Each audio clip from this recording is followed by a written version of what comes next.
Obunu gini kama chozunu Imana chukwa kosi womo Onyele miu Nyelu yumi What am I looking for?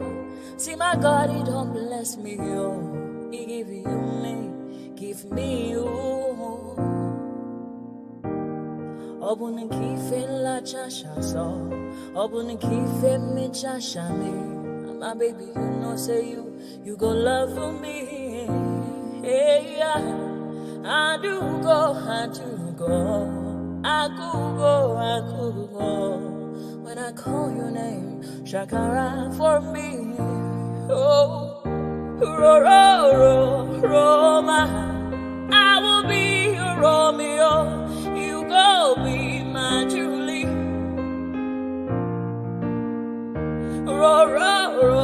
Roma, I will be your Romeo. You will be my Julia. Oh, give me your love and I'll go run away. Show me your love and I'll go use you play. Carry me, go me, I go follow you way. Follow you, they go. Maka Munagi, me and you. Okwa Munagi, my baby and me and you. Me and you, Aqua Monagi, my baby. Obuzi kife la chasha so, Obuni kife la chasha me. My baby, you know, say you go love me. I do go. I could go. When I call your name, Shakara for me. Oh, Roma, I will be your Romeo. You go be my Julie. Yeah, Roma, I will be your Romeo. You will be my Julia. Oh, Roma, I will be your Romeo. You will be my Juliet. Roma, I will be your Romeo. You will be my Juliet. Obaseki.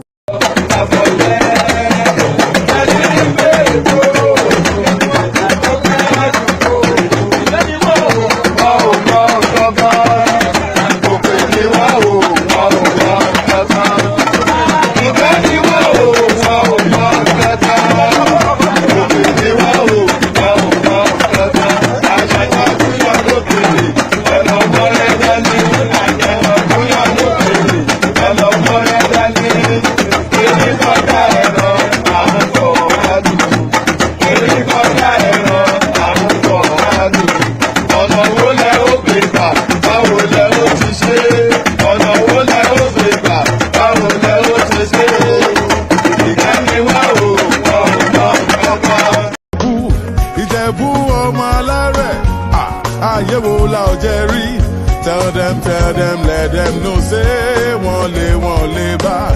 Then they see us as they emulate. Then one begin, they imitate. Maybe someday they go graduate. Many people don't know how far, Baba. I see they go. Oh, well, I'm all bad, Josh. Ìjẹ̀bú Àwùjalẹ̀. Ìjẹ̀bú ọmọ alárẹ̀. Kékeré Ìjẹ̀bú o. Aha! Àwọn tó mọ̀ wá o. Àgbà Ìjẹ̀bú o. Àwọn alábòsí o. Àríyá rẹpẹtẹ. Come on!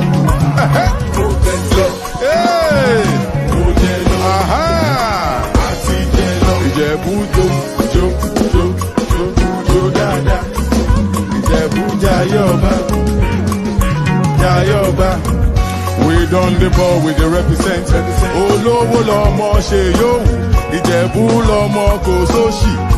Àjẹ́wò la ọ̀jẹ̀ rí. Tell them, let them know, say wọ́n lè bá. Ìjẹ̀bú Àwùjalẹ̀. Ìjẹ̀bú ọmọ alárẹ̀ kékeré Ìjẹ̀bú o. Come on! Àwọn tó mọ̀ wá o. Àgbà Ìjẹ̀bú o. Àwọn alábòsí o. Egbe.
Sergeant na crook I dey shoot. It be like music, say na hook I dey cook. See as they laugh, they open 32. Who you see?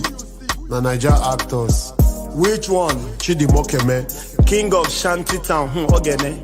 Make them no come carry me go Ikotek Mene. I for shoot, make you no go hit Mr. Ebu Bele.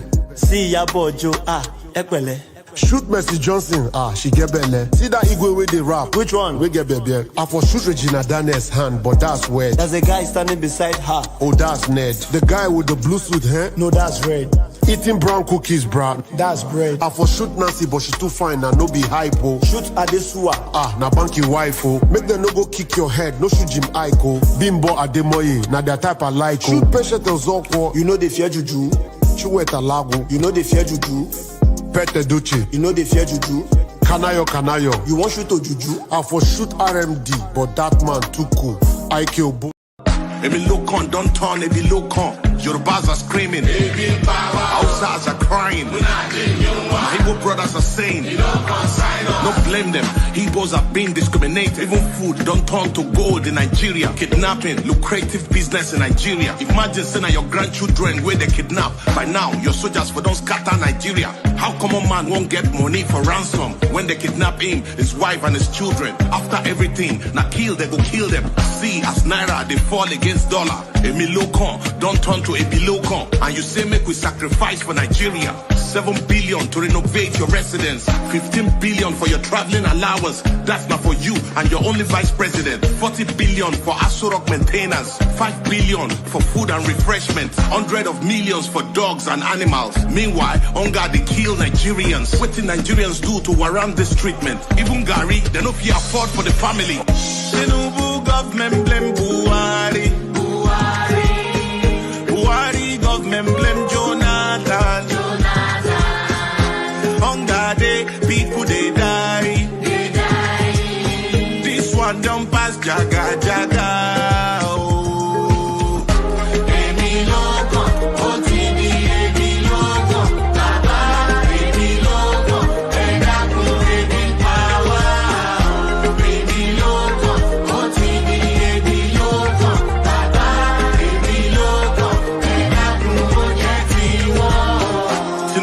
APC party leader during Mr. Buhari Jaga government. Why didn't you help Buhari to solve the problem? Debt under Buhari, 77 trillion. No proof of any positive transformation. Unborn children ain't go pay for this evil. You know, say Buhari was incompetent, but you still bring him to destroy Nigeria. Paddy government, now you are the president. Since Buhari don't destroy Nigeria, I hope say you go bring him to judgment. Emefiele printed 23 trillion within 8 years under Buhari government. $6 million for election observers. Okay now.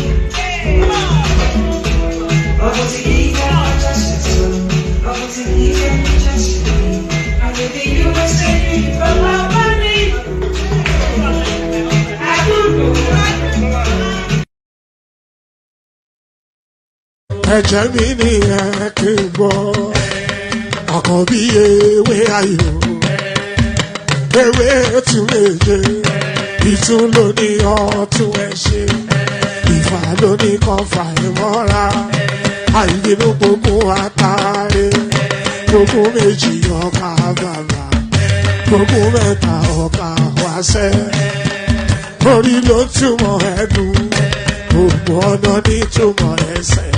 Akọni ìmọ̀ tú ìmọ̀ ọjọ́, ìmọ̀ èmi ni wọn kì í dálẹ̀. Bọ́bá lọ mẹ́lẹ́mọ́, wá fi jóye ẹlẹ́mọ́. Akọni bọ́bá lọ bèbèrè, wá fi jóye ẹlòkò. Bọ́wọ́ wọn bá tẹ̀lé, wá fi jóye aláre. Àwọn mẹ́tẹ̀ẹ̀ta parapọ̀. Wọ́n wá jọ ń pẹ́ mọ́, ẹ̀ẹ́mọ́ olóko jẹ. Wọ́n ń pa Akíntọ́lá ọmọ Ògún. Wọ́n ń pàdé Ìyọ̀dà ọmọ Àtàràbọ̀bà. Àkọ́bí wọ́n ń pàdé Ṣàtàdàdẹ ọmọ ọba Ìjẹ̀bú Mèrè. Aṣíwájú odò gbólùkẹrẹ, Ajagun lólòdì ọ̀run. Tó o bá ṣe pé tìyẹ, tó o bá ṣe pé tìyẹ, lọ́ bá ń darí jọ wí. Àgbèrò mi kún gbọ́wọ́, ọ̀bọ ti ṣìgìdì máa gbé, àgétì ló máa ń gbé, àyàn ti ìlàyàn ewúrẹ́. Ọlọ́run dákun má padà lẹ́yìn ẹ̀, kó má gbàgbé ọ̀rọ̀ tẹ́. Aṣíwájú Ọlọ́run dákun má padà lẹ́yìn ẹ̀. Àkọ́bí Ọlọ́run dákun má padà lẹ́yìn ẹ̀. Ọkọ̀ olúrẹ̀mí Ọlọ́run dákun má padà lẹ́yìn ẹ̀. Òdòlé sọ bẹ́ẹ̀, gómìnà sọ bẹ́ẹ̀, dẹ́pútì sọ bẹ́ẹ̀, ọ̀túnbá sọ bẹ́ẹ̀, spíkà sọ bẹ́ẹ̀, bàbá Ìjẹ̀bú. Ayandaba, ayandaba, ayandaba, ayandaba. Ayandaba, ayandaba, ayandaba, ayandaba. Ati ayandaba, ayandaba, ayandaba, ayandaba. Wana ayandaba, ayandaba, ayandaba, ayandaba. Susu baby subramia, baby subramia, suku sunu baby subramia, suku sunu baby subramia, suku sunu baby subramia. Ejemo, anamana, ejemeje, anamana, wana mejemo, anamu. Karatuba dodiri tukuma tukutuba dodiri ndemo, eguma wego. Karatuba dodiri tukuma tukutuba dodiri ndemo, eguma wego. Obodo jisike nubo seruna. Oyibo. It's a free one, be free, ayandaba, ayandaba.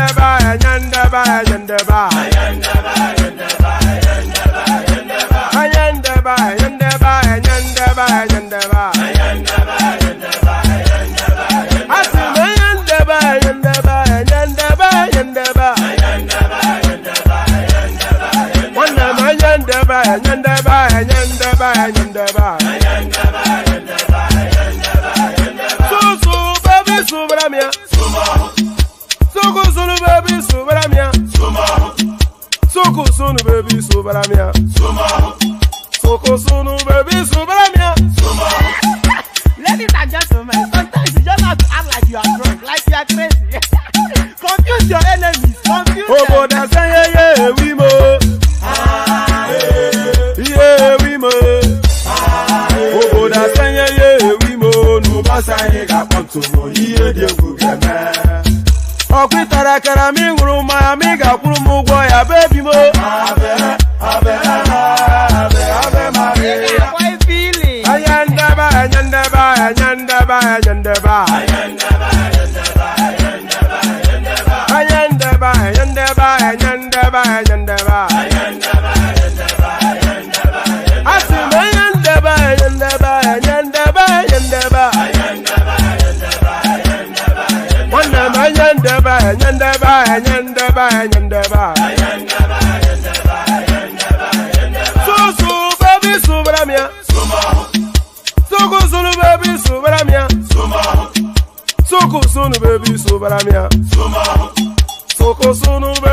Since I was born, but now I am getting youth.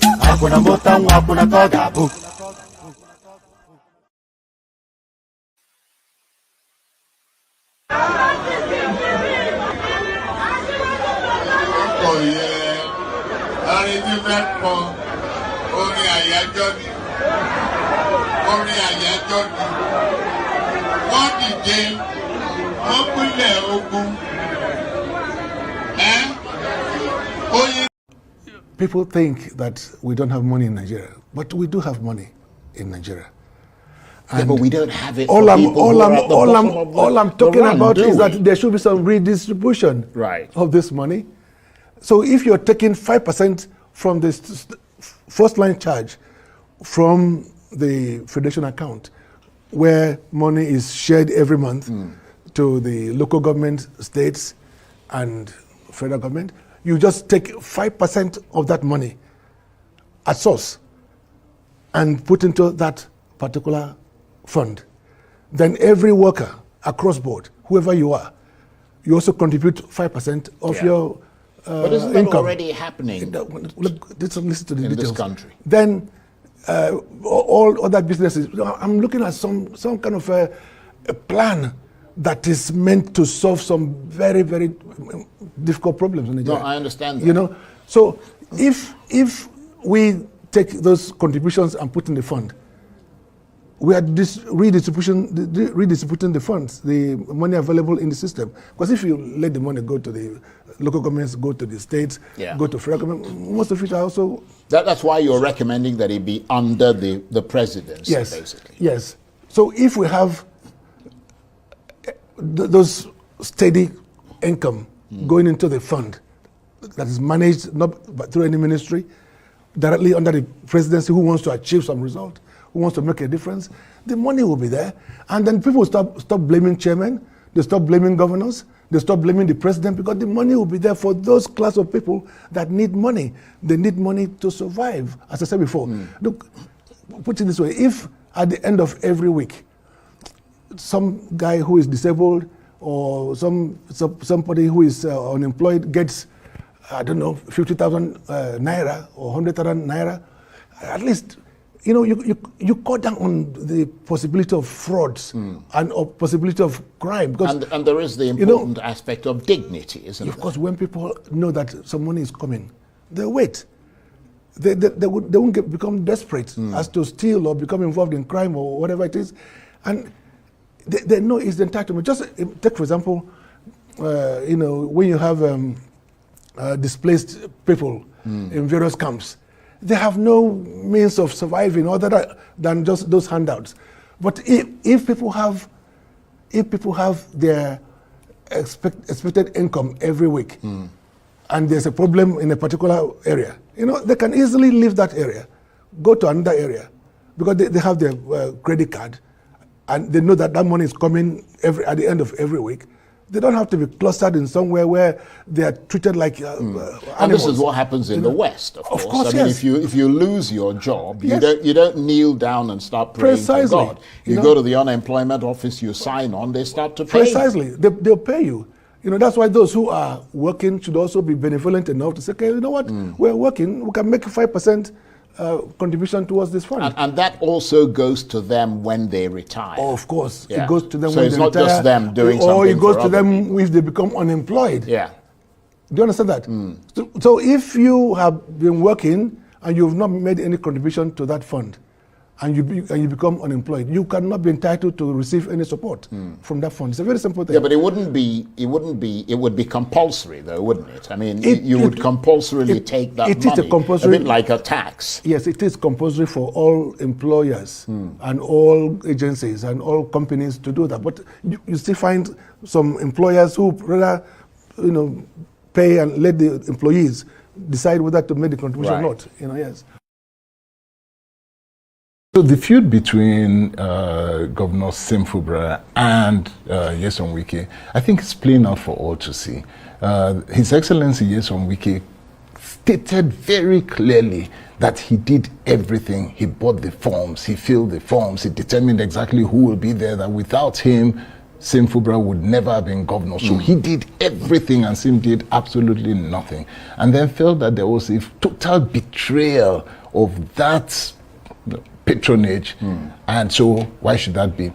But then, if there's something I've learned both from my spiritual understanding of life to life itself, even your own child, you cannot put that type of control on that child without the child coming back to revolt.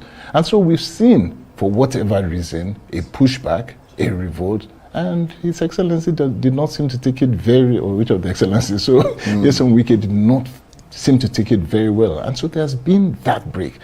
Whatever agreement they had, only they can tell. But that obviously is a problem. But you are one of the more respected voices, very measured, very sober voices in Rivers State. How would you go about solving that problem? First of all, everybody has a place. And I think this is where we need to begin to understand that. First, let's take Simfubra. The place that he has today is that he's the governor of the state. Nothing you can do about that. So he's the governor. Allow him to govern. Now you decide if you want to be in opposition, and opposition has a place. Opposition corrects, it points out, and it says, this is not going well. So some people stay in opposition and then they correct. And if you are an ex-governor, if I were Nyesom Wike, as an ex-governor, what I would be doing for Simfubra, regardless of whatever differences we had, is that I would be pointing out and guiding, because you are first a PDP person, the governor there is PDP, and so you would like PDP to succeed. That's what I would do. So he has a place as an ex-governor to help, direct, advise, but I don't know about fighting. I have a question. Why is it that the entire world has a problem with Nigerians? And Nigerians say they are smart, they work hard and all that. So can the world hate you because you work hard for your family and you make an honest living? Is that possible? Or you just want to go around saying the world hates us, or South Africans hate us, or people hate us? Why do they hate you? What is it that you're doing that make people hate you? Because everywhere you go, people have a problem with Nigerians. Ghana people have a problem with Nigerians. People in Congo have a problem with Nigerians. South Africans have a problem with Nigerians. Right now in Botswana, they don't want Nigerians anymore. Swaziland have a problem with Nigerians. Even their closest neighbor, Kenya, has a problem with Nigerians. The US has a problem with Nigerians. The UAE are deporting Nigerians as we're speaking. The UK has a problem with Nigerians. Everywhere you go, these people sell drugs, these people kidnap, these people rape, these people human traffic our sisters and use them for prostitution in other countries. These people are doing all kinds of criminalities, and they want us to love them. They want the world to love them. Is that possible? And when we retaliate, when we start to react to what they are doing, they call us xenophobic. Aren't they the ones who are xenophobic? Because they go around killing people in different countries because they are not their brothers, they are not their sisters. They are the ones who are xenophobic. You guys do not want to admit that you have a problem of drugs. You guys do not want to admit that you have a problem of raping. You guys do not want to admit that you have a problem of human trafficking. You guys do not want to admit that you have a problem of human sacrifices. You guys do not want to admit that you have a problem of hatred towards other human beings who are not your brothers and who are not your sisters. That is xenophobia. South Africans are not the ones who are xenophobic. South Africans are reacting to your xenophobia because you go to South Africa and you destroy lives there because those people are South Africans, they are not your brothers and they are not your sisters. That is xenophobia. What South Africans are doing is a retaliation to your xenophobia. What South Africans are doing is a reaction to your xenophobia. Maybe it's about time you guys actually educate yourself about the word xenophobia so that you can stop misusing it and use it in the right place. Because xenophobia is a sense of hatred and animosity towards people who are from a different country that is not yours. So you guys hate South Africans, even Nigerians who are in Nigeria, who have never been to South Africa before, they hate South Africans just because they're South Africans. And when they get a chance to be in South Africa, they come in and destroy lives. They come in and do all kinds of criminalities against South Africans just because they are South Africans.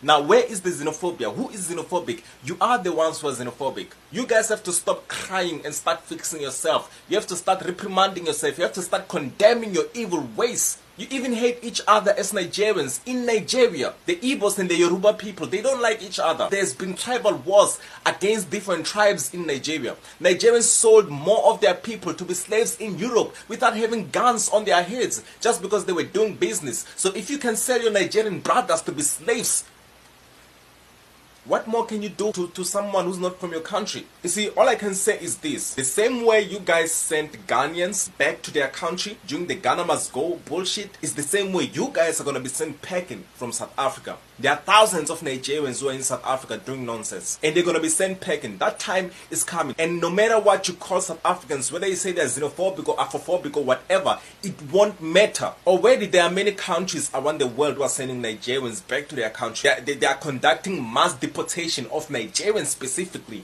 Not Africans, but Nigerians in particular. Because you guys are the cause of your problems. You guys go around making the world to hate you. There was a time when Nigerians used to be loved all over the world. Right now, whenever you say you're Nigerian, people look at you somehow because of what you guys have caused for yourselves. You guys are living like animals, and it must be condemned. And if you do not condemn yourself, the world is going to condemn you.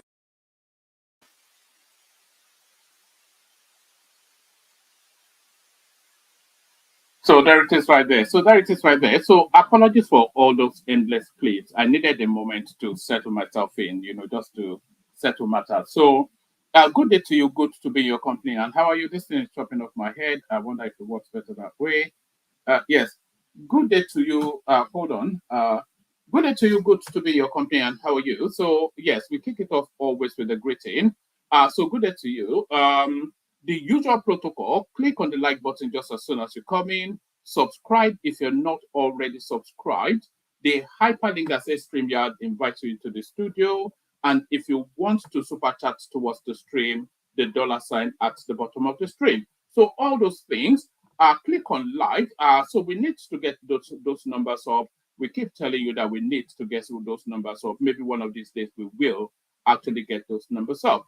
There was a time that we actually used to hit 100 likes with some frequency. That seemed like a century ago now. So click on the like button. We need to be consistently hitting that 100 like mark. So hit on the click on the like button. Subscribe if you're not already subscribed. And if you want to come and join me on the screen, as I said, the hyperlink that says StreamYard. So do all those things. The $ super chat towards the stream. Do all those things, and your body will be subsumed with a glowing feeling of warmth. So do all those things. Let's just launch straight into it. Having to push it back a little bit has discombobulated me somewhat. I keep saying that every single. I do have a life outside of this. Difficult to imagine, but I do. So let's just get straight into it. Let's get straight into it, and we get into it with this one.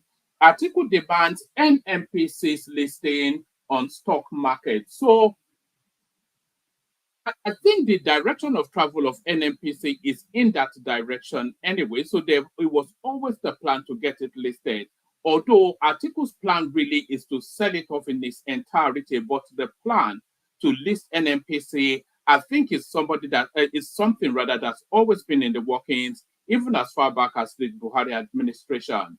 Atiku demands NNPC listing on stock market. So, of course, no smoke without fire. It's probably got some of his Arab friends lined up to gobble it up.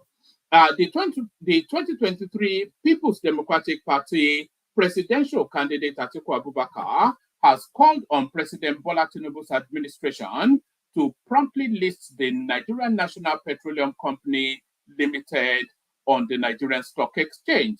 The former vice president declared that this move aligns with the speculations set forth by the Petroleum Industry Act. So, like I said, it's not innovating any new thought into the space. It's an already ongoing space that is just putting pressure on.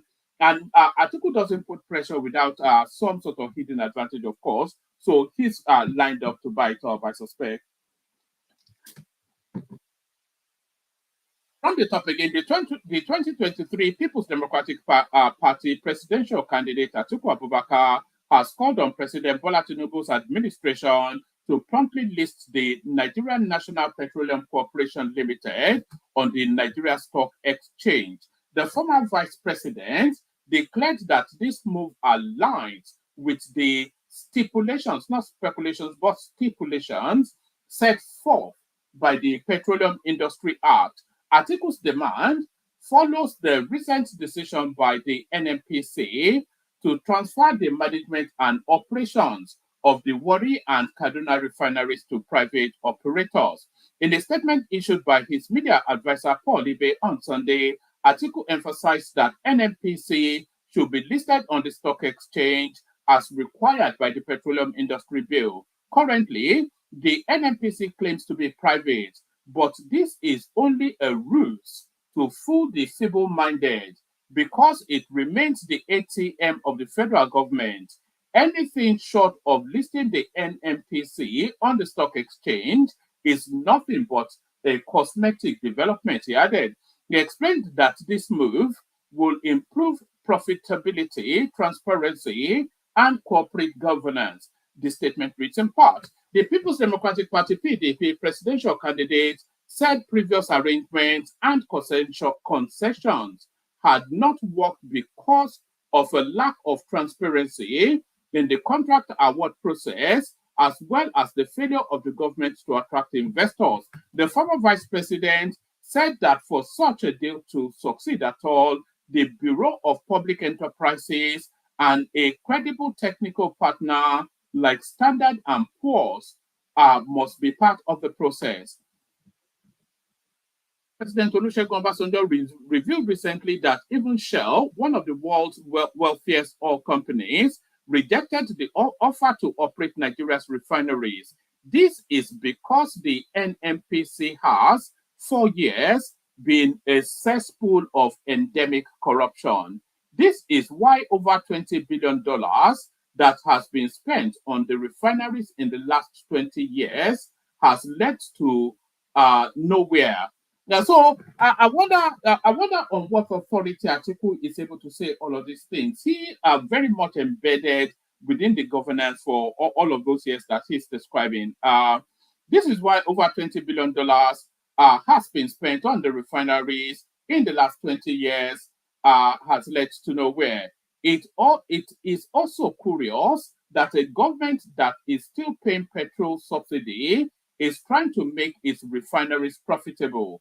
Which businessman will invest in a refinery that has been programmed to operate at a loss? Atiku questioned the viability of NNPC's new plan, noting that similar arrangements in the past had not been successful or profitable. The Waziri Adamawa urged NNPC to avoid making the contract process opaque, as it did with the OVH last year, which proved dubious and did not resolve the ongoing fuel scarcity. He continued, the management and operating approach has not always worked. The Manitoba Hydro International which was handed to the Transmission Company of Nigeria, led to nowhere. Similarly, Global Steel Limited, which was handed to the Ajaokuta Steel Company, was not able to make the facility profitable. The contract was questionable. The contract was questionably revoked by the Umar Yar'Adua administration, and Nigeria ended up paying Global Steel compensation of nearly $500 million, whilst Ajaokuta still remained comatose 17 years later. In 2022, New Oil, an unknown and newly registered company, acquired OV8 and Oando filling stations. Barely 4 months later, NNPC Retail bought New Oil and took control of all of its assets, including the Oando filling stations. Barely 8 months later, OV8 turned around to take over NNPC Retail. This convoluted transaction was done in order to hide the corruption involved. So what corruption exactly is involved is not actually stated that. If this is the approach that the NNPC wants to use in handing over its refineries to private hands, then Nigerians should not expect any positive development whatsoever. So this is article now pushing hard for NNPC to list on the stock exchange. So NNPC will list on the stock exchange, by the way. And by the way, let me send the link again. The room is populating. There are not a single soul apart from myself in here. So the room is populating. Anybody that wants to jump on, jump on. So yes. Yes. NNPC will be listed not as a consequence of any pressure by Atiku Abubakar, but as a matter of law, because it's already embedded in the constitution. Is already embedded in the forming constitution that gives it life. So already embedded in the forming constitution that gives it life. Let's go on to this. Pardon me. Anyone angry I am working for Tinubu should hawk transformers. So this is Yemson Wike in his inimitable manner of speech.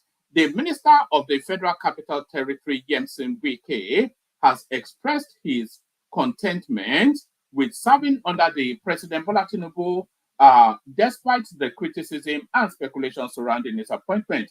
Atiku, a long-standing member of the PD, and by the way, he's saying this really as an offshoot of going on within River State. So let's take from top again. The Minister of the Federal Capital Territory, FCT, Yemson Wike, has expressed his contentment with serving under President Bola Tinubu, despite the criticisms and speculations surrounding his appointment. Wike, a long-standing member of the People's Democratic Party (PDP) and the only opposition member in Tinubu's cabinet, expressed the issue during the PDP conference in River State. So are very much in River State now, so sort of on a war footing. Wike's appointment as the FCT minister has sparked discussions, with many suggesting that his ministerial role was a reward for his alleged role in undermining former Vice President Atiku Abubakar, the PDP presidential candidate 2023. However, Wike remains unapologetic, stating that he has no regrets about his decision and is satisfied with his position in the current administration. His comments come at a time of political tension within the PDP as members navigate the complexities of working with an administration led by their primary rival, the All Progressive APC. He said, we are fully in government, we are fully in Tinubu. So how can you be fully in government and fully in the opposition as well? This is what is trying to straddle that people are not just comfortable with. He said, we are fully in government. So you are not fully in government. The PDP is not in government. We are fully in government. We are fully in Tinubu's government. I have no regret about it, and I will continue to be there. Anybody who is angry should go and hug transformer. Atiku also took the occasion to lash out at Governor Simi Fubara, his estranged godson, and other PDP governors. Correspondents had earlier reported that Wike on Saturday also lashed at PDP governors who threw their weight behind Fubara at a caucus meeting which held in Taraba State last week. So, yes, it's a game of brinksmanship that is going on in River State. There's a lot of moving parts anyway. The party is trying to use Fubara to cage Wike. Wike is trying to hold Fubara to hold its influence within within River State, which is the leverage that he has to offer to the sitting government.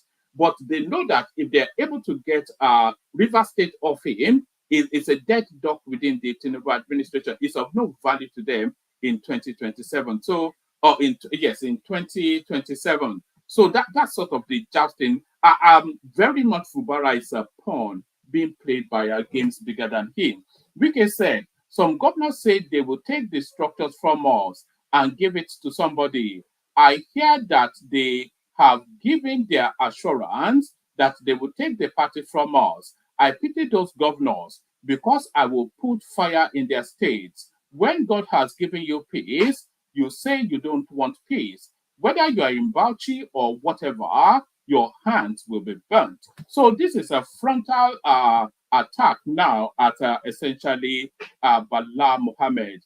You will never see peace again. So I have told them, now you have started. When will I start?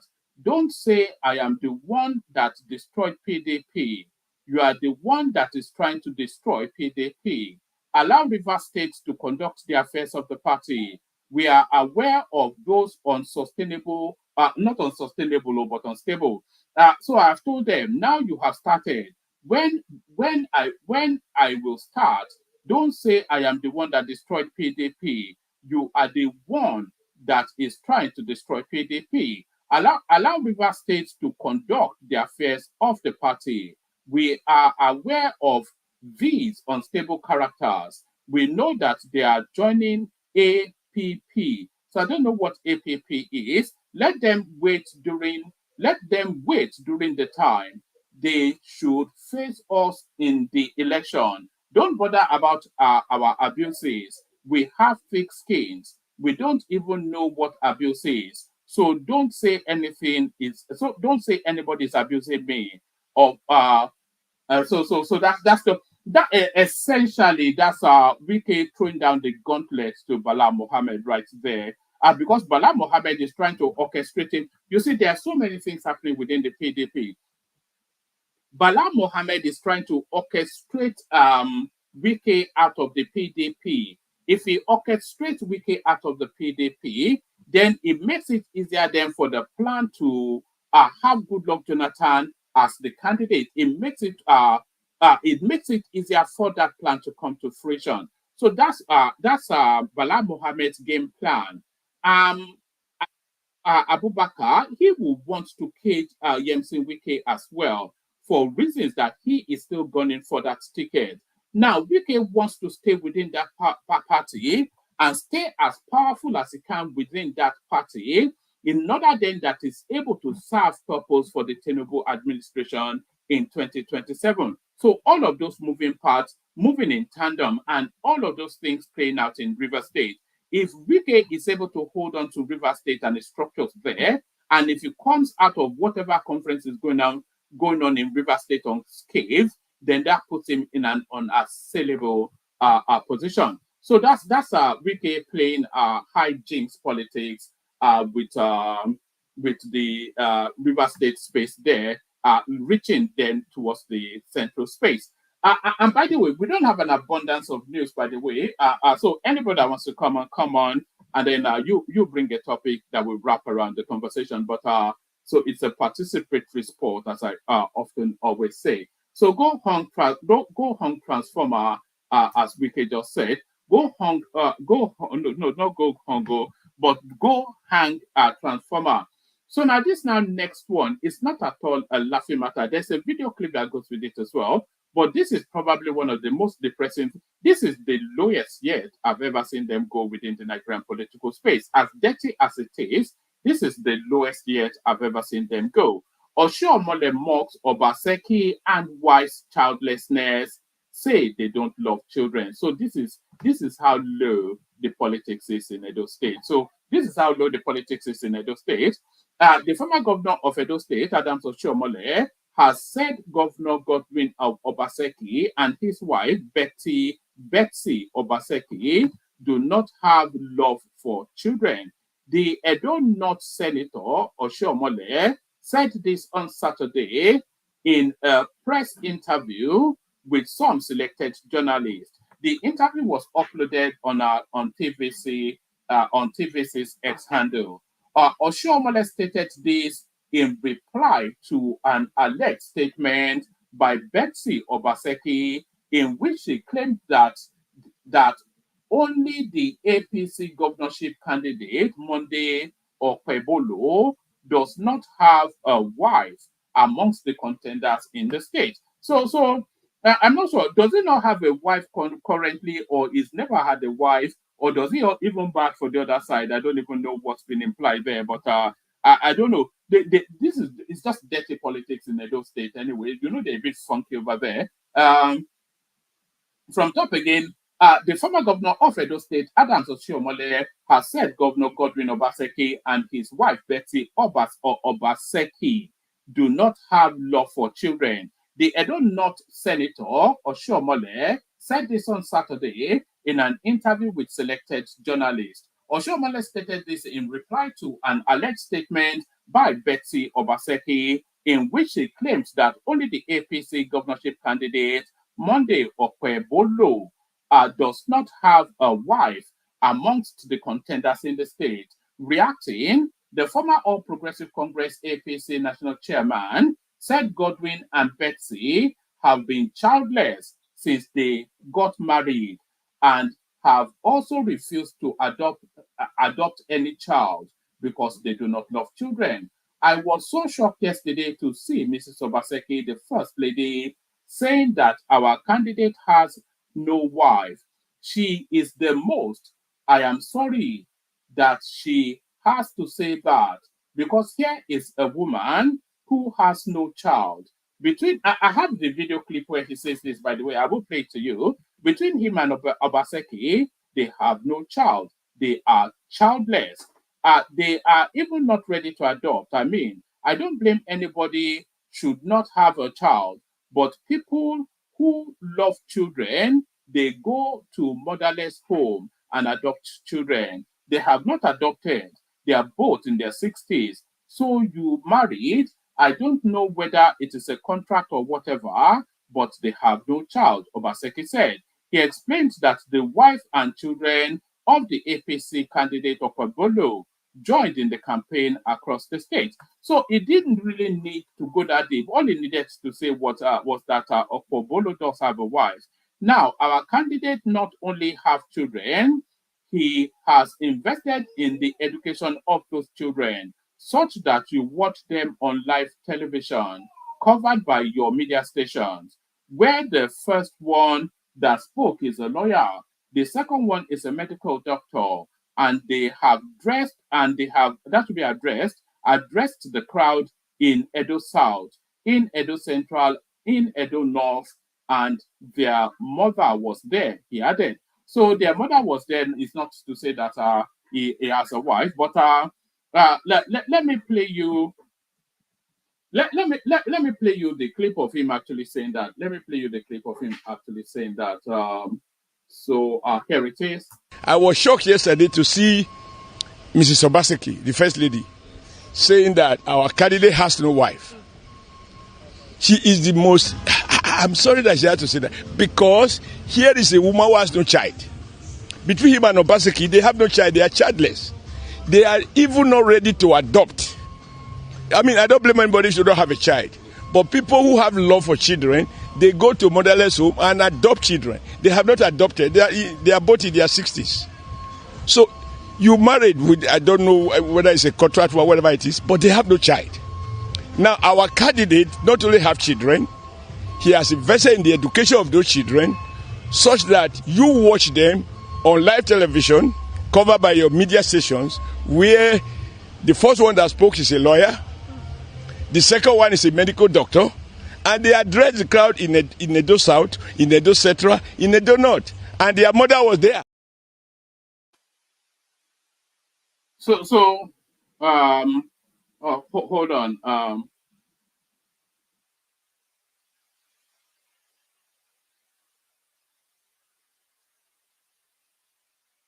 So there it is right there. So that's Obaseki. That's how dirty the politics gets in Edo State. So the dirty politics of Edo State. So we go on from the dirty politics of Edo State. Where are we going to next? We have one more readout, and then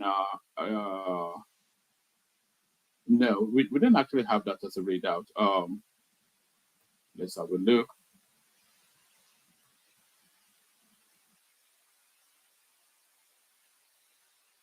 All right. Let me actually play you one more clip as I'm looking for the readout. So this now next clip tells you how the other half live in Nigeria. So you feel that you drive some BMW or whatever, and you if you ever wondered what a big boy is, this is what a big boy is in Nigerian style. Watch this. In Lagos, we have different types of wealth, but the Okoyas is a different niche of wealth. Welcome to Old Money Lagos. Welcome to the very exclusive first episode of Old Money. This building is a residential resort for Chief Razak Okoya, a billionaire industrialist and the Are of Lagos. This is Wahab Okoya, the fourth child of Chief Dr. Mrs. Shade Okoya. Wahab's mom is the Chief Executive Officer and the Managing Director of the Eleganza Group of Company. Wahab's mom have multiple Rolls Royces with customized plate number to differentiate them. This one is my dad's car. Okay. I don't know why he go red, but it's red. Family car. Okay.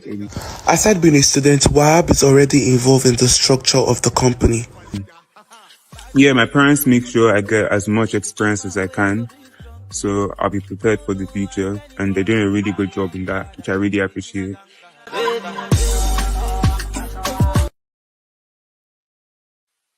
So there it is right there. So that's how the other half live in Nigeria. It's just one of those cars will probably buy most of your houses. That's just how it is. One of those cars will probably comfortable buy at least some of your houses. You won't buy mine. Well, maybe you will buy yours. But one of those. No, that's not the one I wanted to bring. Where was that one that I did want to bring? Yeah, let me bring you this one. New DNA survey shows 53% participation. New DNA survey shows 53% participation from Yoruba, 33% from Igbo, Hausa, 12% only. So this is let's actually say Smart DNA, a leading DNA testing center in Lagos State, has released its comprehensive 2024 report on DNA testing trends in Nigeria, covering July 2023 to June 2024. The report unveils several astonishing findings that shed light on societal dynamics, economic factors, and changing family structures in Nigeria. The report released on Sunday in let's take that from the top again. Smart DNA, a leading DNA testing center in Lagos State, has released its comprehensive 2024 report on DNA testing trends in Nigeria, covering July 2023 to June 2024. The report unveils several astonishing findings that shed light on societal dynamics, economic factors, and changing family structures in Nigeria. The report released on Sunday in Lagos showed that paternity uncertainty remains high. According to it, 27% of paternity tests conducted came back negative, indicating that more than 1 in 4 men tested are not the biological father of the children in question. It also showed immigration test surge, indicating that the Japa trend was high. The report noted a significant increase in DNA test for immigration purposes. By the way,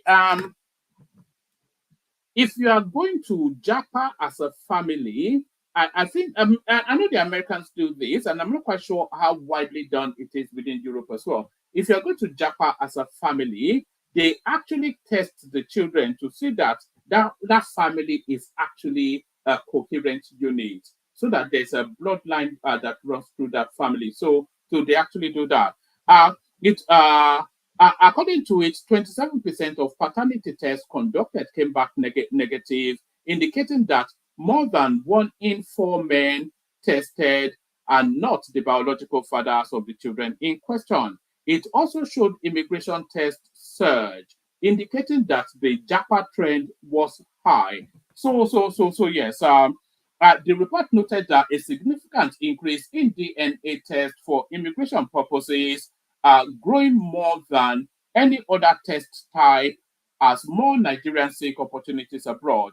The trend also suggested that a great number of parents with dual citizenship were processing paperwork for their children's immigration. On regional dominance, the report showed that Lagos dominated, a reflection of economic disparity.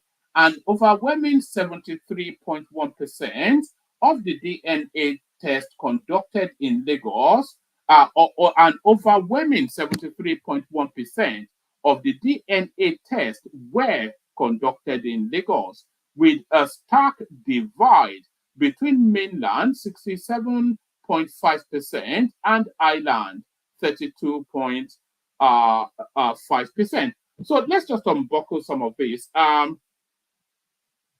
So there are quite a few things coming through.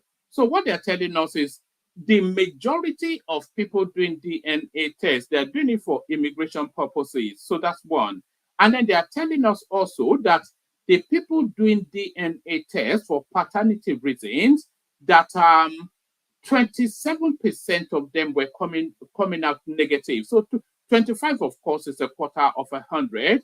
So that's a 1 in 4 statistic. So essentially, if you use that as a snapshot and project it to the entirety of the country, because I think this is largely focused, in fact, it tells us that it's mainly focused in Lagos. But if you use this and project it to the rest of the country, what it's telling us essentially is that 1 in 4 are bastards. So that there's just no, and I suspect that if that survey panned the whole country, the percentages will go higher.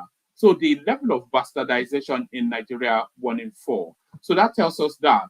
But it also tells us then that a lot of people are fleeing the country. This is something we know anecdotally, but this is not something that is being confirmed by data. A lot of people are fleeing that country, and they are fleeing, and that this tells us, is telling us that the DNA, the majority of the DNA tests being conducted are being conducted for immigration purposes. So that tells you then that a lot of people are jackpotting. It's also telling us that most of the people jackpotting are essentially in Lagos, and overwhelming 73% of DNA tests was conducted in Lagos. So an abundance of that, but it even it narrows it down. 67.5% of those DNAs, of that 73.1% DNA conducted in Lagos, 67.5% of them were on the mainland. So that is to tell you then that the economic bracket at the lower middle class to the poorer classes, because of course the island is 32.5%, they have no reason to jackpot because they're the ones looting the economy. So that just tells you, this data tells us, in fact, I'm going to keep this. This data tells us a lot. Let's see. I'm actually going to take it from the top again. Smart DNA, a leading DNA testing center in Lagos State, has released its comprehensive 2024 report on DNA trends in Nigeria, covering July 2023 to June 2024. The report unveils several astonishing findings that shed light on societal dynamics, economic factors, and changing family structures in Nigeria. The report released on Sunday in Lagos showed that paternity uncertainty remains high. According to it, 27% of paternity tests conducted came back negative, indicating that more than 1 in 4 men tested are not the biological fathers of the children in question. It also showed immigration test surge, indicating that the Japa trend was high. The report noted a significant increase in DNA tests for immigration purposes, growing more than any other test type as more Nigerians seek opportunities abroad. The trend also suggested a growing number of parents with dual citizenship were processing paperwork for their children's emigration. On regional dominance, the report showed that Lagos dominated, a reflection of the economic disparity. An overwhelming 73.1% of DNA tests were conducted in Lagos, with a stark divide between the mainland, 67.5%, and the island, 32.5%. This concentration highlights the economic divide within Lagos and across Nigeria, raising questions about access to such services in other parts of the country. It also showed that the Yoruba ethnic group account for 53% of tests, followed by Igbo, 31.3%, and Hausa at only 1.2%. So I suspect that the place with the most bastardization will probably be the northern space, but as ever, the science has not got into that space yet. But it's not only for bastardizations, by the way. These high percentages that we're hearing is not testing for paternity mainly, it's testing for migration mainly. So what it's telling us is that the people jackpotting the most out of Nigeria are Yoruba people. It also showed that the Yoruba ethnic group account for 53% of tests, followed, and significantly, by the way, the Yorubas jackpotting is nearly twice as much as the next set of people jackpotting, which are the Igbos. It also showed that the Yoruba ethnic group accounted for 53% of tests, followed by the Igbos, 31.3%, and with the Hausas at only 1.2%. Commenting on the report, operations manager at Smart DNA, Elizabeth Dagia, said, these findings offer a unique window into the changing dynamics of Nigerian families and society. The high rate of negative paternity tests and the surge in immigration-related testing are particularly noteworthy. They reflect broader societal trends that merit further discussion and research. The concentration of testing in Lagos also raises important questions about accessibility and awareness of DNA testing services across Nigeria. As a company, we are committed to expanding access to our services nationwide whilst maintaining the highest standard of accuracy and confidentiality. The statistics showed that most of the children tested are aged between 0 and 5. So, yes, that would be the ages to really test for paternity, isn't it really? The statistics showed that most of the children tested were aged between 0 and 5, and they constitute 54%, suggesting a preference for early paternity confirmation before you go to the graduation of your son or daughter and find out that he or she has another daddy. So he or she has another daddy. Men aged 41 plus, 45.6%, and 31 to 40, 37% were most likely to request tests are potentially reflective of economic capabilities or increased paternity concerns in older men. Also, so who is going to get my will? So 41 plus is who am I? Am I going to give my will to my assets to Omwali? That's what's going on there. Also, it indicated slight gender bias in child testing, as more tests are conducted on male children. So that is to tell you then, what does that even tell you? What does that tell you? What does that tell you? Also, it indicated slight gender bias in child testing, as more tests are conducted on male children, 52.8%, than female children, 47.2%. I suppose that the female child does not carry your name forward. So people not especially, they are forced, 47.2, but not as forced as the male child. Also, it indicated slight gender bias in child testing, as more tests are conducted on male children, 52.8%, than female children, 47.2%, insinuating a possible cultural preference for confirming paternity of male offsprings. According to the report, peace of mind dominates reasons for DNA tests, as the majority of tests, 85.9%, were conducted for peace of mind rather than legal motivation. So that's quite an interesting little insight into the growing, because Nigeria is changing, as you know, a lot of us that actually japa, we seem to be stuck in. I'm going to send the link again. If anybody wants to hop on, we'll see what happens. A lot of us that japa, we actually seem to be stuck in a time loop. You see, often when people japa, Nigeria is held in an animated suspension, in some sort of a time warp. So they see the country then from the prism of when they last were in that country. They still go back just to do their 2 weeks, whatever. But the Nigeria that they know is that still, and it's that still Nigeria that they know from XYZ years ago. And this is telling you the changing dynamics of that, the place completely changing, family structures changing, the way society is changing, everything changing. I wonder if we're able to really go back to Nigeria and feel a sense of belonging.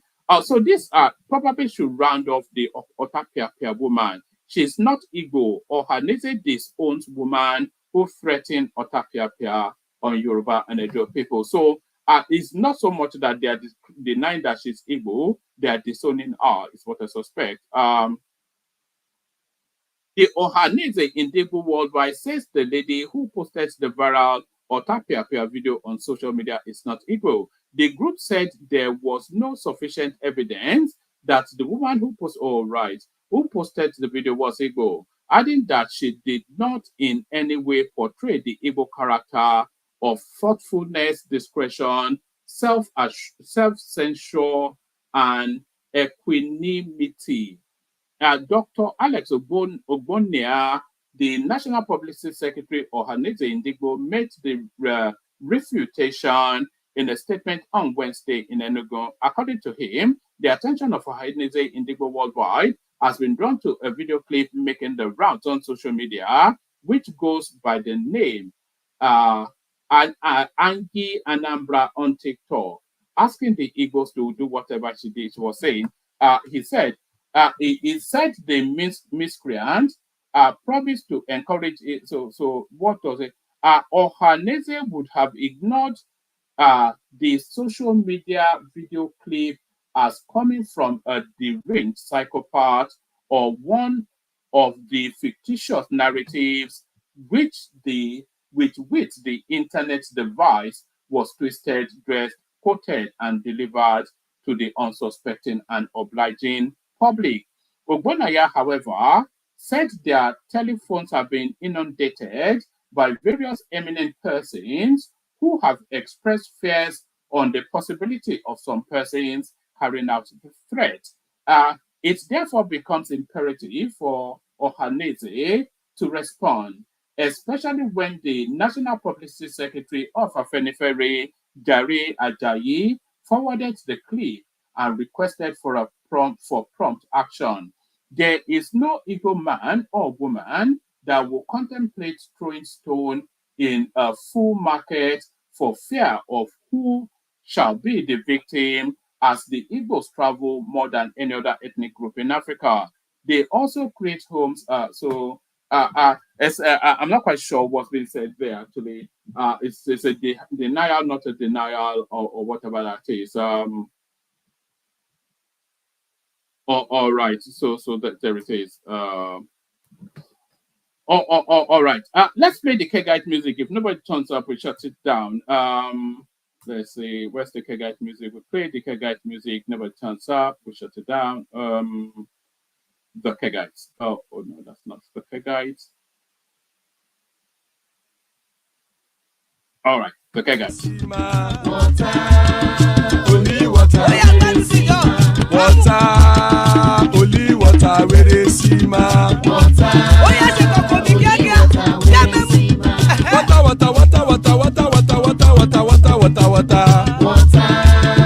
Only water. Where they see ma. Hapa o naido.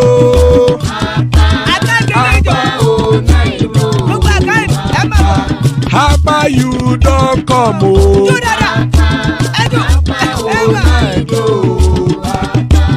Hapa o naido.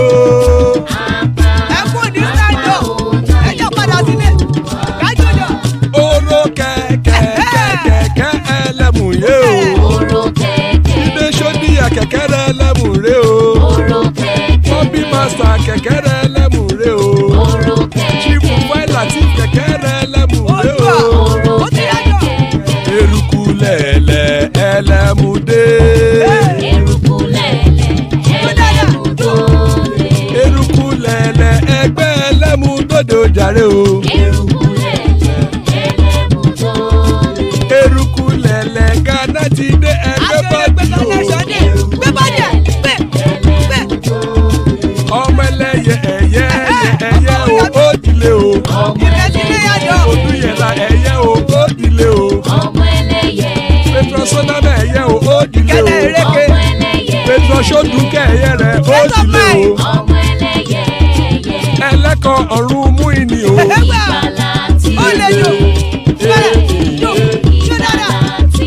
Àkùkọ ọ̀run mẹ́kọ̀.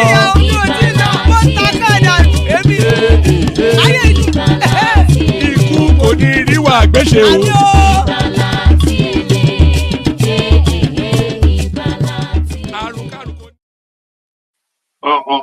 All right. Let me give you this last readout and then we shut it down.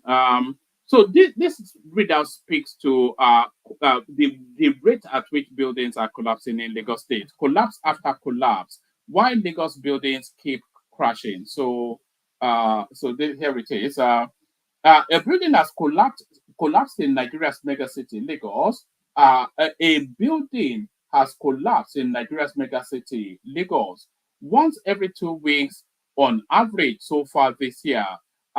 Whereas the commercial cost can be calculated, a figure can never be put on the value of lives lost underneath the rubble. The gap amongst the building, replaced by pillars of debris, represent a failure of governance as well as giving rise to allegations of contractors trying to cut corners to save money. There are regulations, there are maintenance schedules, there are inspectors, but the system does not work. Those responsible are never held to account, and so nothing ever changes. Lagos, dubbed by one expert who spoke to the BBC as the building collapse capital of Nigeria, has seen at least 90 buildings falling down in the last 12 years, leaving more than 350 people dead, according to the Council for Regulations of Engineering in Nigeria. One of the most notorious incidents was in 2021. Sunday Femi was just meters away in the upmarket suburb of Ikoyi. So Ikoyi houses are even collapsing now. Oh, I think that was the one that was linked to the then vice president, wasn't it? Sunday Femi was just meters away in the upmarket suburb of Ikoyi when a 21-story block of luxury flats under construction collapsed, killing 42 people. After the loud crashing sound, he was engulfed in dust. Like many, I rushed inside trying to see if I could help some of the people trapped. Sadly, I knew some of those who died, and I think about it every day, he says, reflecting on what happened nearly 3 years ago. The drink seller had been speaking to some of the construction workers moments before they entered the building site. He still works nearby, and the chatter amongst locals often turns to those events and the possible cause. Metal sheeting protects the site from prying eyes, but mounds of broken concrete can still be seen through the gaps in the gate. Knocking on the entrance to the ill-fitted compound, two fierce-looking security guards opened up and said they had instructions not to allow anybody into the premises except state government officials. Just as the place is sealed to the public, so is the official investigation into the collapse. It has been sitting with the state governor since he received it in 2022. A list of recommendations has been reportedly been drawn up by a panel of experts following the investigation, but that also has not been made public. The BBC has reportedly asked the state authorities to see the recommendations and the report into the Ikoyi building collapse, but neither has been made available. The coroner, however, has had her say, and in 2022, she did not hold back. In a damning judgment on the death, Chief Magistrate Oyetade Komolafe attributed the building collapse to the irresponsibility and negligence of the government agencies that were supposed to approve and supervise the plans and construction. Lagos population is booming and is now estimated to stand at more than 20 million. As the city grows, so does the demand for housing and commercial property, and it can sometimes feel like a giant building site with construction going on everywhere. Before work begin, plans need to be approved by the state's physical planning permit agency. Then inspectors from the Lagos State Building Control Agency are supposed to look at the site as well as check the progress at every stage of the construction. And the Standard Organization of Nigeria should make sure that only suitable building materials get to the market. But on many occasions, the procedure is not followed. Inside the LSBCA's offices, everything appears calm. There is no sense of urgency of the problem or challenges it faces. Spokesperson Olusegun Olaoye acknowledges the criticism but dismisses allegations that officials have been bribed to issue fake certificates and rather blame a lack of resources. At the moment, we have about 300 building inspectors and supervisors, but we are looking to add to that, he said. Experts agree that more supervisors are needed. Mohammed Damaya, architect and construction expert, said they should number in their thousands. 300 is just not right for a state like Lagos. Each local government area should have at least 100 inspectors and supervisors, and Lagos has 57 of those areas, he argues. There is always construction going on everywhere you look. So it is important that inspection and supervision is going on all the time. In the absence of that regime across the states, some less scrupulous companies are getting away with violating building codes, using substandard materials, and employing poorly trained workers, three of the reasons cited for the high frequency of collapses. They just come here to pick us up anytime they have a job for us and pay us after we're done, says laborer Habu Issa, who has worked on construction sites for years. I have never undergone any training. I've just learned everything on the job. But even if violations are identified in the wake of a collapse, the state building agency does not take any legal action. To my knowledge, there haven't been any prosecutions in the past as far as building collapses in Lagos are concerned, says Olaoye. I know the statistics are worrying, but there are ongoing efforts to halt the trend. Alleged political influence is a barrier to pursuing prosecution. If you are connected to people in power, even if you are the culprit in the building collapse case, nothing will happen to you, says a Lagos State politician who talked to the BBC on the condition of anonymity. We have seen it so many times. Some of the high-profile cases have to do with structures of highly placed people, and they are still roaming around freely. In Nigeria, when you are rich and connected, you can avoid problems easily. With 19 building collapses already recorded so far this year by the Lagos State Emergency Management Agency, the final total is likely to be the highest in the past decade. But lessons may still go unlearned.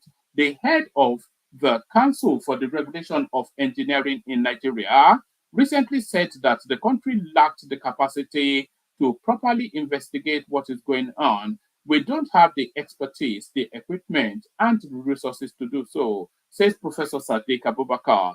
In the meantime, construction workers and others will carry on paying with their lives. So this is a really worrying trend that we see in Nigeria. It's quite alarming the rate at which those buildings are just drop like a pack of cards all the time. They drop like a pack of cards. So there it is right there. So there it is right there. There it is right there. I think we have Baba, we have Ajande Koko, we have Thomas. So we have somewhat of a session. So good of you to turn up, gentlemen. I was just about to pack it in. We'll probably just make it a short one, and then we'll just wrap it up early. Let's kick it off with Baba. Baba. Yes, one man. How are you? Yeah. Good to have you, Baba. I was just about to bail, as I said, but hope you had a nice weekend. I did. Yes, it was. Okay. Salutations to everyone, on the panel, and the comment section. I salute you all. And our esteemed listeners, viewers, watchers, I salute you too. And it seems you are forgetting to click the like button. Please do so now. And then as time goes on, don't forget to subscribe and share also. Very important. It's because of you we're always here to share our ideas and see and hear also and watch how we contest our own personal views and things like that. So I welcome you, watchers. Okay, woman, before I start, actually, I think let me seize this opportunity to felicitate with Doopsy in Canada for a landmark birthday today. 18 at last, Abby. 18 at last. 18 at last. Welcome to the party. Well, Doopsy, wàá dàgbà wàá dògbò gbogbo ohun tó ń rí tínú ẹ fi ń dùn kò ní parẹ́ mọ́ ẹ lójú o ọ̀rẹ́ ò ní bí ọmọ aráyé nínú o ò ní rìn kó fẹsẹ̀ kọ o ò ní fẹ́nu kọ Ọlọ́run á máa tì ẹ́ lẹ́yìn o àlọ àti àbọ̀ ẹ Ọlọ́run á máa tọ́jú ẹ àti àwọn ará ilé ẹ gbogbo àwọn ọmọ wàá jèrè o. Happy birthday once again for and on behalf of one man. Yes, one man, let's start. Yeah, let's start. I was a bit surprised that let me actually take you to these statistics, which seems to be the most interesting one. Is the DNA data coming out of Nigeria? What do you make of it? It's not strange to me, actually. I'm not surprised. You understand, at the rate of how do I put it? I have to be very careful now. This issue of children, you understand. One man I pass, I beg. Let's talk another. Give me another topic.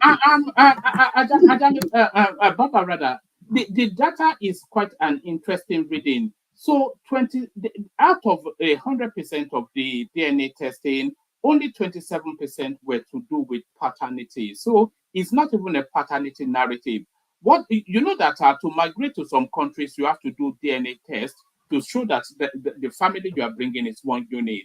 And what they are finding is that the abundance of DNA tests is to do with immigration-related paternities. So that tells us, it speaks to them the Japa space, and about 73+% of that going on in Lagos, which is to tell you that everybody is just rushing out of that country.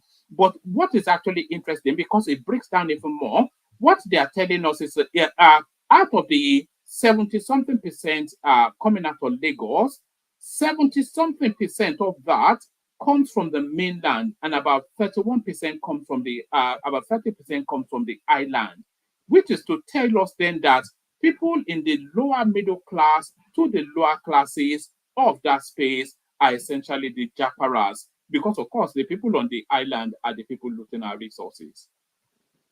Well, everyone on this platform, at least in the past few months, will know my view about this Jackpot issue. For me, I don't see anything bad in it, because if I look at it biblically, I mean, it's not even nice for you just to stay in one place. You understand? I mean, Abraham has to leave and go elsewhere to make his own mark and stuff like that. So one has to move. It's part of learning, it's part of evolution, actually.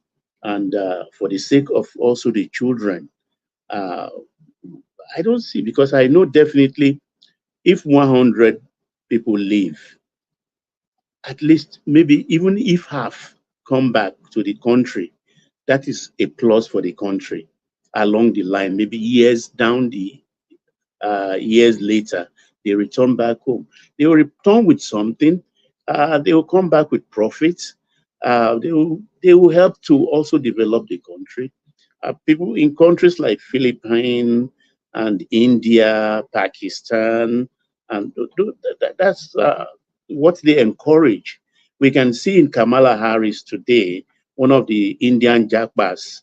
The mother came to America, I think, at 19 alone.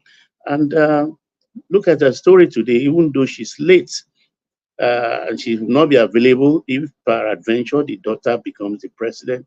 She will not be there also. But the Indians, of course, the soil, the earth of India will always know that one of their own, that Japa, actually begat the person occupying the White House today. So Japa, to me, is not a bad thing.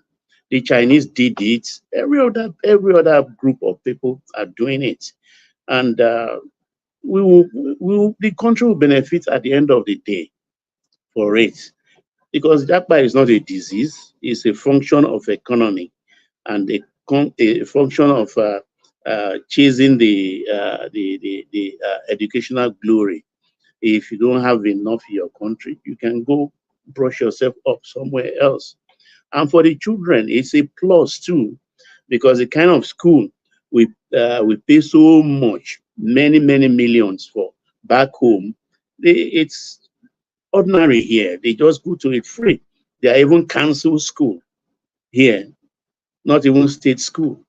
So they have the benefit of brushing themselves up and attending very good institutions.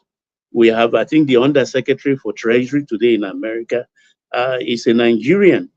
So the parents must have jacked along the line and benefited from the education provided for by America, and that's why he has the opportunity. Today we claim him. Oh, one of our own is the Undersecretary for Treasury and things like that. So it's a good story for any country. Yes, woman. All right, Milan, I am here. Can you hear me? Yeah, I can hear you clearly. All right. I muted myself for a moment. Before we go on, I was hinting that we'll be having a guest on Thursday. So the guest we'll be having is a gentleman called Iwale Okuniyi. He's the secretary of the Patriots Group, contended to be a governor in one of the southwestern state spaces. So he'll be joining us on Thursday.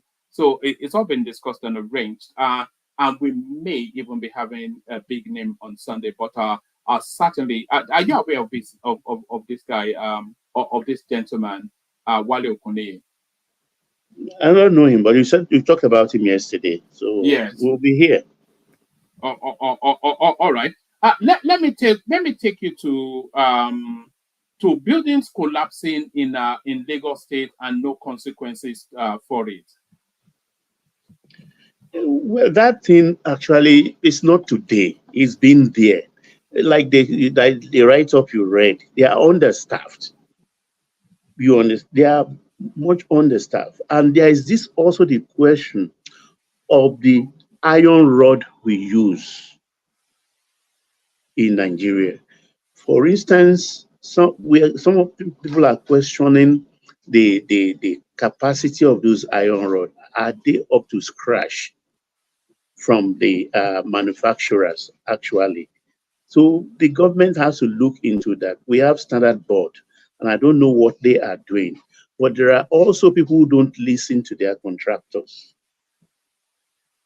You don't understand where you're building. I mean, I have quarreled with my contractor so many times, right from the 80s. I've always quarreled with him, but he was always threatening that, look, if you don't abide by what I suggest, let's just drop the contract right now. And I'll drop my argument because I know he's always right.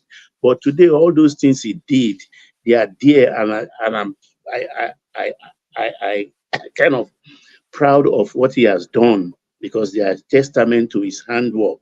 But I was not listening then. Is it not a narrative of lax supervision, regulation, people not doing their job, and bribery and corruption, of course. No, I will come to that, but you understand. Yes, okay, carry on. Yeah, but I will come to that, but you have to self-regulate. You are making a big investment. But especially if it's a commercial property. Exactly, you are making a big investment. I'll tell you, I was putting up some shops somewhere many years ago. I think early 90s or late 80s.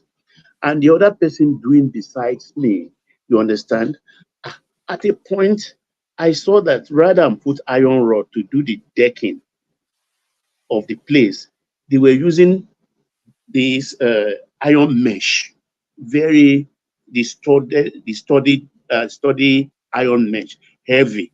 That's what they are using, rather than coil up your maybe iron bars to use. And I complained, but he was not listening. Our people, and I have to call the attention of the ballet that this is not acceptable. The ballet talked to the person, and he was not heeding that. Oh, he has had so many like that nothing will happen. They will put some rubber property on the top so that rain will not leak. He made a lot of excuses. Less than 3 years, there was a storm in that area, and that thing came down. What about the lack of prosecution? Because that's one of the things that the BBC noted. That one is, there's a legislation actually that is coming on that, but it's House of Assemblies, they are very slow. But because it's a narrative of at minimum manslaughter. If you are using shoddy materials, and a lot of, like that collapsed building in Ikoyi, for instance, it was 21 floors, but they built it to levels higher than what. Yeah, it was adding more to it because he said he claimed he did it in London and nothing happened. So they will get approval for 10-story building. Nobody has been prosecuted on that. 40-something people dead. The people, I told you yesterday that there are people above the law. I said it in the comment section yesterday. These are part of what we are talking about. But I think it's wickedness, because you know what is right, what is proper. Must you wait for government to come and show you what is right or what is wrong? This is the problem with our people. And I think it's because they are not being punished for this kind of infractions. Because you are a murderer. When you use something that's not that's something that is substandard and turn it into a trap for people that will live there, because most of those houses are traps. And some of these people, when they're in on multiple floor, they even pound yam. They pound yam and do all sorts of things. And some even establish factories.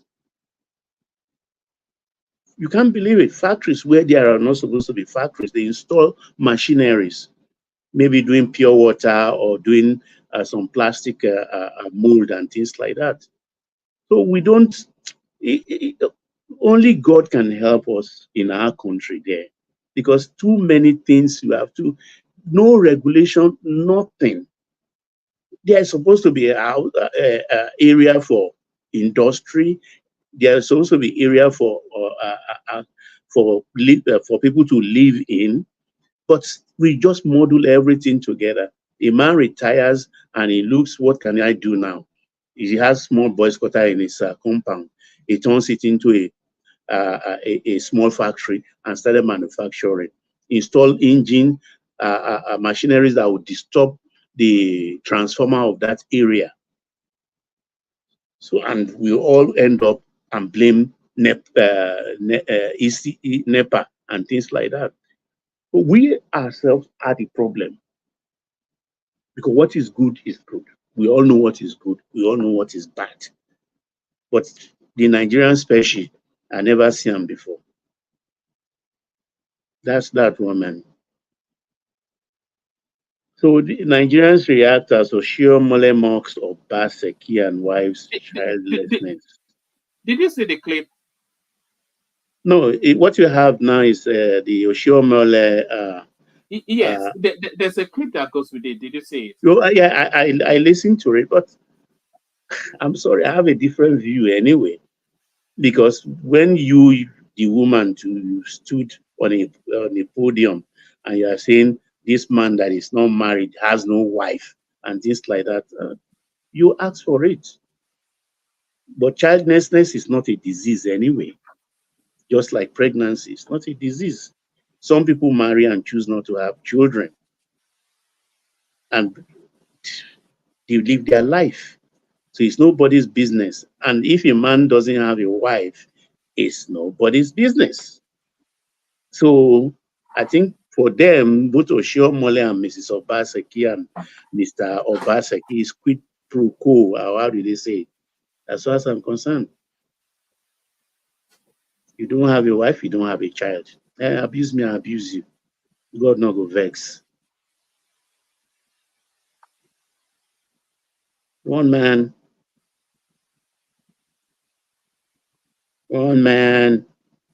Sorry, Baba. Yeah. So let's talk. Here's this NNPC one, the article NNPC. But before you go there, is that not a cardinal sin? Using something like that to, I thought that's not behavior, is it? Using somebody's inability to have children to mock them. Is that not the lowest people can go? Is there anything lower than that? Well, yeah, that's hitting below the belt. I will admit that. But then, when you abuse me and say, as old as you are, you don't even have a wife in your house. You can't even. That means you are irresponsible. I will also look for something that will hurt you, and reply. That's how I see it anyway. So you think she opened that window? Yeah, she opened the window. Why should we tell? I mean, what has that got to do with development of an area? A man having a wife or a chronic bachelor and things like that. It's none of your business. You're on a campaign trail. You talk about how you're going to manage the people and their resources and what you can provide for them. not personal issues like this. So she asked for it, or she and her husband asked for it, and they got their just desserts from Aja, block your ears, so from Aluta man Oshiomhole, trained in Moscow. All right, brilliant. Yeah, let me take you then to the NMPC space. Article demands NMPC's listing on stock exchange. So I'm not quite sure why he's demanding it, because it's already embedded in the constitution that this is what needs to happen. But why do you think it's playing this hand, and what do you think is holding up the listing of that parastatal? Well, we should all be reminding them, whoever is responsible, particularly Mr. President. So Atiku is on point there. He is a citizen of Nigeria, and the NNPC being listed, you understand, it's something that's overdue, even since yesterday. I don't know why they are wasting time, or what is holding the government back from listing NNPC. They have to float it because it's too opaque. We don't know what exactly is going on in that company. I mean, and that is the live wire of the country so far.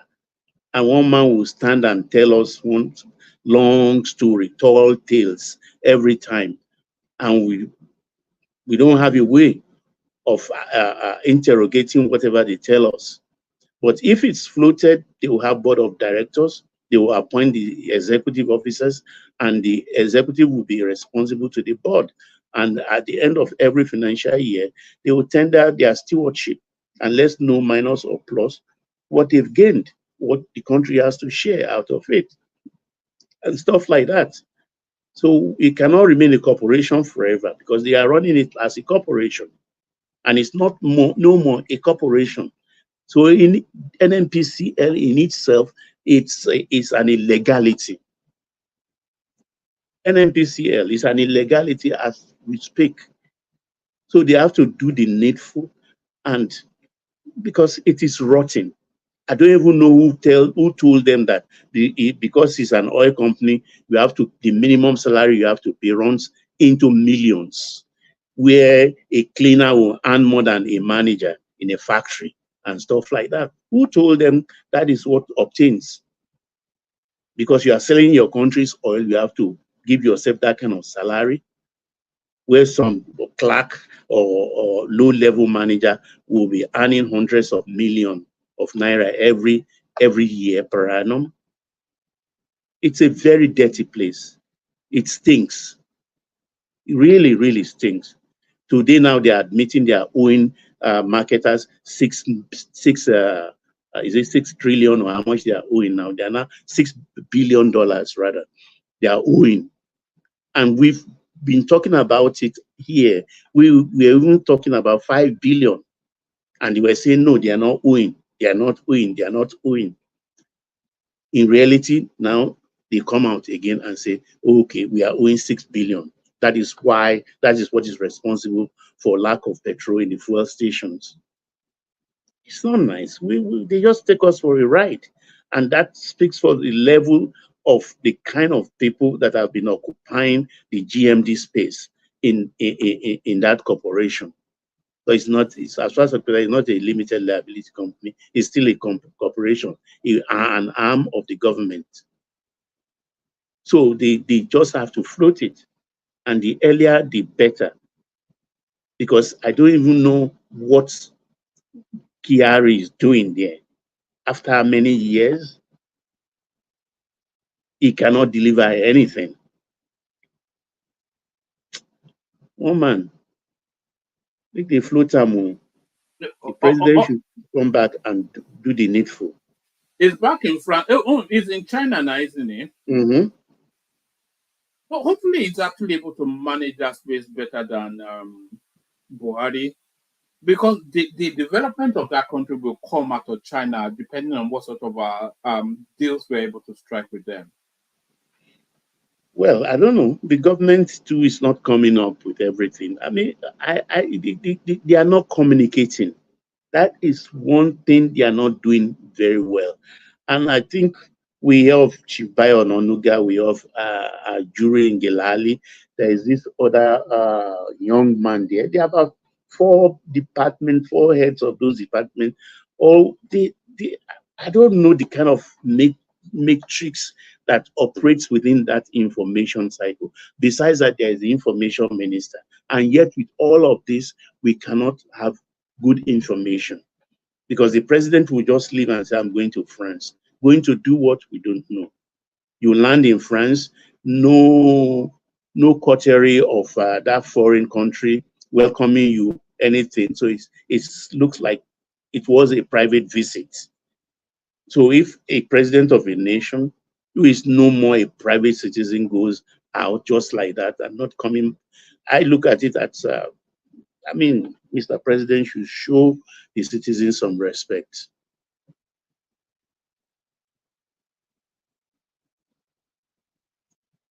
So one man.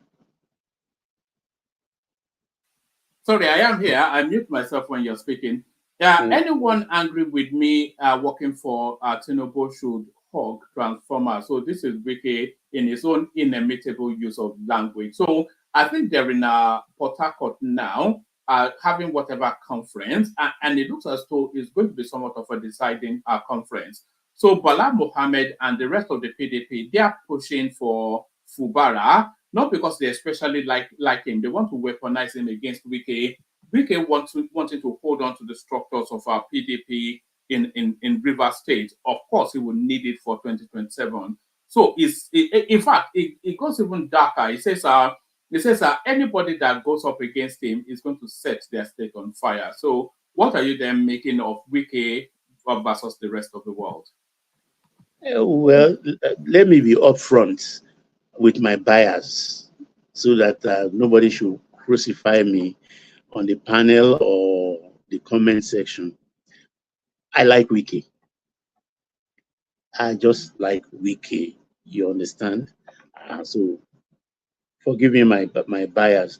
You see, the thing with Wiki, Wiki is a very clever man. Very, very, give it to him. Look, when he wanted to work with APC, he wrote to the chairman, whether acting or interim chairman, he wrote, I'm going to work with this government. They've invited me. Can you approve that I go work for them? The chairman approved. So they cannot say he's thumbing his nose at PDP. He went to work for APC with PDP approval. That is one. Two, a man that has ruled Rivers State for 8 good years, it didn't just happen in the governor's lodge for 8 years. He was chief of staff and he has been chairman of local government council. Correct me, I may be wrong there, but he's been in government all his life. So he knows what he's doing. He installed somebody to come after him. That person betrayed him. And today, as it stands, we are watching the whole thing unravel. 48 laws of power. Do not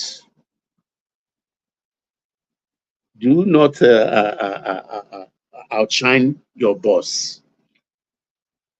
That's one law Fubara is not respecting or observing. You are somebody, a typical civil servant. I don't know the level you were, but you are like the financial controller of the state. And Wiki picked you out of obscurity.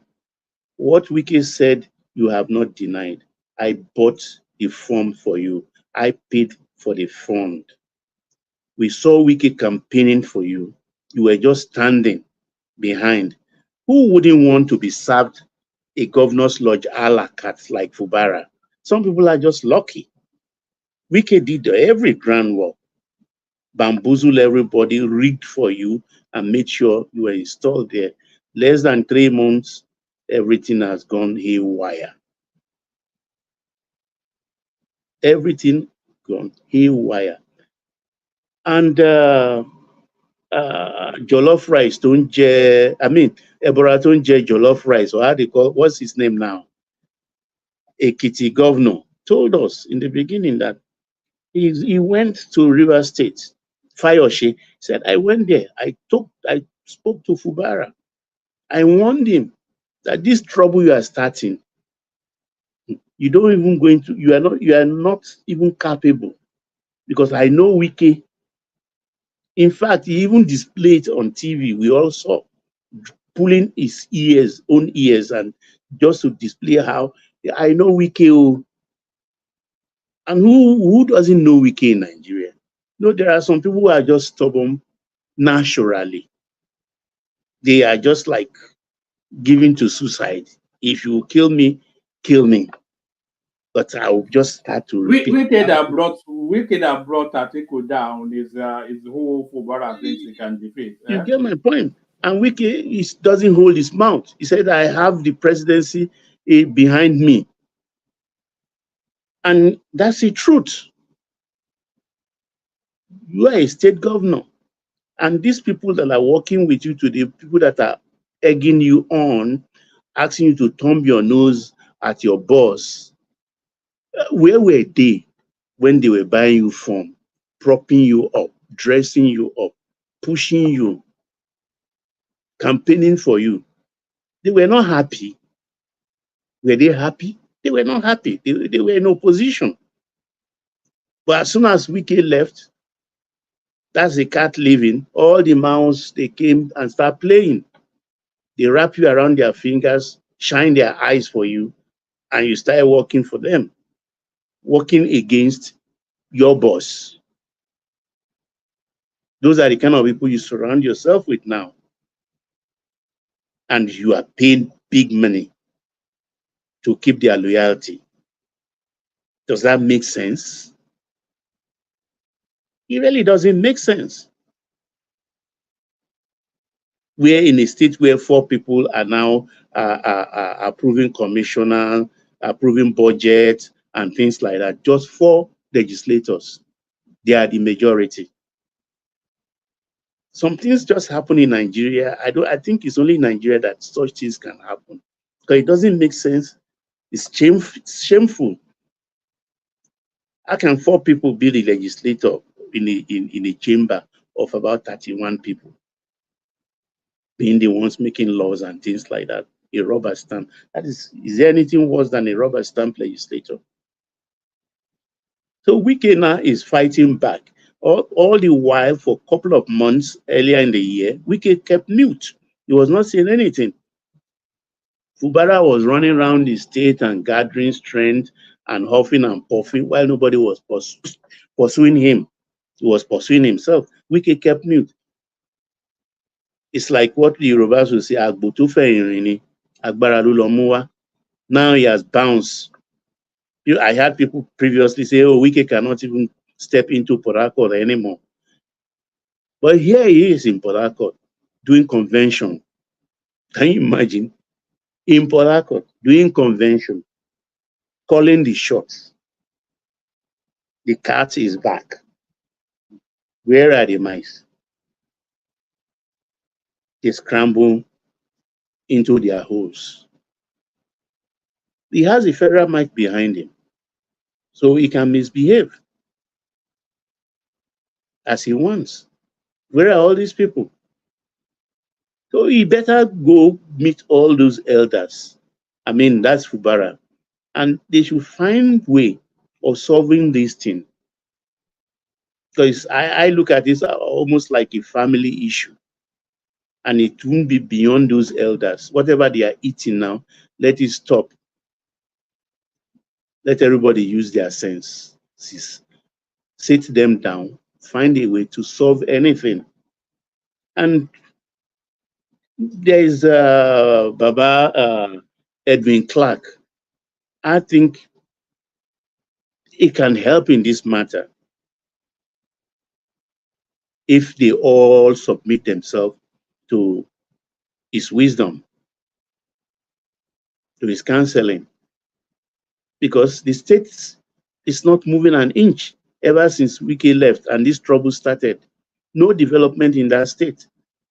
It's all motion and no movement. All motions and no movement. Nothing is happening, no matter what. Fubara is just expending money, buying people's loyalty. For how long will you continue to buy people's loyalty? For how long? When the money dries up, then they take their loyalty and put in their pockets. So they just need a solution now. Now. That's it, one man. All right, brilliant. All right, brilliant. And let me go from you to Ajane Koko. But on my way to Ajane Koko, let me play you a clip of our guest that's coming on Thursday. I put the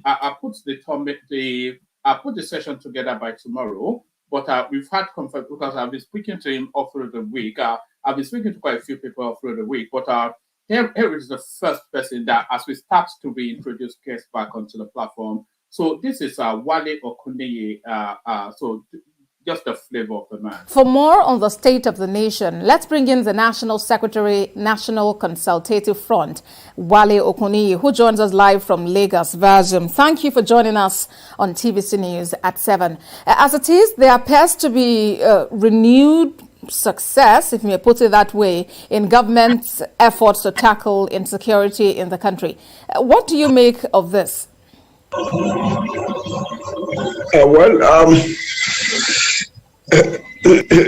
Human society is dynamic, and government itself has not done enough to be able to stem insecurity, particularly as it relates to agitation among the Nigerian people.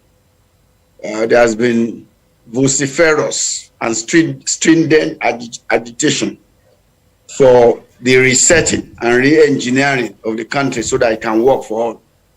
But government has kept what I call a deaf ear to that. And that is not pleasing to the Nigerian people who are the owners of the country. And that's why you see all this heightening. So that's Wale Okuneye in one of his many incarnations. But like I said, he's now the National Secretary of the Patriots. You remember the Patriots, of course, when Iwanyamo went on that visit to Aso Rock, he was part of that team. So he'll be telling us all about that and more on Thursday. So I'll put the session together and then put it out by tomorrow. So he'll be joining us. But with us now, Ajane Koko. So Ajane Koko, come into the conversation. It's setting up to be a mellow little session, which is a flavor that we especially like. That come into the conversation at whichever one man, can you come back to me? I'm at the middle of something right now. All right, but then let me go to Zita then. If Zita is ready. Poor man, how na day? We do. I don't even know what you know. They thought waiting happen. We're just talking Bula Balu, the usual.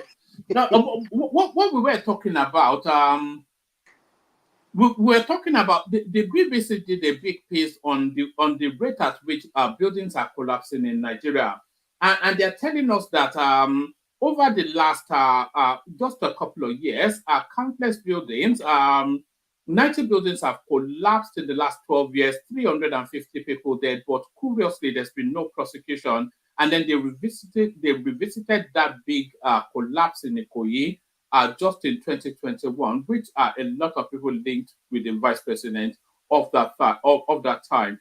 So we're discussing that, and then Atiku demands NNPC should be listed on the stock market. We're discussing that, and then we're also discussing this, which is Oshiomhole. Nigerians react as Oshiomhole mocks Obaseki and his wife's childlessness. So that's this level of politics that they are playing now in Edo State. Let me play you this clip. I was shocked yesterday to see Mrs. Obaseki, the first lady, saying that our candidate has no wife. She is the most, I'm sorry that she had to say that, because here is a woman who has no child. between him and Obaseki, they have no child. They are childless. They are even not ready to adopt. I mean, I don't blame anybody who don't have a child. But people who have love for children, they go to motherless home and adopt children. They have not adopted. They are both in their 60s. So you married with, I don't know whether it's a contract or whatever it is, but they have no child. Now, our candidate not only have children, he has invested in the education of those children such that you watch them on live television, covered by your media stations, where the first one that spoke is a lawyer, the second one is a medical doctor, and they address the crowd in Edo South, in Edo Central, in Edo North, and their mother was there.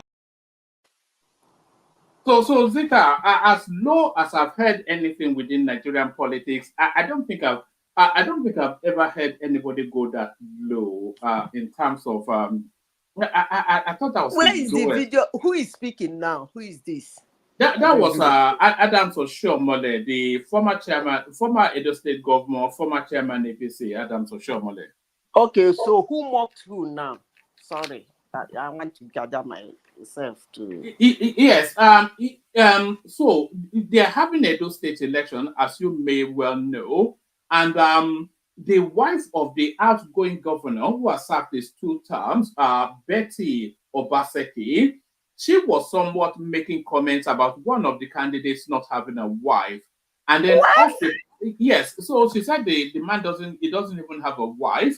And then off the back of that, Adams Oshiomhole then straddled the media space to then tell us then that Obaseki and his wife Betsy, they are 60 plus, they don't have children, they didn't even adopt. And I thought, I thought that was maybe I'm not sure if I'm being overly sensitive, but I thought that was just too low. Which side are you sensitive at? At the response? At the response, I thought that comment was a bit too much from Oshiomhole. Okay. You want me to say something about it? You can, or you can go to other topics. One man. Yes. Yeah. I will say this. I know they won't like me, but I will say it anyway. Trust me. You see, when you are doing something very serious, it will be better you put women in a position where they work, probably where they sit in the office, think and work out something. They are very good at that. But if you bring them in the public where they have to speak, like address issues, I don't really think women are very good at that. So I will advise anybody who is contesting for any seat shouldn't allow his wife to carry on with campaign, because that woman shouldn't have said that thing she said. I don't think that is the reason why people vote people. Whether you are married or you don't have a child, I don't think that will impact your deliverables as an administrator in any position in life.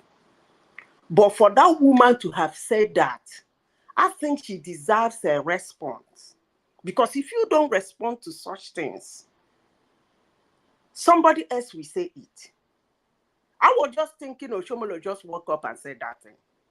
I didn't know that somebody said, why would you say somebody doesn't have a wife? And what has that got to do with his capability and capacity to do something?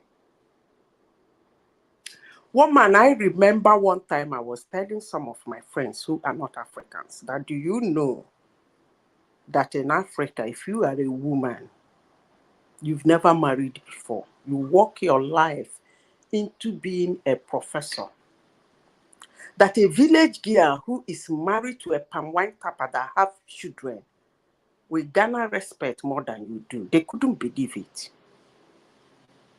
I gave an illustration. And that's what gave that woman the gut to say what she said. I think it's the culture and it's the tradition. Because I've seen most Africans believe that if you are not married, you are not responsible. I don't know where the hell they got that one from. Well, let me tell you something. The Indian president is not married. Never been married before. Never had a girlfriend before. He's the president and he's making waves. One of their best, if I may say. So, but in Africa, if you are not married, no matter who you are, you are irresponsible. That's actually what the message the woman wanted to say, to push. That this man is irresponsible because he's not married. Are you there? That's the most despicable thing I think somebody should say about his fellow human being. It's a choice. Marriage is a choice. It's not. But that's how the culture is structured now. Is it that? That's how the culture is structured. One man, when you talk about the culture, you talk about the evolution of our culture. Where are we? Do you where think are we today? Let me ask you this. Do you think a single man can contest to be president of the United States? Why not? Well, he can contest, but he stands no chance. I mean, where did you get that one from? There's a certain unwholesomeness about it. There's a certain unwholesomeness. No, I don't think there is an unwholesomeness about it. I've given you an example of an Indian president, and I can give you more examples of presidencies. But some of them you will say, hey, but they're married and they're divorced. There are a lot of them that are not married. If you prove yourself... You know what people like to see in their president? They like to see the wife, they like to see the children, and then they like to see that family unit. And you don't think that's a distraction? No, it's a wholesomeness thing. Now they want to see that this is a steady and a balanced sort of person that has done as life prescribes. One man may be to you, but that somebody is not married doesn't make that person irresponsible. But what makes somebody irresponsible is the way the person carried him or herself, even in marriage. There are more irresponsible people in marriage than there is as to those that are single, I must say, from statistics. But it is what it is. At least Oshiomhole has hit back at her. So, and I hope she's the one that has no kids, right? I hope so. Yes, Betty. Oh, very good. Yeah, very good. You know, I'm surprised you're taking that tack. You know, I thought even Baba was a bit somewhat tepid in his. I thought we will wholesomely condemn it. We will wholeheartedly. No, I wouldn't. I wouldn't. You know, okay. Can I come in? A woman, you see, how one kind of ridiculous somebody. You see. Somebody might feel terrible because you are called childless. You feel very terrible about it. And you don't know how somebody... Is that not the most damning thing that you can say to a woman? Is that not the most damning thing? Okay. And you don't know how terrible somebody will feel that the person is not married. You don't even know why the person is not married. You don't know whether he has the thing. You don't know whether the thing is functioning. You don't know whether it's a health issue, that he doesn't want to be blown out of proportion. You don't even know whether he was born without the thing functioning. You don't know. But that person can open his mouth to everybody else, calling somebody, why are you not married? You are useless. That's okay. But looking at somebody and saying you are childless, hey, how dare you call somebody childless? I'm not that kind of person, okay? I'm for free speech, but in as much as I'm for free speech, I will not sit down here and tell somebody or will want anybody to control, to be the deciding factor of what is outrageous. So if you think what Oshiomhole has said is outrageous, Probably for the man that was called irresponsible for not getting married, that word too is outrageous. So it is what it is. That's where I stand. Somebody calling somebody not married at a particular age, you don't know what is the reason. It could be an outrageous word. But whenever somebody say, hey, look at that woman, childless, look at that man, child, and you don't know why somebody is not married, you don't know whether his thing is dead, and he doesn't want to go through the trauma of marrying a wife and not being able to have a child, and the story goes on and on and on and on.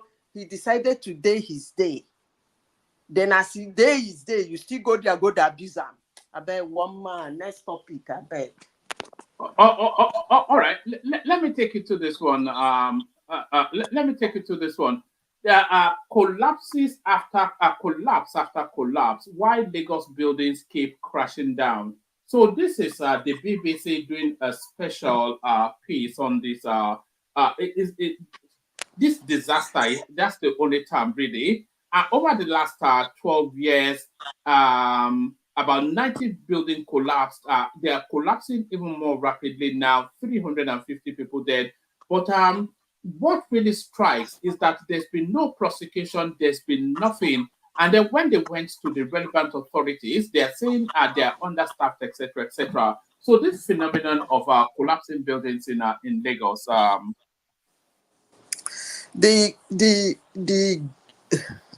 Woman, you see, on several occasions, before I used to say Nigeria is bad. Nigeria is not working. But I think I have to change my tone. I think it's Nigerians that are not working, not Nigeria. You see, Lagos State is in a place where you don't just start building a structure.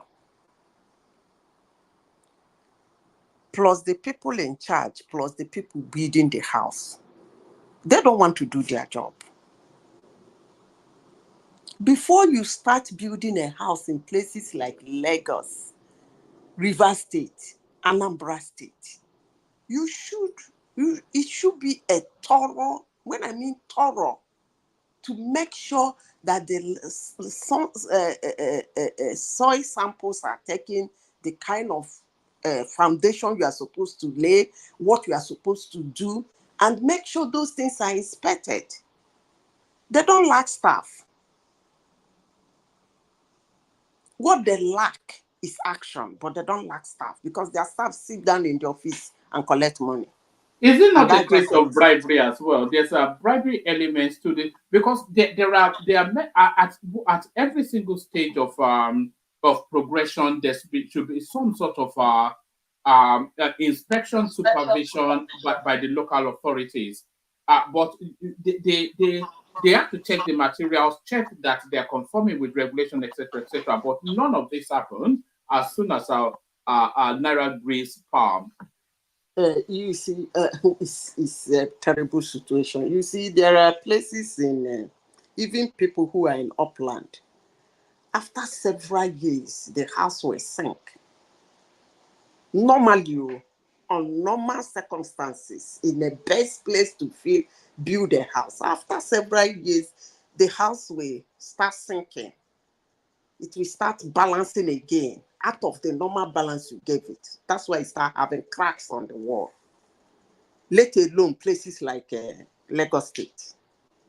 So the government is not doing the job, and then I just pity the people who rent or live in such houses that die, honestly, because I mean, I don't care about who put his own house carelessly. Definitely you are going to lose your money.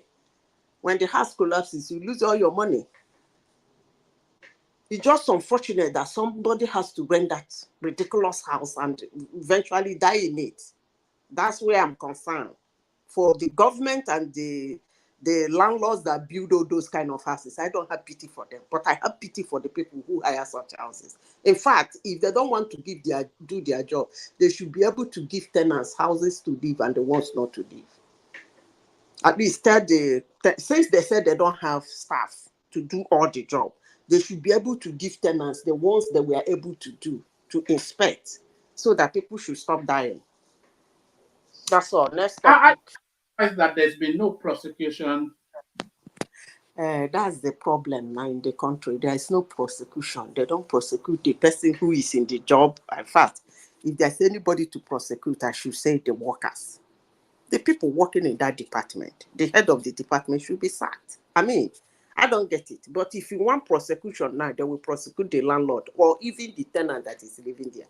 That's the ridiculous way it goes. I don't know. But Lagos State should be ashamed of itself anyway.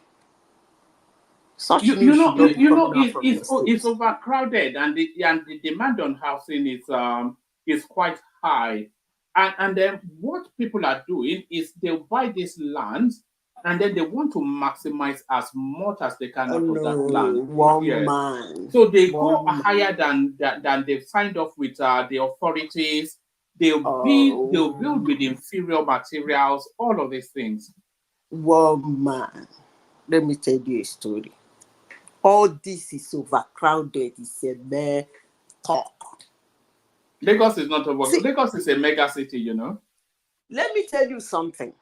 Lagos, by now, according to people who open their mouth to talk, by now in Nigeria, if Nigerians were functioning, nobody will even know the difference between Ogun State and what's the name of the other state close to Ogun? Not Ondo. Is it Oyo State? Oyo. Ogun and Oyo. Yes. By now, nobody would have known the one that is Lagos State. In a country that is functioning, I can assure you that. Those places would have been developed. All these houses, I bought land. That's where people would have been living with a high-speed train lines. Beautiful road you can drive from that place to walk in 45 minutes. If you want to drive. That's already the case for Ogun State, you know. There's a real service that, in fact, Thomas often tells us anecdotes of his sister jumping on the train to go and work in Lagos and then going back. I'm not talking about one, anyway. One rickety line away. I'm not talking about one railroad. I'm talking about crisscrossing rail, even within Oyo State, within Ogun State, so that people can, from their house, walk down to the train station, take the train, do connections till they get to Lagos. And this will take nothing less than 45 minutes because traveling by train is easier because you don't get hold-ups and all those things. Because he said 45 minutes is 45 minutes. He keeps stopping at the train stations and the train keep moving. No hitches, unless there is trouble. I mean, I don't get it. That's the easiest way to travel. Maybe I'm speaking because I love rail travel anyway. That's the easiest way to travel. Very easy. And you see more because it's beautiful. You have a place to look at the towns and cities you're passing. I mean, I don't know why Nigeria don't want to do that. I don't know, but it is what. But to be fair, we're in the process of correcting that. They are crisscrossing the country with rail at a rapid rate. Itakpo to something or the other, Kaduna to Abuja, Lagos to Ibadan. I think there's one just being completed in the east as well, and they're slowly interlinking the country by rail. They should do it. Either the rail will be up, the road will be down, or the road will be down, the rail will be down, the road will be up. Whichever way they want to do it. It's better they keep the road up because at least that's the one they can build, and leave the rail down. Easy. You choose if you're a rich man who wants to buy fuel for 3,000 naira per liter. Fine. Buy your fuel, hit the road. For the normal workers, everyday worker, they should have train. So that wake up in your house. You said you are leaving your house by 5:30. You should be in Lagos by 6 o'clock. Fine. The train keep moving until it gets to the final destination. It takes off again. I don't know why Nigeria cannot do that. I just don't understand that. Well, Zita, may I interject? Go ahead. Well, I think you are behind when it comes to the rail transport. There is Polako to Aba functioning, and there is Lagos to Ibadan functioning with stopover in Abeokuta. And there is Uyigbo already to Alagbado. Alagbado is Ogun State. So there is that seamlessness in travel between Ogun State and Lagos. A lot of people work in Lagos, they live in Ogun State. But for the rail to function from Ogun side properly, BT is trying to defend his governor. They are not putting in their own shift. They have to do the roads so they can have access to the Alagbado train station, or even continue the rail line into Ifo or Kwakbala and Turo in Ogun State, and they are done. Lagos State has done their best, and the red line is functioning as we speak. You are not understanding me. You see, when I want to talk about infrastructural development of a country, I don't call the government. That's where our corruption and everything comes in. I don't call the government. You see, I was looking at the rail system in Lagos State. I hope the man did not steal it from Chicago. I hope he legally accepted that thing, because I was looking at Oshodi. It cuts off. It goes to Ajao, then to what's that? There's one airport it goes to. Then the other one continues straight. I was looking at it. It was like something. If you look at the one in Chicago, it's looking like that. But what am I saying? I'm saying that thing should not be run by the government. Should not be built by the government. I have said this several times. Just like Dangote build the refinery, one billionaire in Nigeria should concentrate on. This is one of the easiest business somebody can do in Nigeria. Very easy. If they will let him. If need be, let the government be the one to construct the railroad. Let the individuals buy the train. Just like we have all those train buses, the young, this, that. They should have trains like that. Why not? What is actually going on in my country? Why not? You buy your train ticket as a worker for 1 month, put it in your pocket. Tap, you join the train. Tap, you come back. But it's only about 2 years ago they removed a rail system from the exclusive list, actually. It's always been a function of the government until Buhari did it about 2 years ago.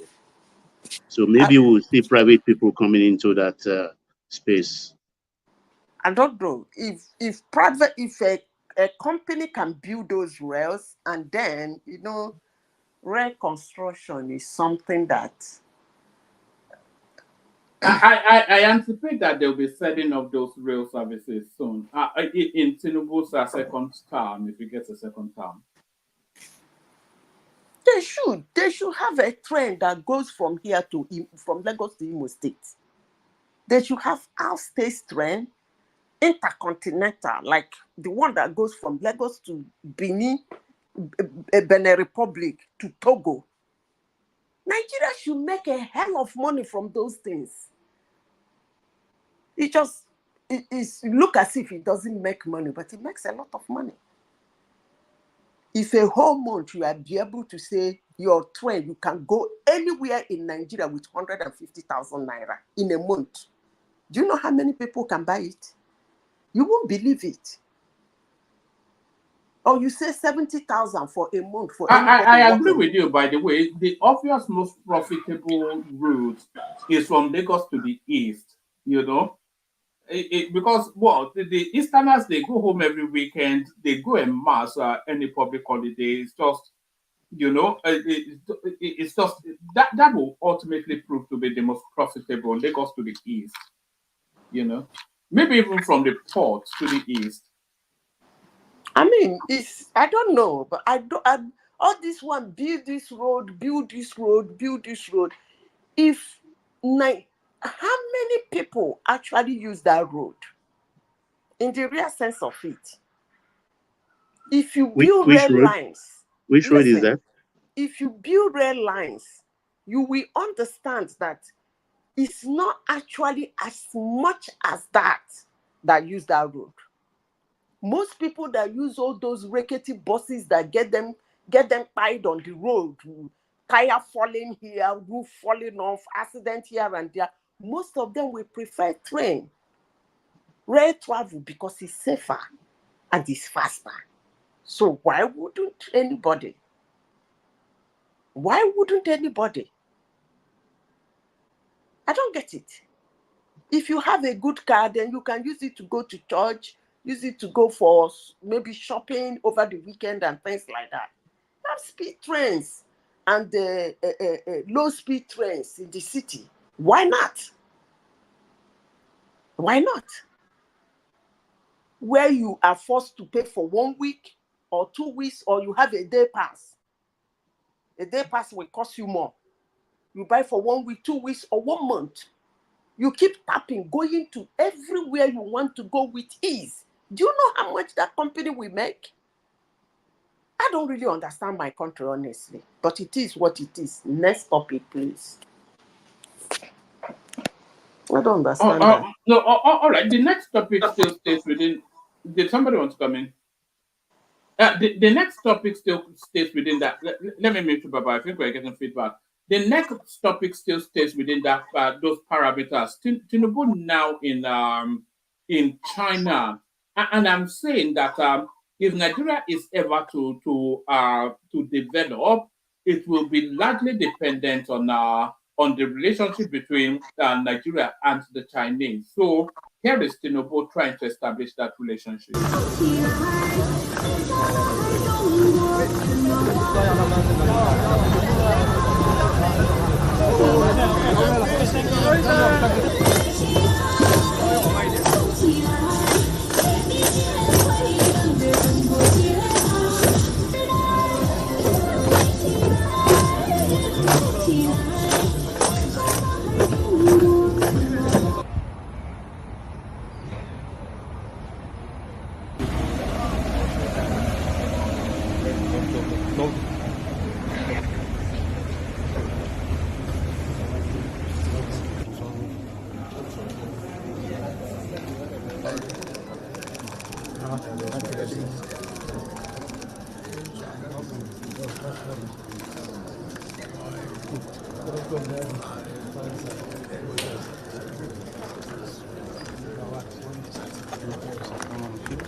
So that's the Novo enjoying the pomp and pageantry of the Chinese, but the relationship between the Chinese and Nigeria is very crucial to any plans that Tinubu is having. Where did you get that one from?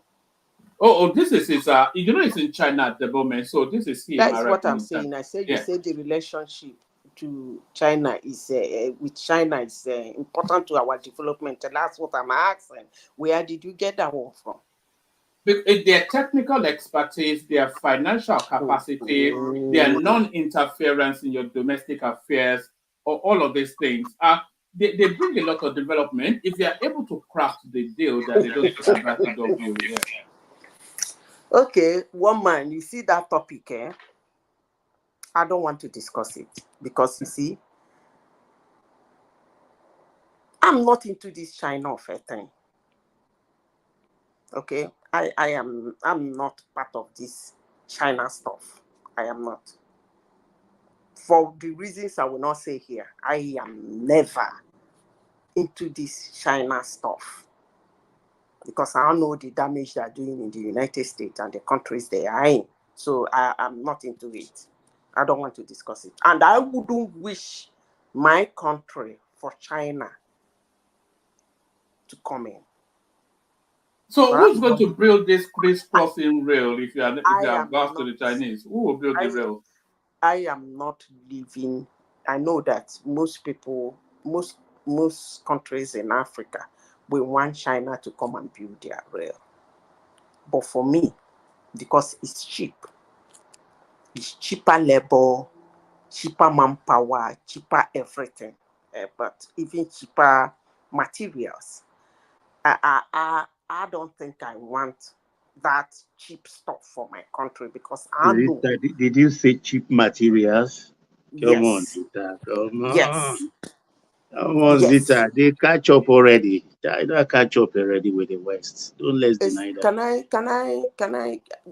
I'm with Baba. I think that's an old narrative that you know. Let me I think finish. that narrative is like a decade passé. I will even prefer a steel made in Nigeria to be used for our road than a steel made in China.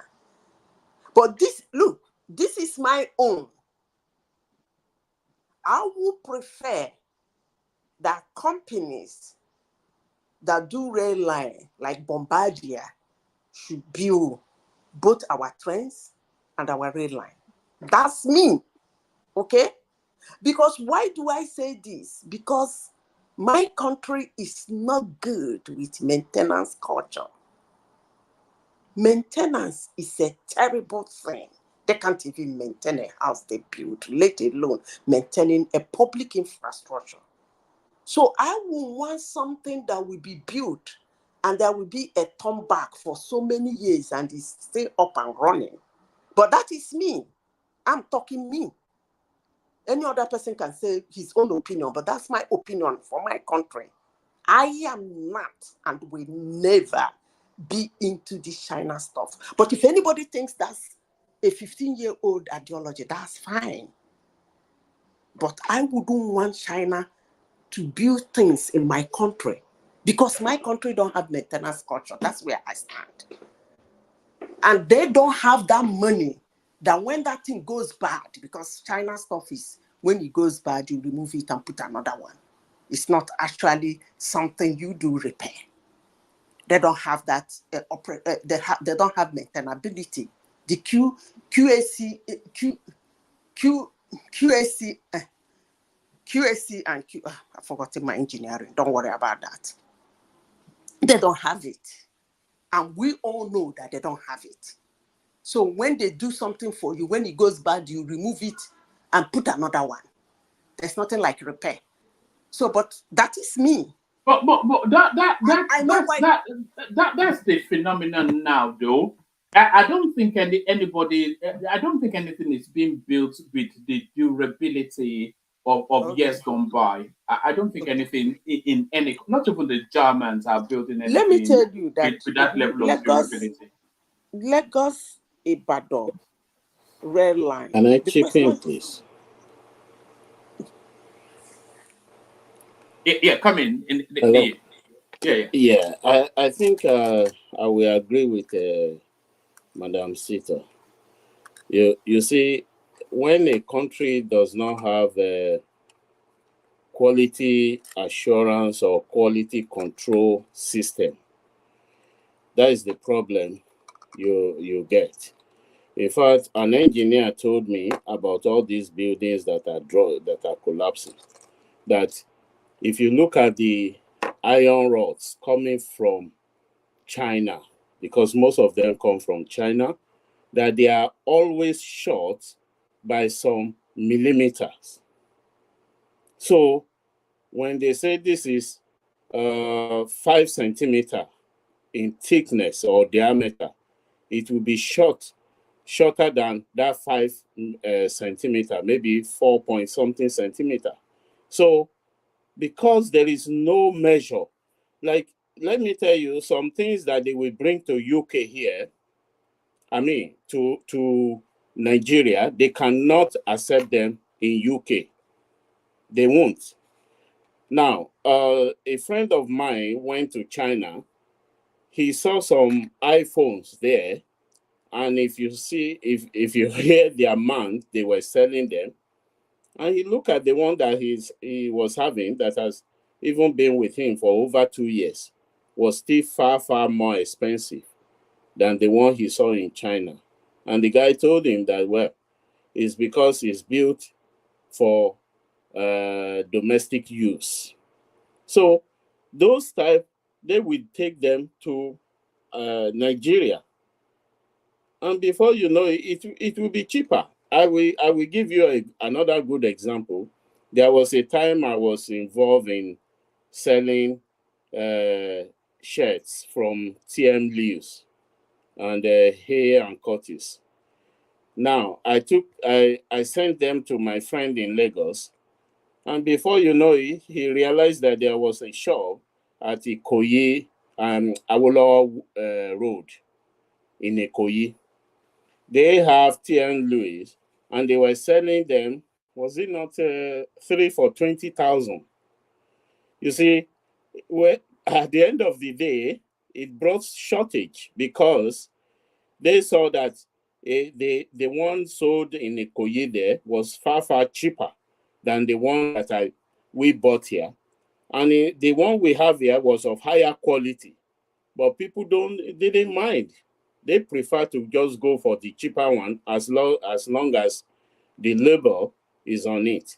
So it's because we don't have that quality assurance. It's not that all those systems are not there, but nobody is responsible in a, it's a simple thing. If you go to petrol stations in Nigeria, there are some that they've changed, they've turned all the systems and so on, but which can never happen in UK here. If you are buying 10 liters, you know you are buying 10 liters. But in Nigeria, you want to buy 10 liters, maybe it's only 8 liters that will be in your tank. Thank you.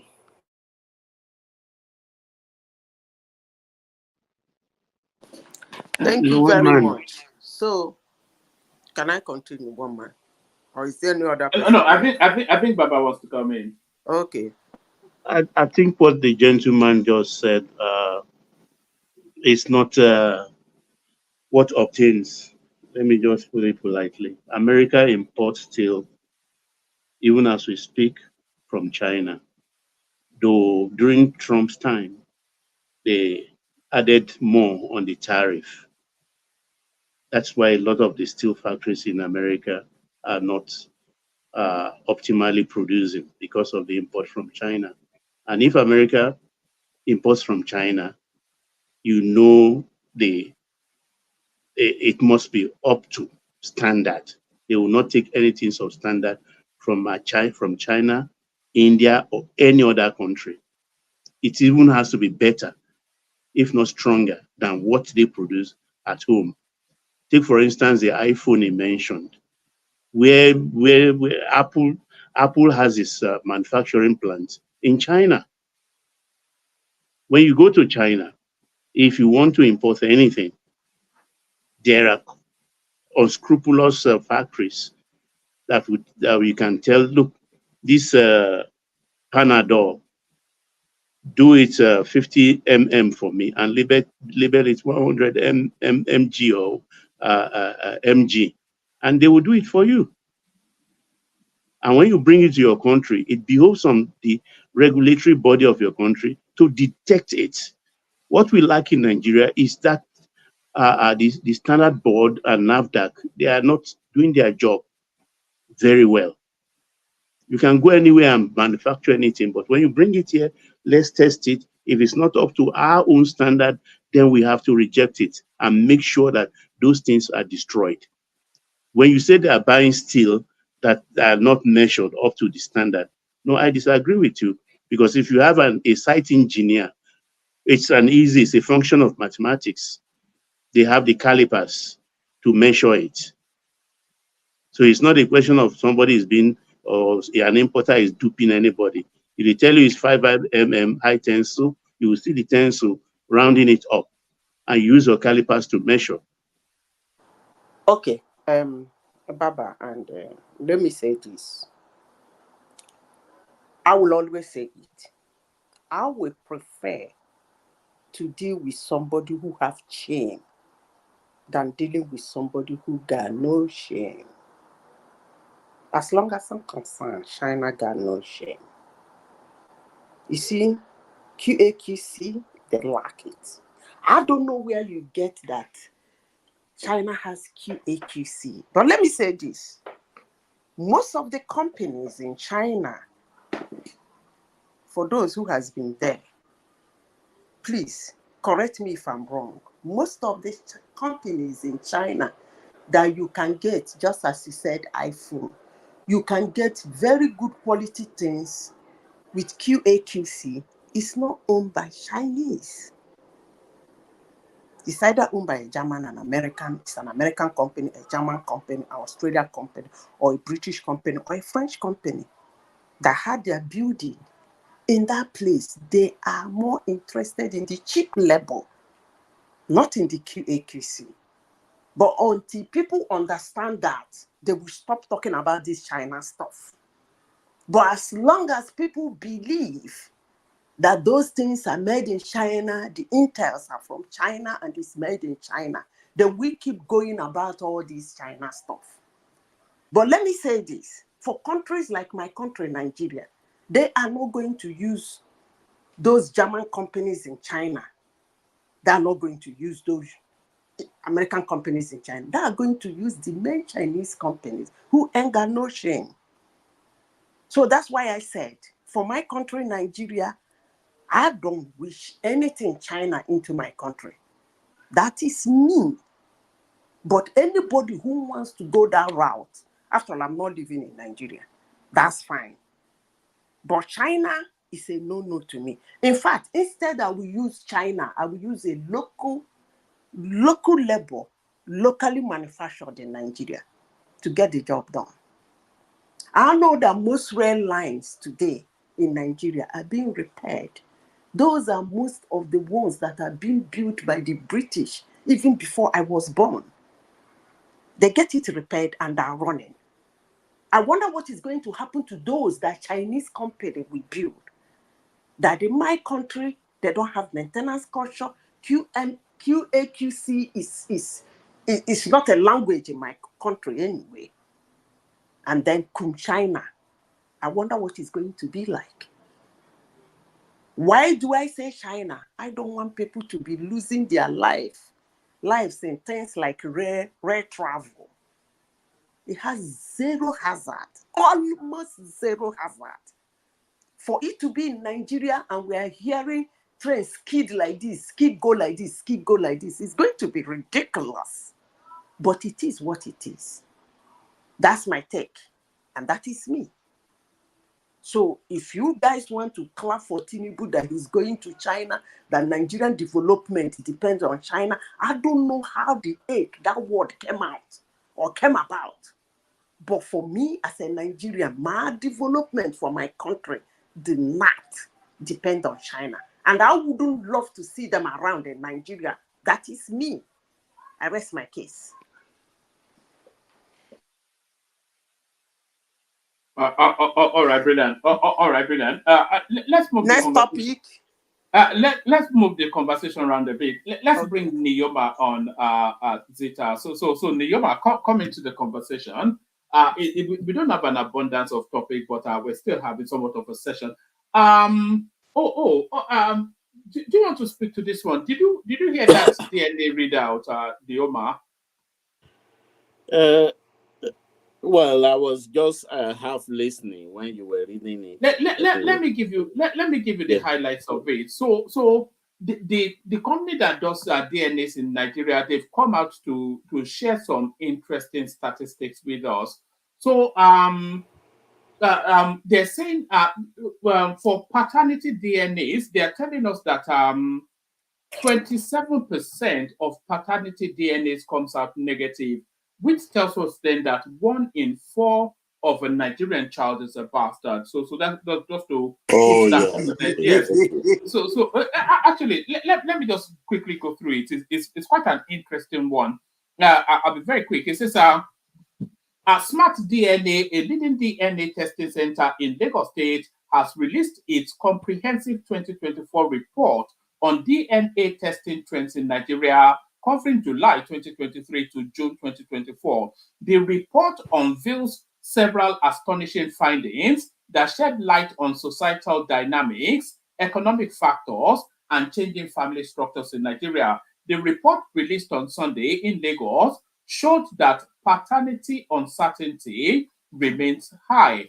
According to it, 27% of paternity tests conducted came back negative, indicating that more than 1 in 4 men tested are not the biological father of the children in question.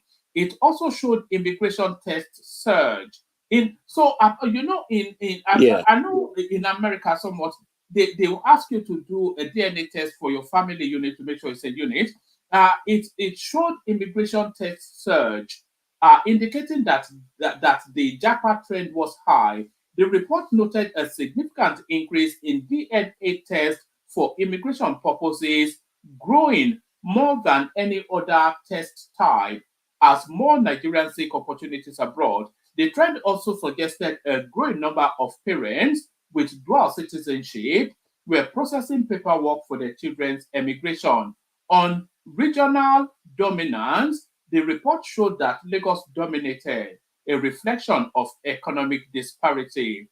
An overwhelming, so this is where it gets interesting, an overwhelming 73.1% of DNA tests conducted in Lagos with an overwhelming 71.1% of DNA tests were conducted in Lagos, with a stark divide between the mainland, which is 67.5%, and the island, which is 32.5%. This concentration highlighted the economic divide within Lagos State and across Nigeria, raising questions about access to such services in other parts of the country. It also showed the Yoruba ethnic group accounted for 53% of tests, followed by the Igbos, that's 1.3%, with the Hausas, 1.2%. Commenting on the report, Operation Manager at Smart DNA, Elizabeth Dagia, said, these findings offer a unique window into the changing dynamics of the Nigerian families and society. The high rate of negative paternity tests and the surge in immigration-related tests are particularly noteworthy. They reflect broader societal trends that merit further discussion and research. The concentration of testing in Lagos also raises important questions about accessibility and awareness of DNA testing services across Nigeria. Yeah. Okay. So you don't do that. You don't do. No, let me just give you two more paragraphs. It says the statistics shows that most of the children tested are ages 0 to 5, which is 54%, suggesting people wanting to confirm paternity early. Men age 41 plus are 45.6, and 31 to 40, 37% were most likely to request for the test. So let me give you one last one. Also, it indicated slight gender bias in child testing, as more tests were conducted on male children, 52.8 than female children. So interesting data, the changing dynamics of the Nigerian space. Do you have any thoughts on that? Yeah, there are two reasons I want to give about the statistics you've just given. The first one is the divide between the rich and the poor, and that contributes a lot to the percentage you have in the mainland compared to the island. Now, if you also the sorry, the percentage for Yoruba, to me, I will not dispute that. I don't know much about that of Igbo, but I will equally not dispute that of the Hausas, because,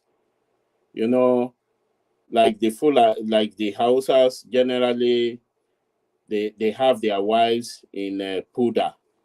That is, they don't go out. If they even want to go out, they cover their faces. And you know, when you have a son, when the son is getting to a puberty stage, you don't go to your mother's room anymore, except those rich ones or the educated one. But ordinarily, you don't go to your mother's room anymore once you reach puberty stage. You can only greet your mother just at the entrance. So the same thing goes for the ladies. So that may actually reduce that kind of mismatch that we have here. Now, in the villages, generally in Yoruba land, there are a lot of people having concubine here and there. You know, this thing was, I was still discussing it with someone just yesterday, that, you know, generally in Yoruba land, especially in the village, your brother's wife, maybe your older brother, some people will still be sleeping with the wife. That is, the younger brother can be sleeping with the wife, or someone in that clan that is younger than that brother can be sleeping with the wife.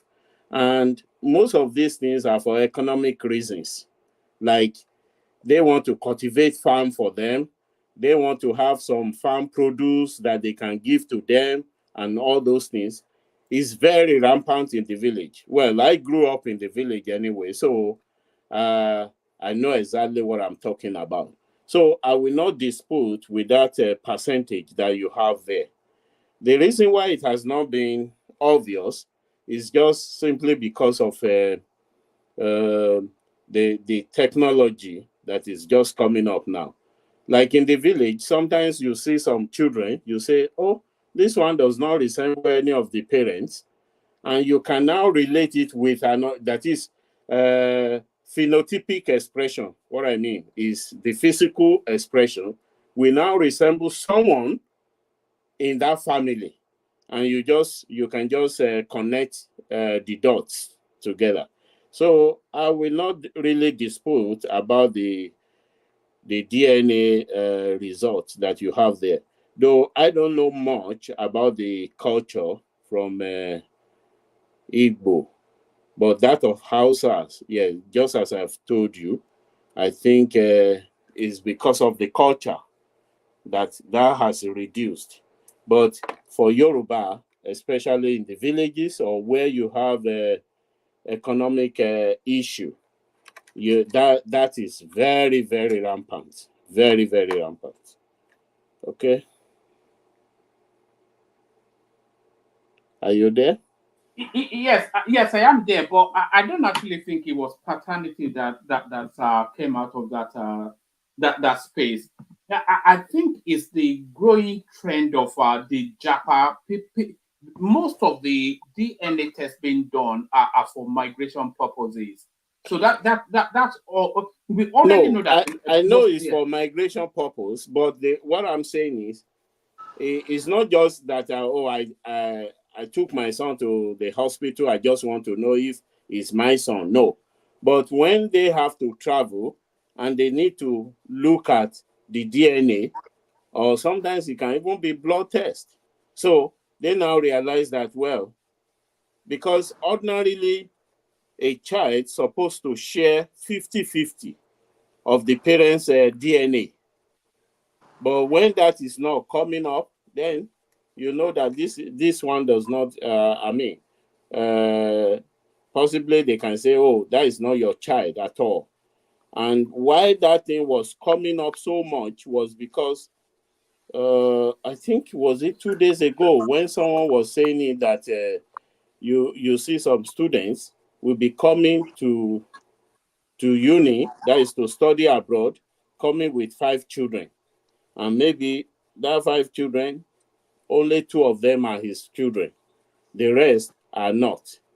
So that may also contribute to that percentage that you can see there.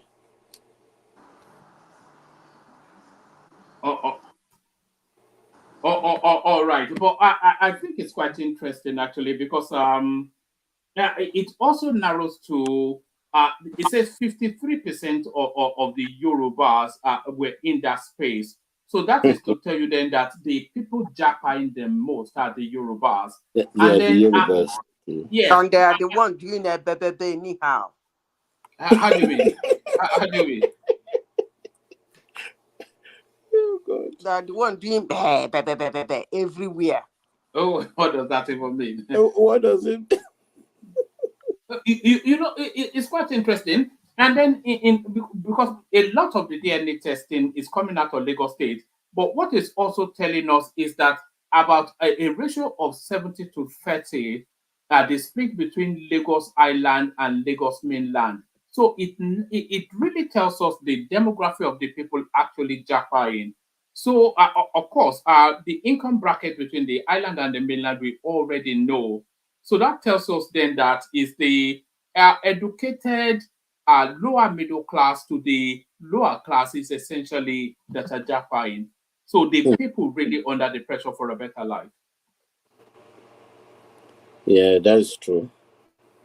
That's definitely true. But Because man, this one I saw was, I think I said it here a long time ago, is the first child.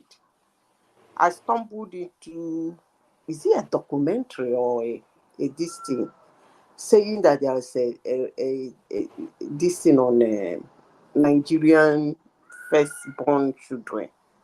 They said 45%. That was a lot. That the man is not the father of his first child. That's what they said. They said 45% Nigeria. And they said Nigeria is second to Jamaica. In bastardization. In a pepe. Yeah, I don't know what it is. So that's a whole coded language. But no, it's oh, you mean spreading it about? Okay, yes, I think I'm with you now. But you know, I'm really tickled by this. I don't know, not a lot of people are, but let me take you to the collapsing buildings, the Yoma. So your thoughts on that? Sorry, just before you go there, if you look at that percentage too, it actually speaks of the number of students that are coming to overseas for studies. Like in my uni, you realize that, in fact, as of last year, all over the common rooms, you find Yoruba write-up being displayed. Yoruba, Igbo write-ups being displayed to welcome new intakes. And you just wonder, if they can be doing that, it shows the number of people that are coming, especially from Nigeria. Sometimes you can be in a lift in uni, and you just realize that the whites there will be minority, and people will just be speaking Yoruba, and you know how loud we are, especially when we are on phone. You just know straight away that these people are from Nigeria. So, But what does that tell us though? Because it tells us now that we're international people, so that's not going to reverse. But how does that impact on the Nigerian state itself? Because with a lot of this outflow, they will at some point come back to Nigeria. How would that impact on society, expectations, standards, etc.? So I don't know, man. Like they're saying, it's data that research needs to be done on, certainly. yeah. All right. All right. Let me take you to the collapsing buildings. Give us thoughts on that. Yeah, I think we've discussed about this regarding some of the inferior materials that they supply. You know, I remember, was it 2020 when the COVID came?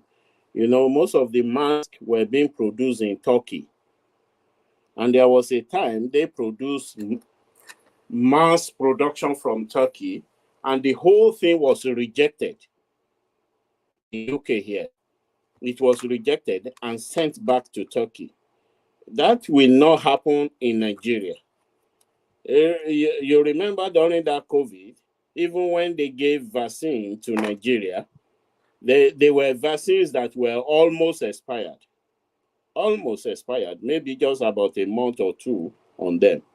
So, and in Nigeria, because of all these atrocities we've been talking about, people just turn blind eyes to materials that are being supplied. Like when we talk about inferior, it may not be it can be in quantity or even the quality of that material, like being shot in millimeter or thereabout, or some things that are supposed to be built and maybe by some materials and they are not there, or maybe something that's supposed to be an alloy is just ordinary brittle metal that they're using.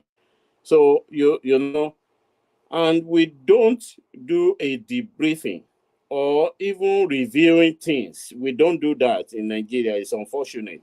If you remember some years back, was it not when the green? You remember the green? That building that got burnt in London, that about 82 people died. Was it Greenfield building? Greenfield building. You know, they have to start reviewing all the claddings that are being used in the whole of UK. And those claddings that are not fire resistant. Gramsfield, wasn't it? That was Gramsfield in East London. Exactly, thank you. Yeah. Yeah. All the claddings that were not fire resistant were being removed. So, but in Nigeria, nothing like that. We don't care. We just continue because there is no there is no punishment on that. So, and that is exactly what is happening. You saw the 21-story building that collapsed the other time, and maybe about 42 people died. Nothing is being done. So the same thing here, even the one in Jos recently, was it last month or 2 months ago? I'm sure nothing will be done. So there is no inquest into what must have happened, what lesson have we learned here? Nothing like that.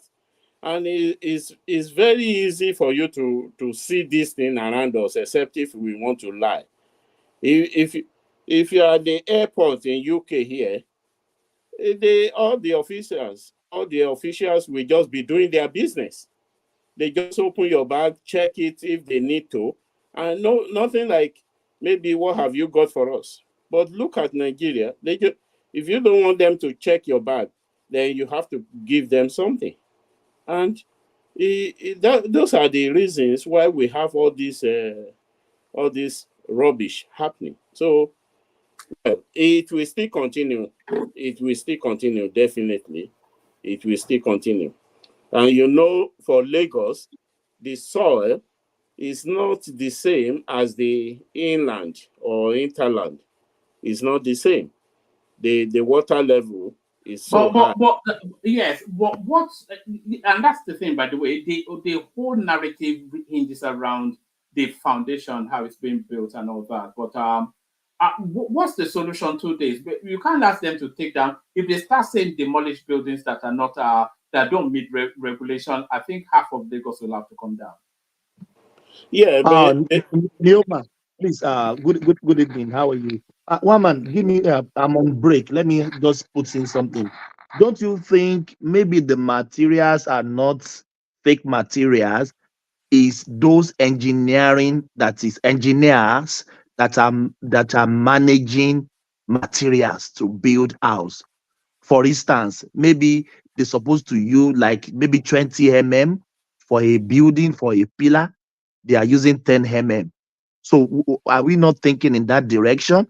Maybe we should not put everything to the material supply was substantial or fake. That's what's happening. That's what's happening, Thomas. Yeah, you are right. That is why generally I know it's not only the material, but even the people involved. Take for instance, if you want to make a block, maybe a bag of cement supposed to make around 40 No, blocks no, 9 for inches. six inches, and Okay. some people may make up to 50 for 6 inches, and possibly for 9 inches supposed to be less than 30 or 30. People may go 40, and at the end of the day, you just touch the block, you see that the whole thing will just crumble on you. So if you are using all those things to build, the specification, yeah, okay, maybe I should say the specification, sometimes they compromise on that, apart from the materials. They Including the compromise on concrete, washed concrete for decking and stuff like that. exactly. They buy rubbish. So I think those are the problems. So, and the soil texture is another issue.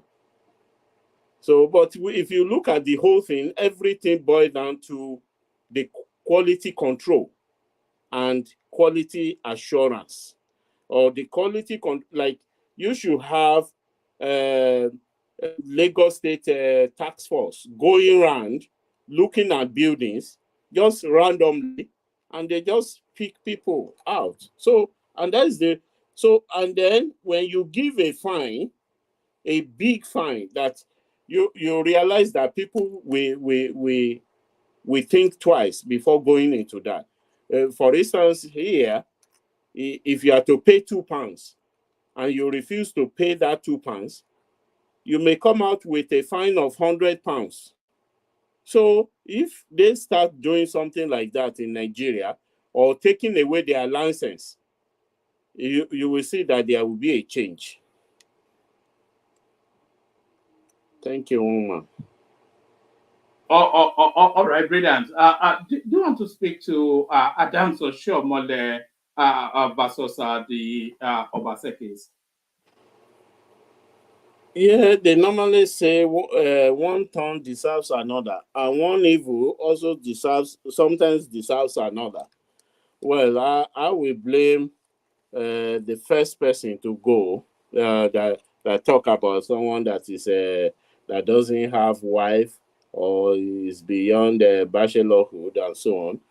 That is why the Oshiomhole is also coming with that. And they said, if you really want to know how your mother was married off and so on, then you should join politics. And that is exactly what is happening. I never knew that Obaseki never had a child.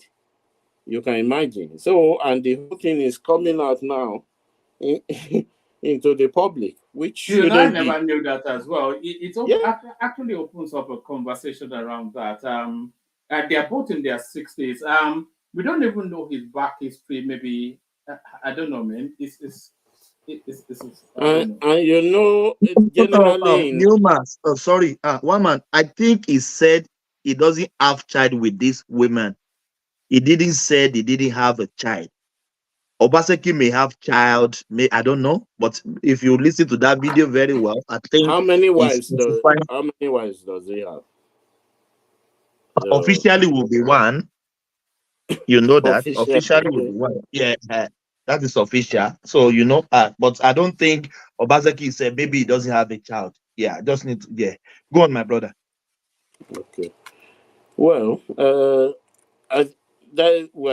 I think it's an issue of Africa generally. We don't like adopting, and because for Obaseki, what will it take him to go and adopt maybe 2 or 3 children? It won't take him anything. So, and we don't know who is having issues. Though generally, I don't think they do have. Sorry, Anyoma to Thomas. I don't think he has at all. That's what you know. Yeah. So, and we don't know who how did he become is a having governor? issues.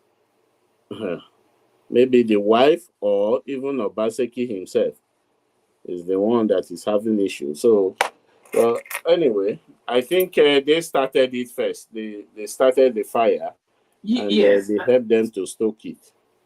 Yes. So, sorry, Owatuku is actually saying, and I think I read it somewhere as well, that there was a time that Obaseki was saying that even his own children in his own household, they are obedient. Oh, right. When he made that comment, do you remember? Oh, yeah, I think okay. In his home. So he would have been lying then, would he? Or maybe that it may be with the particular wife anyway. Who knows? Yeah, that's what I was saying, that he was talking particularly with this woman. Obaseki has a child. If you remember that election time, they said his own children in his own house, they are obedient. You remember that time? Okay. That he make that comment. Yeah. Well, I think both sides were wrong anyway. So both sides were wrong. It shouldn't get low to that level at all. So can I comment there? Yeah. You see, okay. No, carry on, please. You see, I wrote a paper on outrageous free speech, Fourth Amendment, and outrageous speech. There is one particular thing I keep hitting on that paper. People, we should talk about tolerance more. Instead of saying something somebody said is outrageous. Nobody decides what is outrageous. You shouldn't decide. Counter speech, counter comment, and that's exactly what happened here. She made a speech and somebody countered it. It's as simple as ABC. So if you think what she said is not outrageous, what Obaseki Oshiomhole said is not outrageous. But if you think what Obaseki Oshiomhole said is outrageous, then what she said is outrageous. She just got a counter comment. That's all. Thank you. But what she said was not even about him, though. It was not what? It wasn't even about him. It wasn't about Oshiomhole. What she said. The counter comment shouldn't necessarily come from the direction you position your first comment. A counter comment can come from anywhere. Somebody can refer you from anywhere. So that's how you should roll, so that people should have their free speech. When you say that bullshit, somebody should tell you another bullshit too. Simple. All right, but I don't like it anyway. I have to say no, that it's not. It's not something I'm comfortable with, you know. They say when they get low, we need to get high. So that was Michelle, wasn't it, Obama? Yeah. All right. Take us to one more space. We hear from Ajale Koko, and then I think maybe we'll just shut it down after that. I will put fire in your state. Wike wants governor over control of Rivers PDP structure. So Wike and its never-ending battle with the PDP space. Or you can either speak to that or just speak to anything that interests you. Yeah, I heard it yesterday because I listened to his speech when I think it was a PDP convention in Rivers State, and he specifically mentioned the Bauchi State governor. So, and that is to tell you that the guy still have a very strong grip of PDP in that River State.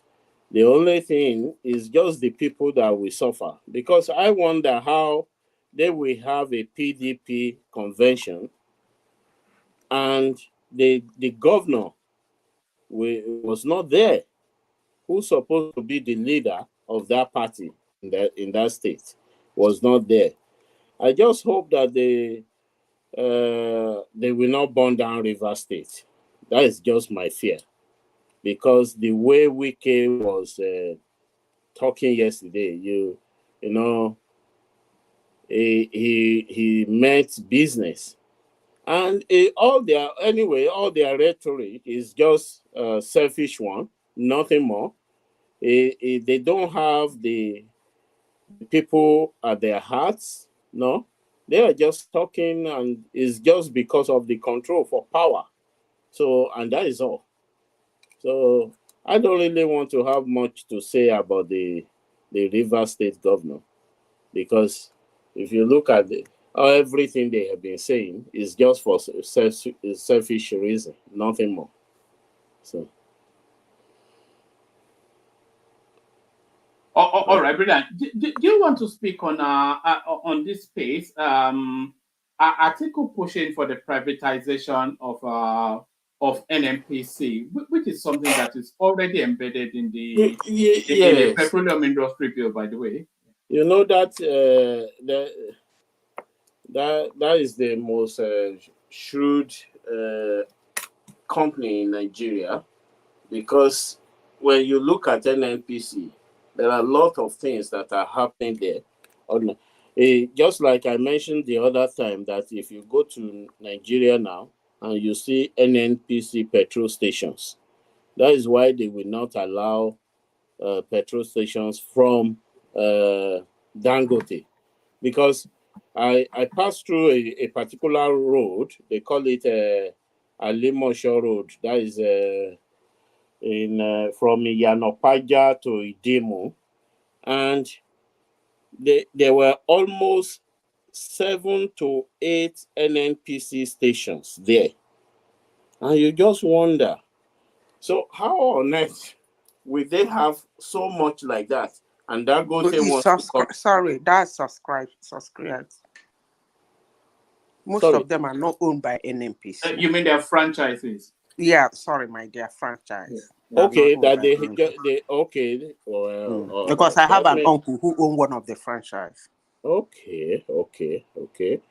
Well, so, but the point is, to be sincere, if they really want to, which I doubt they will ever do that, is to allow the NNPC to go public, so that the people can buy shares and so on. So, but I don't think you know, if it goes public, the average man will never own a share. No, you can, because no, it's just like. I don't think they will. If you remember when the banks, when they were selling their shares at that time, when was it during Soludo's time? Yeah, it depends on how much I you remember. buy. I put 1,000 pounds you in can, First you Bank. can buy I don't know maybe what 100 units and so on, so you will still be able to buy at that time. So I'm sure if they should enlist it, people will buy, even if it's 1 unit. They can go to their banks, depending on the bank that is anchoring it. They can go to the bank and still buy. So, but will they do it? I doubt it, because that is when there will now be need for transparency, which they don't want. So, but they will have to do it at some point, though, because it's embedded in the petroleum industry bill. So yeah, the law compels them to do they're it. supposed to be thinking in that direction straight away. In fact, it's not supposed to be delayed to this point.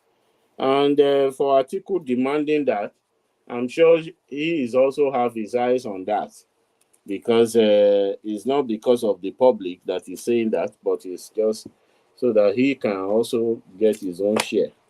So, can I come in? Yes, please. Okay. You see, one thing is privatization. Another thing is for you to understand what such parastatal or such company owned by government, what they were doing, what is their functions, what is their activities before you think of privatization.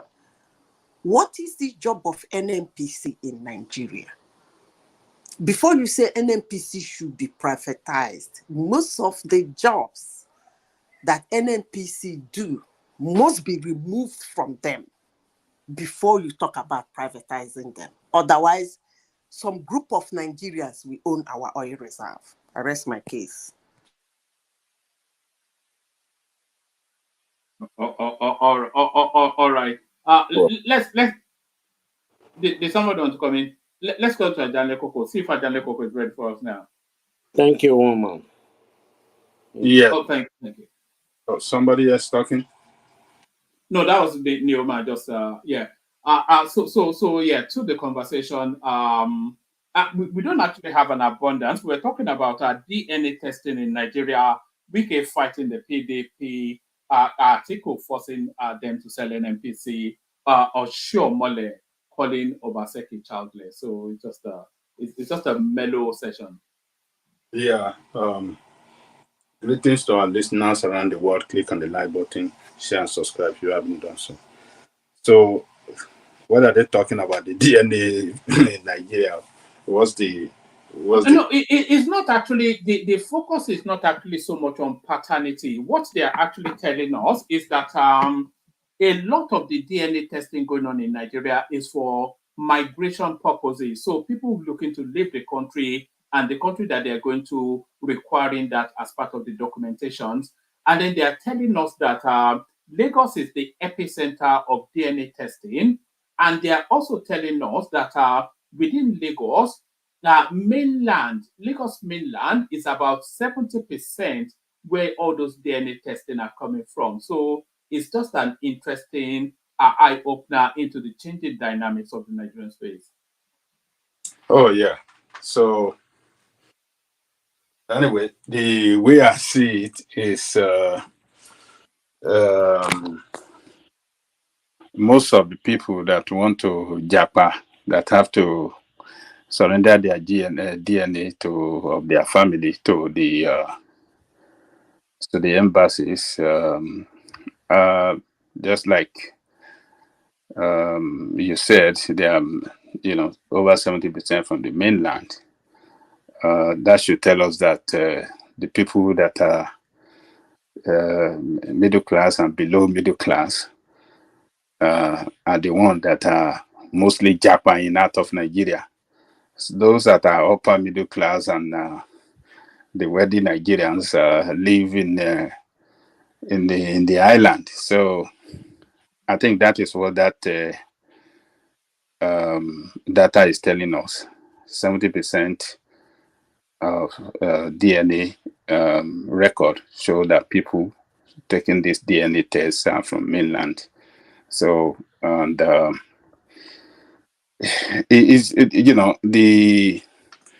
what I mean what are the consequences of this to our country is another way I want us to take a look of it. So if you have the middle class and those below middle class are moving out of the country en masse, that's to our country is But it's lower middle class to working class, though. That's what that is telling us. If there are many people from the mainland, then that's lower middle class to working class, because the middle to upper classes there on the island. well. I don't want to totally agree that. It speaks to that a lot of them are actually going for education to get into that middle class bracket. No, just from what Neoma was just telling us. He lectures, I think, in the university. Well, you see, what my own interpretation of that is that that's a serious brain drain against the country when you see people that are below middle class and the middle class moving out of the country. Those are, those below the middle class constitute the workforce. Majority, they constitute the how do I describe it? They are in that back bracket of those that can be described as the workforce in that country, because those will be, you can have civil servant and some others that not doing good economically and financially strangulated now, looking for alternative. They don't have, hope. They don't see future in that country, and those are the ones that because they don't have good job already. They are not well paid, and they see the best alternative is just to move out of that country so that they can have a better economic life. So and to us as a country, those are the people that we get to a foreign country and want to better their educational career and other things so that they can be well educated, get a better job, get better CV, so that by the time they want to return to the country, at least if for any reason they want to still apply for any job in Nigeria, it's going to be a top class job.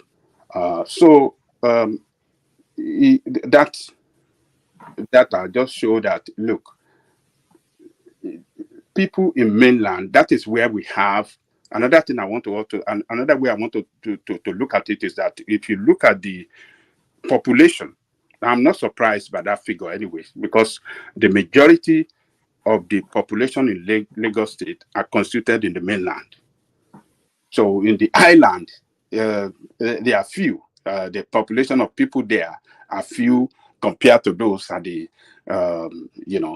mainland. So that is another factor that could be responsible for that, data that we had.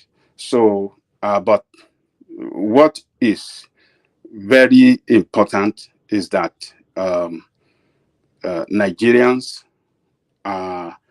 if they are given that free hand and free offer from many countries around the world to come to their country, Nigeria en masse, whether from the mainland or island, particularly the youth, they want to get out of their country because the country is not working for them. So, but the information is good. It tells us what we have concerning the DNA and those that for what reason are doing the DNA and where where they live, particularly in Lagos. So that's my take on that. One man. Anyway, let's just leave that. I probably want to bring it back up again. I'm going to keep that article. I think that that article actually offers a lot more than we are picking out of it at the moment. I agree with you, one man. Yes, because 1.2% DNA testing in the north, where the concentration of the country is. So that tells us a lot of things. So that tells us then that they are covering whatever paternity issues they have in the north. So that's one. And then that also tells us that they are not jackpying in the north in the same manner that we are jackpying. So what does that mean for their economics there? We know they have a lot of wealthy people, but we know that the poverty is more weighted there than. So a lot of things just from this data, it's just it gives a lot more. Yeah, did they give figure from the north as well? Yes, they said they said the people jackpying are 53% Yoruba or something like that, and then 31 point something percent Igbos, and then 1.2% Hausa. So not the people Japa, the people doing the DNA testing. So why is that? So and who did their papa of the children? How do you mean? They didn't give you the percentage of what? Of the result of the DNA. Oh no, they did. They said 27% of paternity related DNA came out negative, which is to tell you 1 in 4 Nigerian child is not actually the son, daughter of whoever they are calling daddy. Okay. So there is a lot of everywhere. Yeah, it's a lot of going on. Everybody, you so it's because there's no light now. All those brothers that they will tie wrapper with twin paco and stroll to the gate. Any girl that is passing by, they just they deal with that. So but yeah, no. You see that figure, one man. Number one, I want us to consider that it's not our culture to even do DNA for any reason whatsoever. It's not African culture. So, number two is that where we have larger percentage in the South and just 1 point something percent percentage in the North is that, look, our educated youth or people in the South are, there are less opportunity for them. Baba Jalekoko, can I ask you a question, please? Can I ask you a question? Okay, yeah. Yeah, because it seems like you're not understanding the meaning of this information at all. Because I heard you a few minutes ago, you're talking about brain drain and all that stuff. That's not what this information is letting people know. This information is letting people know that the moral fabric of our society is finished, especially our women, especially those in Lagos. Most of them are completely useless because this information, these people, they didn't just japa, and it wasn't in their mentality when they wanted to do this test. I'm pretty sure they're coming with children, meaning that years before, maybe even before they even thought about moving to abroad, the women has already started doing stuff. And the worst part about it is not even the poor people, or let's say just the people who are just coming out of poverty. These are people who have some kind of money now, some kind of means, and this is kind of information that's coming out. So it shows that all this church and all this stuff that you see Nigerians taking seriously is all a joke. It don't mean anything. Do you know what is 70% of the people going there? That means that the number is even worse than the 70%. It's probably close to 80 to 90 at this point now, especially there in Lagos.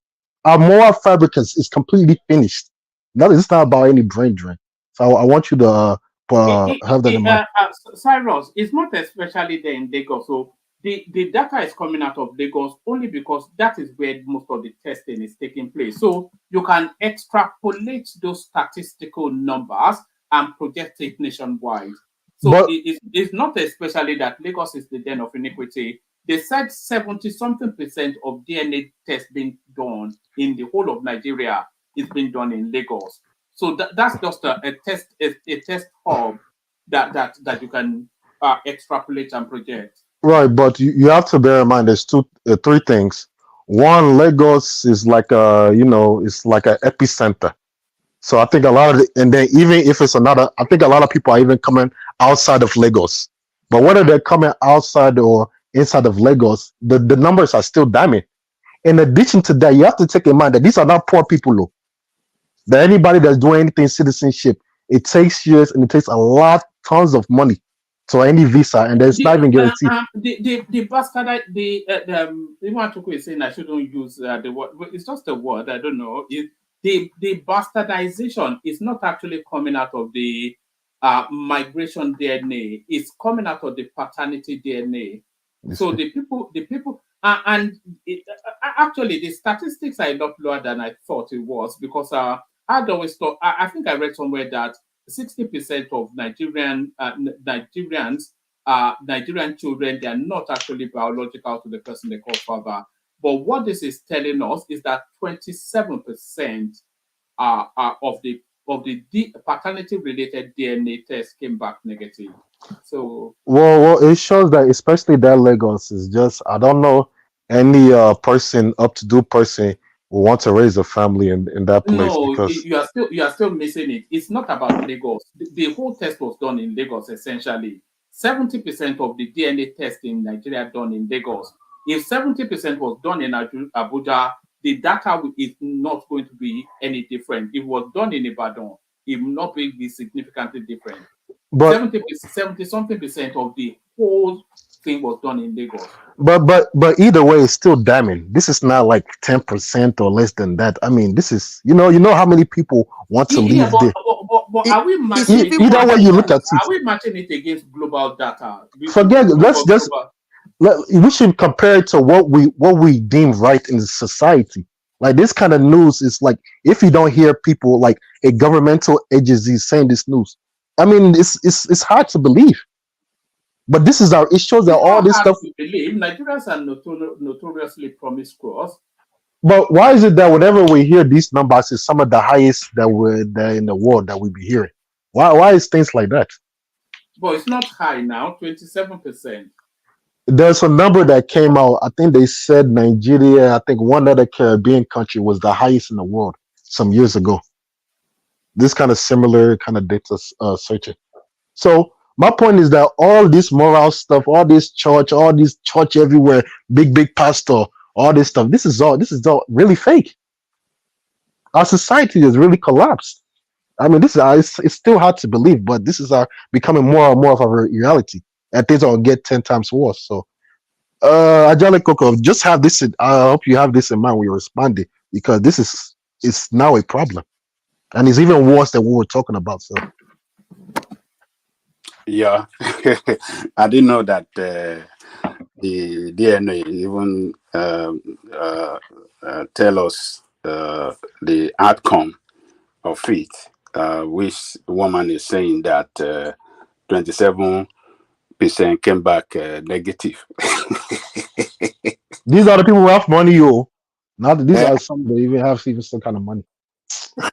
That is bad. That is not good for, like you said, my friend, that with all these churches and all this, so all this Everything, everything, the whole society fake. Everything is fake. Oh man, Oh, it's sad. It's sad, but but like I was saying earlier, the difference between the figure in the south and that of the north is that a lot of people in the north are not Japan, because those that are educated there have better opportunity, there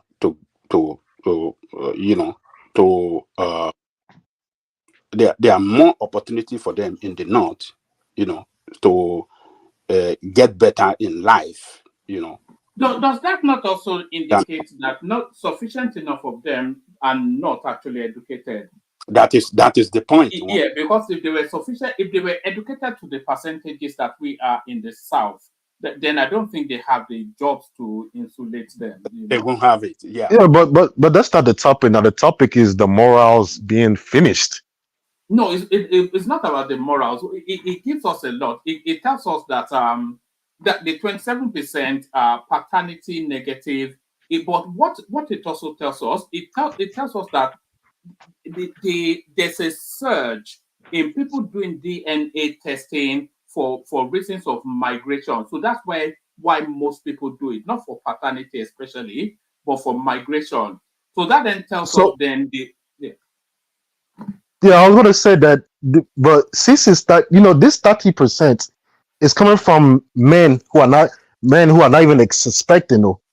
What about the ones who are going for no, DNA and are actually suspecting? They do suspect. That's the thing. They said the number one reason that that people do the DNA test for paternity is for peace of mind, and then the people that are doing it, they are abundantly from 40 plus.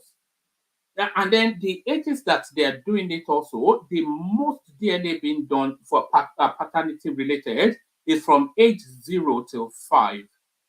You know, Oh my and then more DNAs are being done on males than female it's children. what it's worse than we think.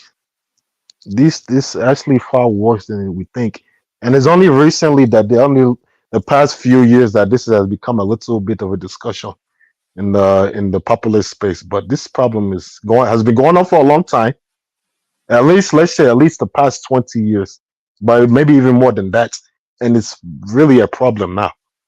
But So what I don't. we've seen, Cyrus, we've seen countless examples of people graduating children only to find out that they're not biologically theirs. You know, But how? you've taken them through university and everything, all of the nappy changing, endless nights, oh daddy, all of the assault on your wallet and your emotions, only for you to find out after graduation that there's a guy we did it here that are 3 out of his 4 children were not biologically his, and he's seen them all through university. Oh Lord, it's even worse than that because like these are like what about? I mean, sometimes we hear about men. If you tell some men this, they don't want to do it. Just to, even just whether it's for peace of mind or not, just to know they don't feel like doing it. So it seems like we don't want to deal with this issue. A lot of men don't want to deal with this issue, but it's becoming worse. So, But legally, those children are still yours, even as oh, an adult. you see what I mean? You see what I mean? They are your children. That's You not your nurture them. children. Which There are cases in UK where that happens. we're talking And about a civilized country now, some country that has some kind of morals, not these foreign lands. no, I'm saying as a man, even if you discover that at maybe adulthood of that child for whom you have expended so much, God, sweat, money, everything. And if the father is not contesting it or the father is not coming up, you shut your mouth. He's an It's your child. so if it's your family member, you'll shut your mouth. Yeah, of course. Oh well, you're the minority now, and this mentality is why this mentality is why this number. You're part of the reason why this number is so high. No, you can't. This is your real You thinking. can't judge me. It's not a question of You moral. just It's a confess question now. of responsibility. Yeah, no, I nurtured a child from childhood until adulthood. I want to tell that 20-year-old girl or boy that you are no more my child, just like that, at the snap of a finger. First of all, this is coming from the wife or the so-called wife's fault, and the man who was conniving with them. You don't know who that man was. That man could be your number one enemy. That your wife was your so-called Listen, wife. I said if was conniving. somebody is not contesting it, knocking on my door to claim that child, and if that person knocks on my door to claim that child, I'll give that person a big invoice. Hold on, Cyrus. Listen to what Baba is saying to you. What is he saying? It is very difficult to walk away from a child that you have nurtured for 20-something odd years. That's what he's saying. Well, that's more. It's more. It's more difficult challenges than that. Some men have to go to war. It's a difficult challenge, but you have to do it. I mean, that's not. I mean, this is something that's a basic thing now. You don't breed life into bad behavior because when this kind of women. So are you then going to punish that child to punish the mother? Doesn't the father have a child? The child has a father. So what is the You see? punishment there? Yeah, well, so okay, the father may even be unknown, but you see? I'm not sure. No, we're just I don't get speaking that. hypothetically now. We're speaking hypothetically. Listen. I suspect. Oh no, woman. Let me put a twist to it. Assuming even the mother of the child in question is dead, so you only tried it and discovered by chance that that's not your child. The woman is not alive to tell you whose child that is. So what do? You are creating situations. We are not talking about situations. No, we are brainstorming here. We are not just. Let me tell you something now, Cyrus. Do you know that when you are feeding a newborn child, very, very newborn child, as soon as you feed them the milk, you sling them over your shoulder and you pat them on the back until they burn before you put them down. Did you know that? Okay, yeah, you do that with Yeah, babies. did you know that? I know now. Well, go ahead. Now, do you know that newborn child, they probably go through 3-4 nappies in the course of one day, changing it after changing it. Okay. Have you ever seen a child take its first step I've seen. We have all seen it. Now go ahead. and Make your point. utter his first words? Yes. Yeah, when they call Trying you to build daddy. the emotion. No. No. When they call you daddy, do you know the sensation that goes through you? Yeah. Yes. Go ahead. And then 20 years later, you discover that child was some whatever it is that your wife did, and then you Some. just throw, Yeah. you Some. throw Some. that Some. child in the bin. Right. Which way do you Some scallywag by the road, or your somebody you thought was your friend or your enemy. Some guy that you do, some rascal guy went and has been impregnating your wife for many years now. She's been taking money from your bank account, using it to fund that guy's lifestyle, and just been lying to you for 30 years. And I say, and then you as watch an too many upstanding man, Nollywood. That sounds like a Nollywood movie. You watch this too is many real. Nollywood. Well, that's real life. And then you just go ahead and accept it because, of course, now that's the right thing to do it in I this don't know day and what age. point woman is trying to This is how weak we are in today's society. Men are at this point. It's the woman that's even marrying the man at this point. That's what you're saying. Because I know none of our fathers will be talking like this the way you're talking now. You are somebody. You and Baba is talking. You stand for what is right, no matter how difficult it is. You can't be Sorry, can I taking care just of come that. in, Baba, please? you are trying Yes, to create yes, AI. situations in a Is situation. Can I speak? Can I come in a little, please? Go ahead, please. The situation here is that a man married a woman That doesn't love him more. and they are living together and they have 4 children. Out of the blues, they want to travel abroad. A DNA is demanded. And he found out that 3 of the children is not his. What will he do? That's the situation. Trying to create a situation again. It's like that. If the woman is dead, if the man is on the road, that's not what we are talking about. Let's stay on the situation because this is all something right. to be condemned. Hold on, hold on, Zita. Let's stay as you've just described. So you be that man. What would he do? What should he do? It comes to Me? you. It's not over now. It's simple. I'm not a man, but if I'm a man, Yeah, okay, it I'm not comes a to man. you. It comes to Okay. you. So what If you would you come say? to me, Yes. you come to me, the children should go to their father. The man start afresh. That's just the simple truth. Because And if then I you are am a man, you are age listen, 60 plus. Those are the only children you have. if I don't know, I don't care. If I don't know, Mother. that's Sorry, okay. can I come in here? Let me please? finish now. He asked me a question. If I don't know that those children are not mine, that's okay. I can live with them. But the moment I know, Oh no, hold on, Cyrus. Let us speak. the moment I know the pain, the psychological trauma, and everything, I wouldn't want to see those children around. Not that I cannot help them in future, not that they cannot call me father again, but it will do me a lot more good if they live with their father. Because if I'm a man and I have children elsewhere, I would really love my children to live with me. Thank you. And hold on, Cyrus. So you are willing to punish those children and emotionally and Which one is It's punishment? the wife Now? that punished you now, and the man who did it. You didn't do anything. They're not there, Papa. Which one? You didn't do anything. You're Go to your innocent. Sorry, father's can I house just now. come in? It's the wife, your so-called wife that punished you. You didn't do anything. Hold on, Cyrus. When does going to your father's house becomes a punishment? Now, Go to your wow. father's house. When has that become a punishment? As if the man did anything wrong. All right, Neoma. No, it seems we are even taking those children out of the equation. Now, I've seen one in a reality show here in UK, in which they will just read out the DNA results. Now, there was one guy, they read the DNA, and they told the man that you are not the father. He almost collapsed. But because the boy in question was of age, he just said, "Well, I don't know any other father apart from you. That if you are ready to accept me, I will be your son."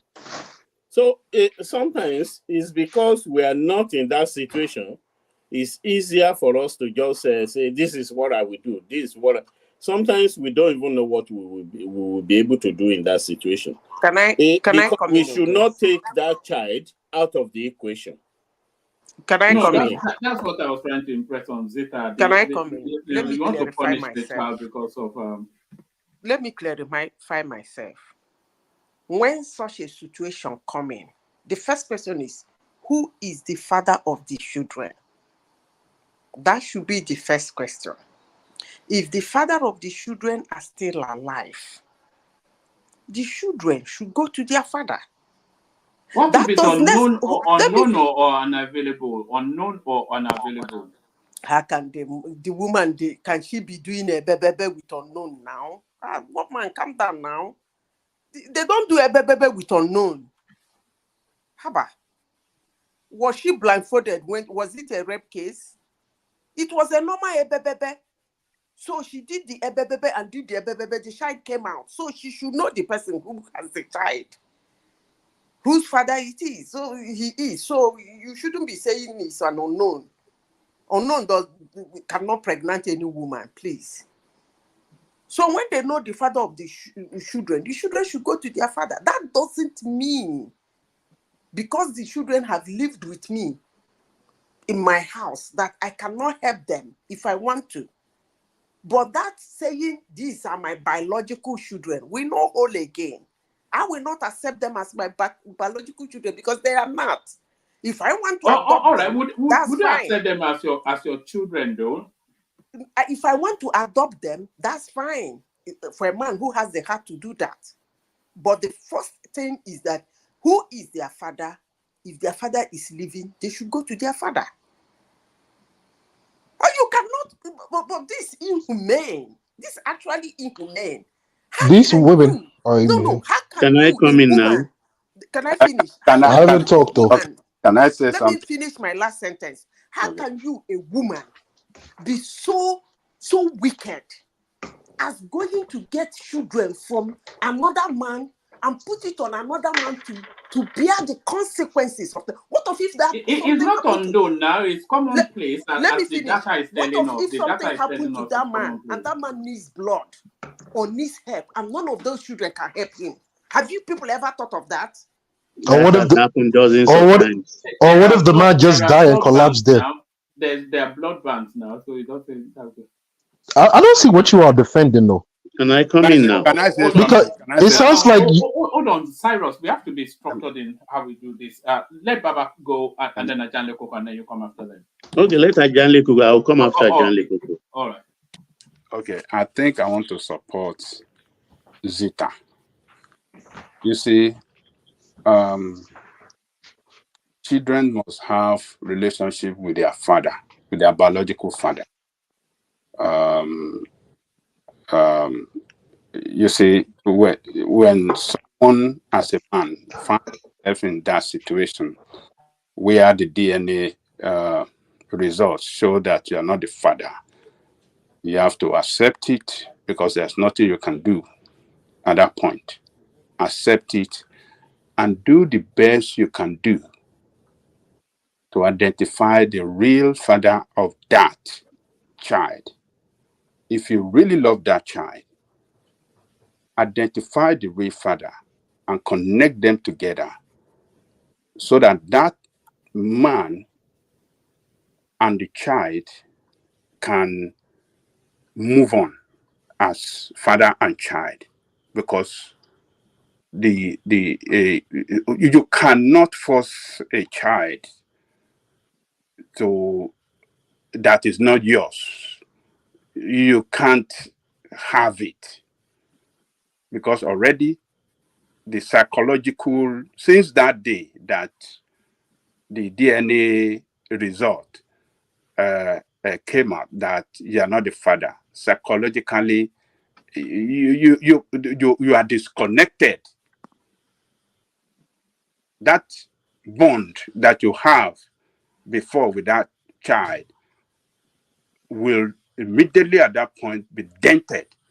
So for you not to hurt yourself further, the best you can do, identify the father, connect them, and be friend to them. Be friend to them. So that I support Zita. That is the way it should be. But if you say, "Oh, I don't care whether I be because I've spent so much," oh, I won't let him go, you are not doing good for yourself. If he's my wife, the man that pregnanted her will go to jail. Exactly. Let me. Can I come in now? Two of them are not going. How would you get? Sorry, Can hold I on. What come would be in? the How would the man go to jail? What charges are you going to bring against the man? Adultery is an For offense. sleeping with my wife. Exactly, it's an offense. It's an offense. Yeah, it's an offense. Yes. It's an offense in law. You That would understand? deter people. Why would your wife go and sleep Okay, outside? can I come That's in why so two I of can them do will be justice to punished. that? You can't be doing Why would your wife go and sleep with another man outside? You say you want to go and charge the man that is slept with your Two wife. of them will Can be I charged. come in with my own now? Okay, all right. Yeah, Baba, come. Okay, I consider this as a kind of academic exercise. So I'm enjoying it in a way. I'm married. I have 4 children. And maybe we're going out and they said, okay, go do DNA. And 3 were discovered not to be my biological children. First, it's Madam, you check it out. Okay, how did this happen? Tell me. We are under lock and key behind the door now, lock and key in our privacy. Tell me the truth. Assumedly, she spilled the bean and say, okay, this is the person. Depending on the person, whether my relative, my close friend, or just an outsider, somebody I don't even know. Okay, go call the person. I call my family. And some women have been known to run away when such things happen, in most cases. But this is, I mean, if you've lived enough in this life beyond 50, at least you must have witnessed a lot of this in our society. Some women are known to just disappear, even commit suicide. If they bring the man, if it's a case where the man is brought forward, well, if it's somebody as rich, you also are equally rich, fine. That makes it easy. So this is the result of the DNA. It says it's yours. My wife says, you are the father. And he says, no, I don't believe it. She and my wife, they have to go on their own. That's none of my business now. Go do their DNA. And if it proves that he is the biological father of those 3 children, then I give him my invoice for training those 3 children for him. He pays. Or if he refuses to pay, it becomes part of the case, because these are 2 cases now. One is civil and one is a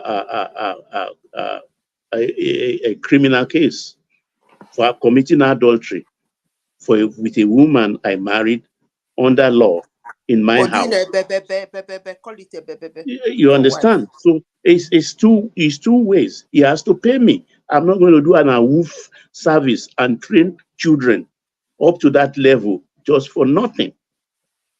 He has to pay me to the last penny. Can he invoice you for the pleasure that you got from training those children as well? All those from the children? No, the pleasures that you got, all those joyous moments of happiness that those children brought you.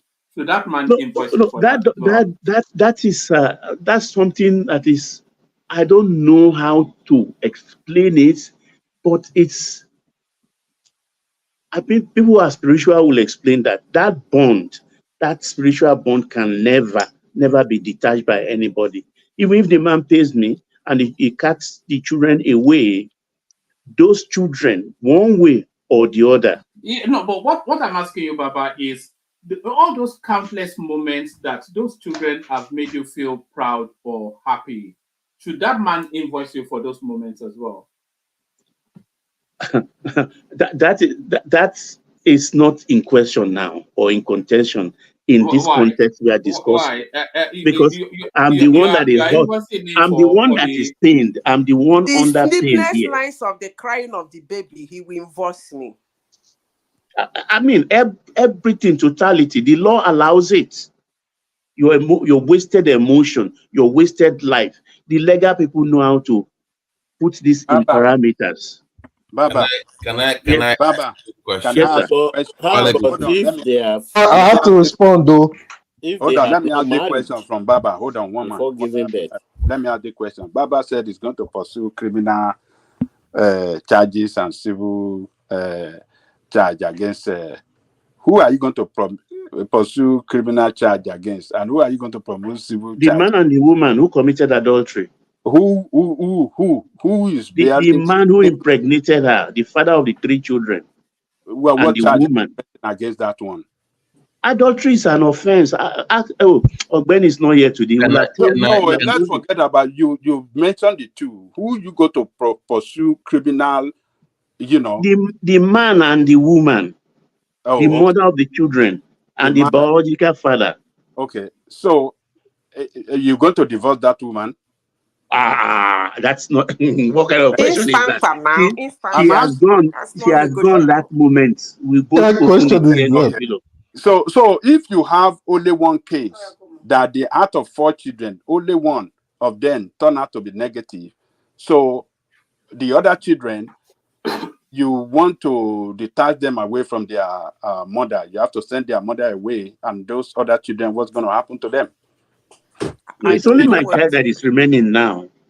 I carry my child. Even if I own that house on that street, I will sell it. We'll just disappear. We just go somewhere else.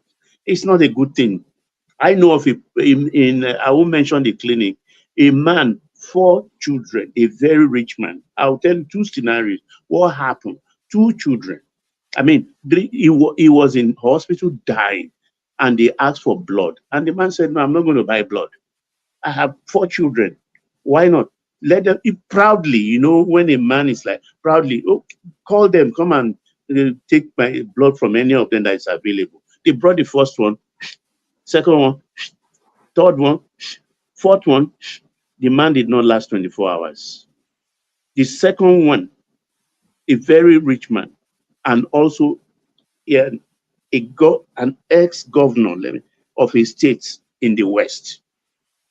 When that woman husband died and they were sharing properties, the woman was very brave and said, please don't share for this child.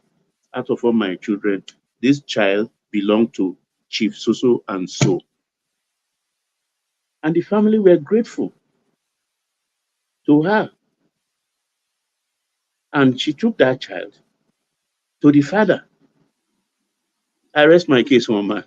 Can I add something for through blood donation, you may not know I only came up to say one thing just for a minute. If you don't all right, mind. let's hear from you, BT. Yeah. Before people get aboard my research. So if you look at the DNA diagnosis center, so they do average globally everywhere. So you said Nigeria, what was the number again?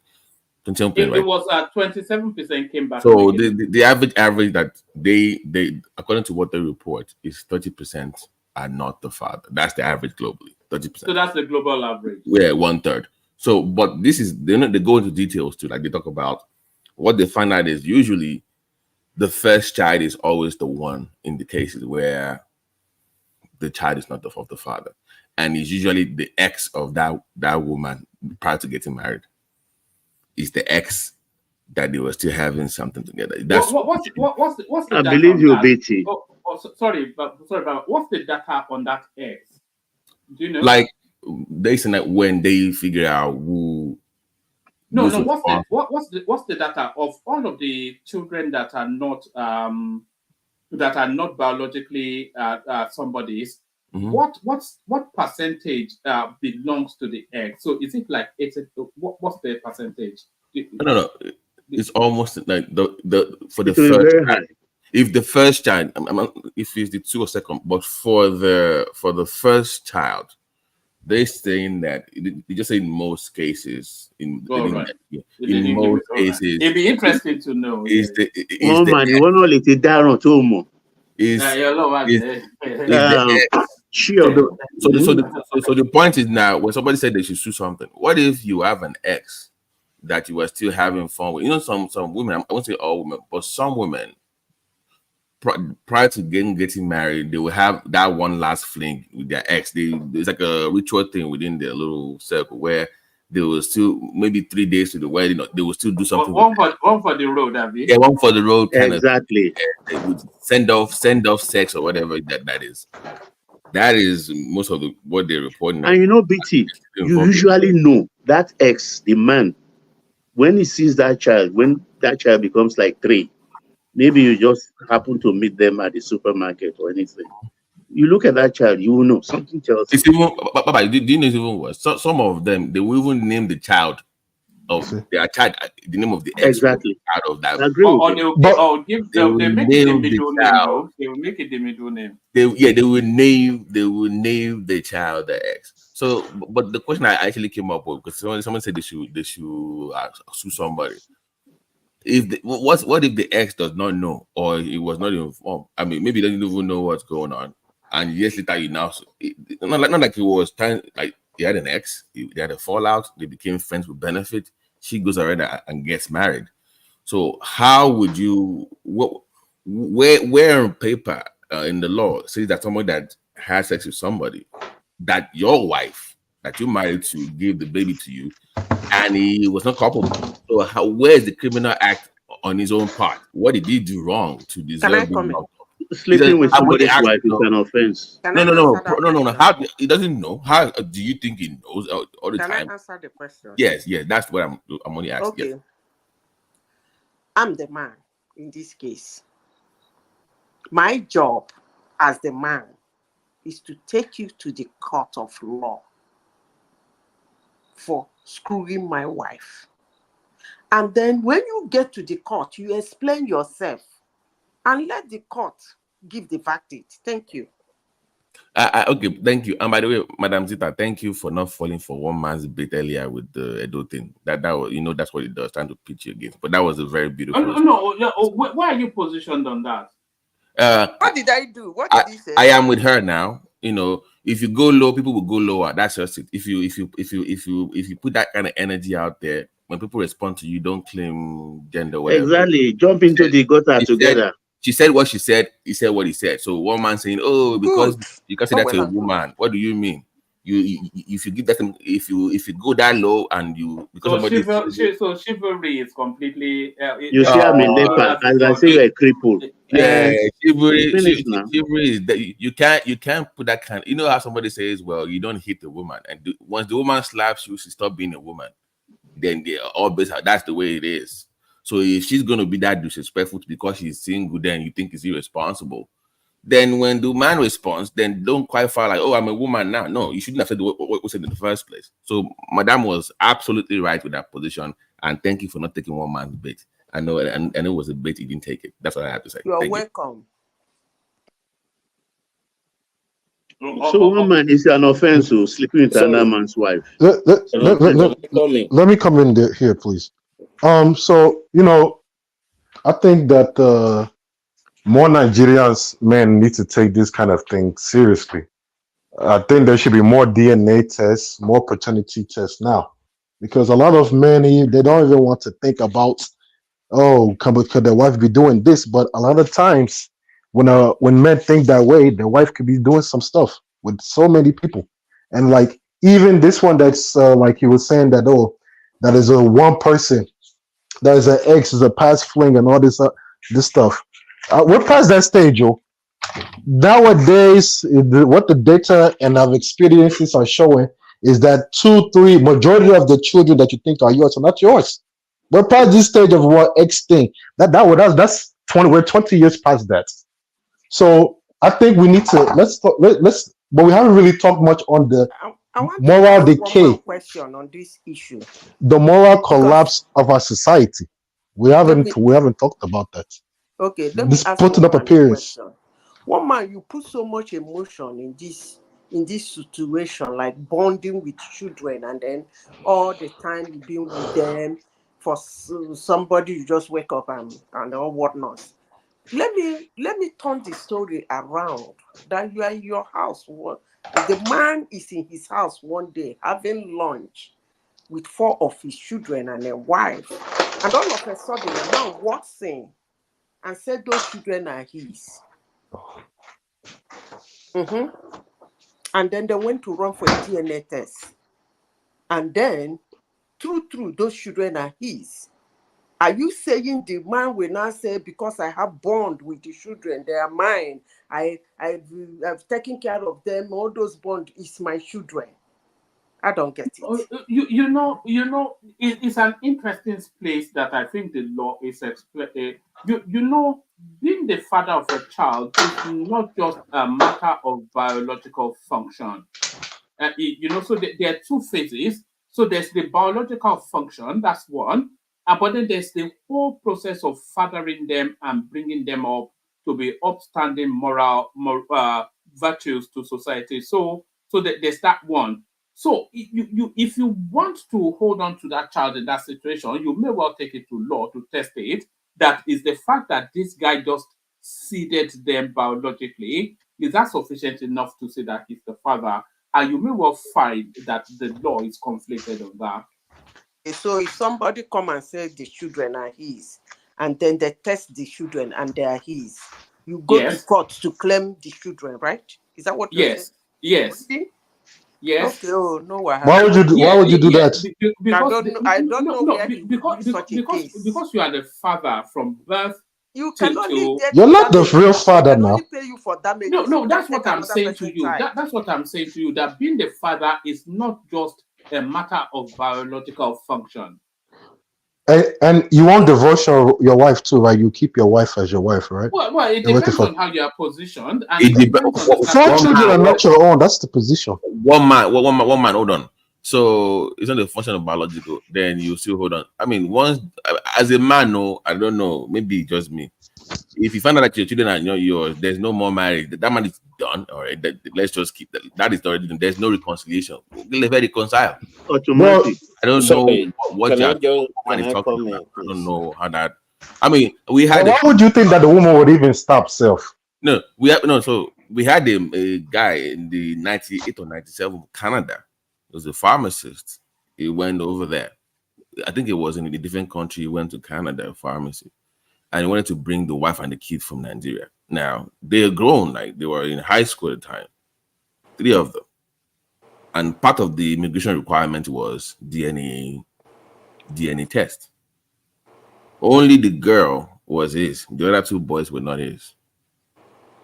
And they were like the first twin boys. They were not his own kids. This man had a stroke in Canada.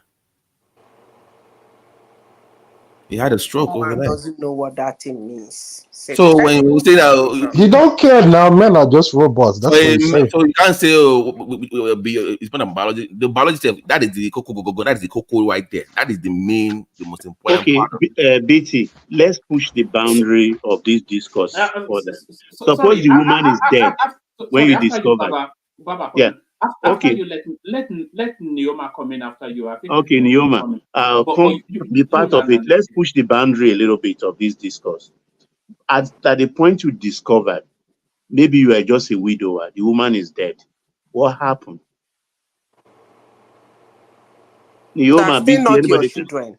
The important thing is that they are not the man's children. That's the point. Yeah. There's no biological. I don't know what man is trying to bring up. No, what I'm saying is the mother is dead. Are you going to do away with those children? Don't the mother have village? The wife have village now. But what I am saying is that the children being your children is not just a simple matter of biology. We It's not just one man. it's We know not just who see that who. one man. People can get over that One now. man, One you man. are speaking the One man. language Those of a children are promiscuous woman. strangers in your And house. One man. he's They defending don't have them no all time today. with you. No. Guys, one man. We know that it's not. There's more to being a father than the biological part. But for the other part of it to even be discussed, the biological part has to be the first thing you discuss. Once that is not even there, there's no reason to even be discussing that is out of the window. If they're not yours, they're not yours. So you tend to, so it's like something. Oh, we know it's not yours, but since you've had them for 10 years, you've had all this bond, and you can adopt them. I hear people saying all that nonsense. Oh, because okay, but you've loved them for 10 years. There's this bond between you two. You should adopt them. No, they'll even tell you to keep your wife on top of it. Hold on, Cyrus. Are you I saying love to them hold because on, I hold thought on, they Zita, were my Zita, hold blood on. children. Are you saying to disregard what you just said, BT? The what? Are you saying, you say, because there's somewhat of a disparaging tonality, you're saying, oh, they say, no, you can keep them because you love them. And is that not exactly what makes you their father? That you have kept them from birth one man. to I'm saying to discovery? you that no. I'm saying to you that if a man finds out that his children are not his, if you say there's more to be biological, I get that for a fact. That the emotional part, other things, being a parent. You are talking about being a So parent. who's rattling pots? I think that's Cyrus. Being a parent. But I'm saying that if somebody is not the biological father, obviously that person was lied to. It was not his choice from the beginning. It wasn't like, oh, I knew they're not my kids and I took them in. No, I was lied to for 10, 15 years. So within 15 years, you cannot tell me, oh, well, we know we lied to you, but since you have them now, just we know they're not really yours, but because you're now their parents now, and you have all this emotional bond. Obviously, it's not easy for any man. Let's start from there. It's not easy for any man to hear this news. Okay, it's not easy, but you cannot say because it has the bond with them. It's taking on the role of a parent unknowingly to him, that therefore we should now dismiss or limit the biological part and say, oh, because you are not their parents now, let's focus on that part because you have some kind of bond with them. No, they are not yours. You are lied to. Let me ask this question, and Zita, maybe you can come in. But let Leoma come in. I'll ask this question. Let Leoma take it on first. In this scenario that we're describing now, who is the most important element? It's clearly not is it the mother? Maybe not. Is it the ex or whoever the biological father is? Or is it the children or the child? Or is it the... Why did the man come last? One man. Oh, no. No. One man. No. That question is even biased. Because it's biased response because you even so the child is collateral damage. The child is collateral damage. Oh man, hold on. You brought up the man last. See, this is what we do in society. No, I'm just. We throw away the man now. That's what he's trying to say. All right. Let come on, man. You know what you're doing. Sorry, can I just comment? Yeah, now, come we are not looking at the different personalities of a man. People don't react the same way at all, and that is by the way.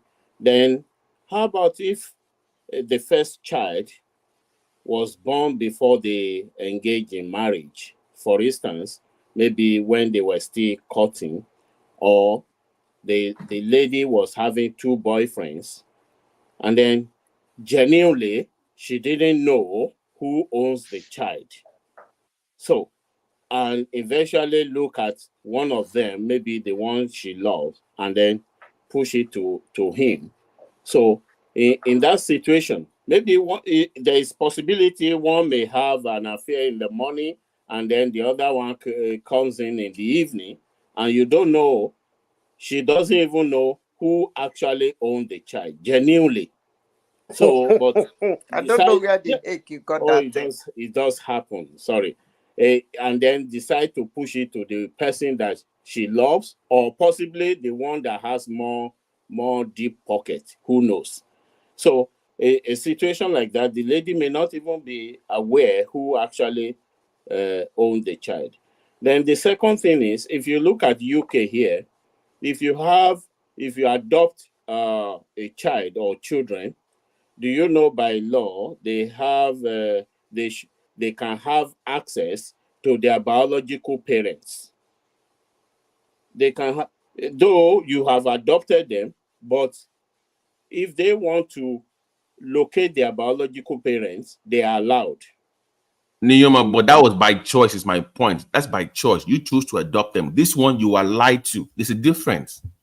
So you can't say someone that was lied to for 10, 15 years should just come out and just now take them because they are One thing you should understand is that come on, one man stop emotion. pushing this agenda on your show, man.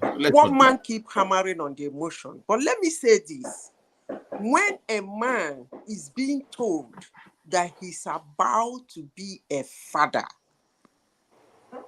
that the word you are about to be a father, that's what generates that love one man is talking about. The moment the child comes, because you are told that that child is yours, the bond starts. And for real, the moment you are told that that child is not yours, and you are convinced that that child is not yours, I tell you something, you might die of heart attack. I don't even know why a woman should do that to a man in the first place. But how about if the children say they want to be, they just want you to be their father, that they don't know any other father? What will you do? They don't have right to force that. No, they do. They do. No, they don't. If they are that is blackmail now.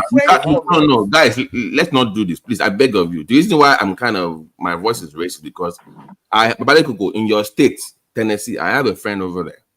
And I've said it on this show before. He went to divorce. I think they're done now, but he's back in court again. Guess what?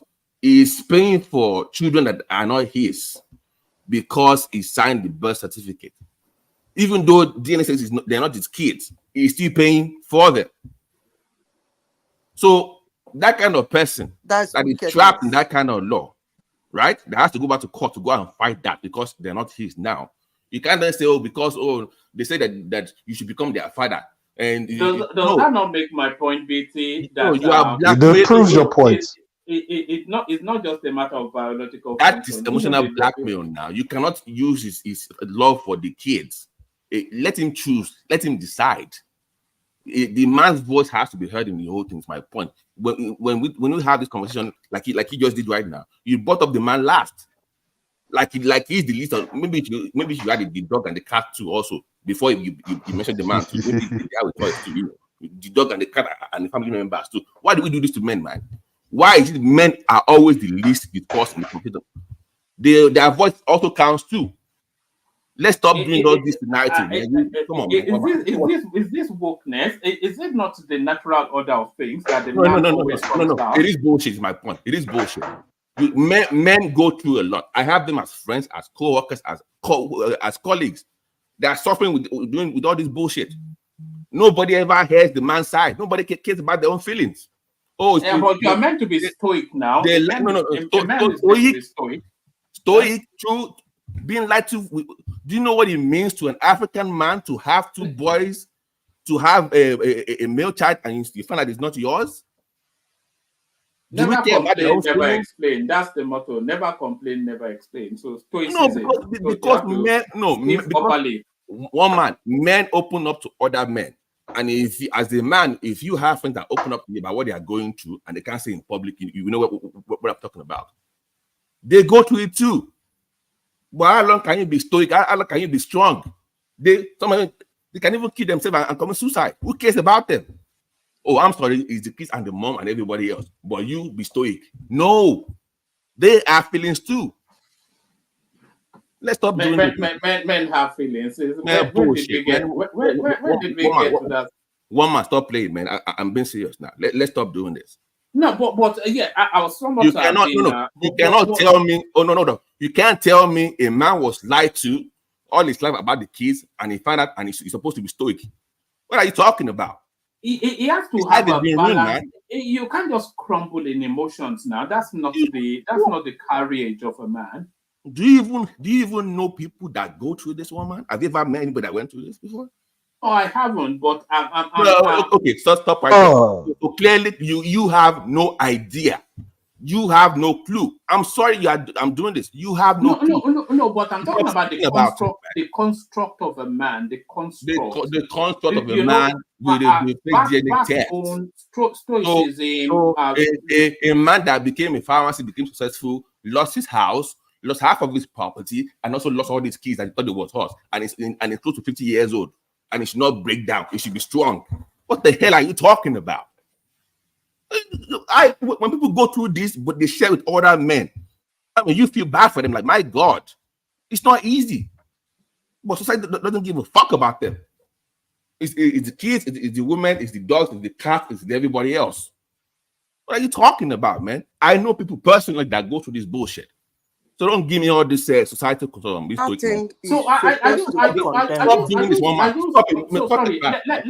me ask you, BT. Are you saying the man should go above the children in this sort of scenario? Is that what you're saying? What I said was the greater victim. Okay, answer this. Who is the greatest victim? One man. Stop moving the goalposts. What I said is, when you are having the conversation, remember that the man also is part of the conversation, because the way you put it, like, is probably least discussed in the whole thing, and that's my point. Doesn't mean that the kids are not important.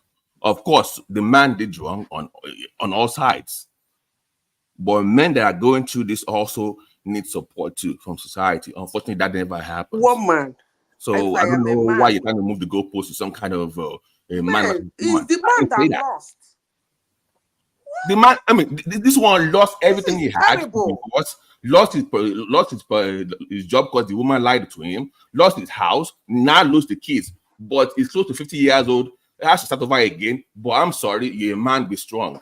And where's his own support system? Where is his own support system, man? I mean, what are we doing, man? And it's men like me that also push this kind of narrative against other men. But the harsh reality is that men don't really often. I know it's harsh reality, but they don't have support system. I know it's harsh reality, but let's not make it worse than what it already is. This is my point. We can make it better, God damn it. But you've not answered my question still. What question? Who is the biggest victim in the whole? Of course, one man is trying to, move the goalpost to what I never said. I know what he's trying to do here. I never said, and my point is this: men should also have a voice in this conversation.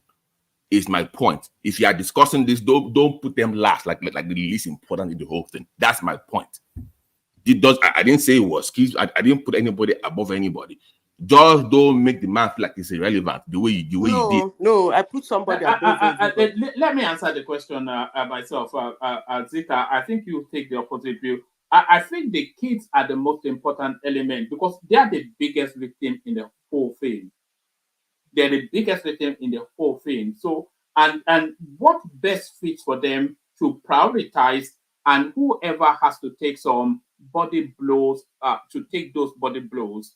But can I say something? You can't then start moving this idea. Well, we know beyond biology that no. The man has to choose, decide, not you trying to push this. Okay, well, you already have them anyway. So I mean, what's the big deal? Let's not do that, one man. Can I come in? Do you know why I said the man, one man? Why I said the man is that the man has lost everything. He lost his wife. He lost his children, assumed children that was never his. His emotions is gone. His money is gone. Now, for the children, actually, technically, they have two fathers now. They have a mom.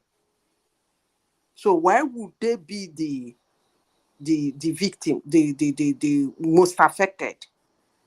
Somebody who is now in between one father and the other, and then a mother.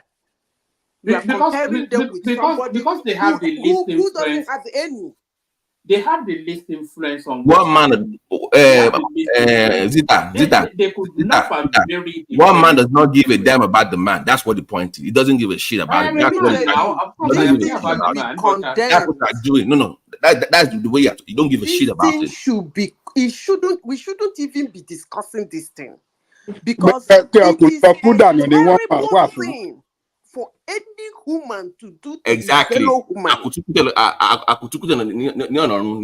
You carry somebody else's child to be stoic to another man, and the man will spend his emotions, his money, lose his comfort in training something that is not his.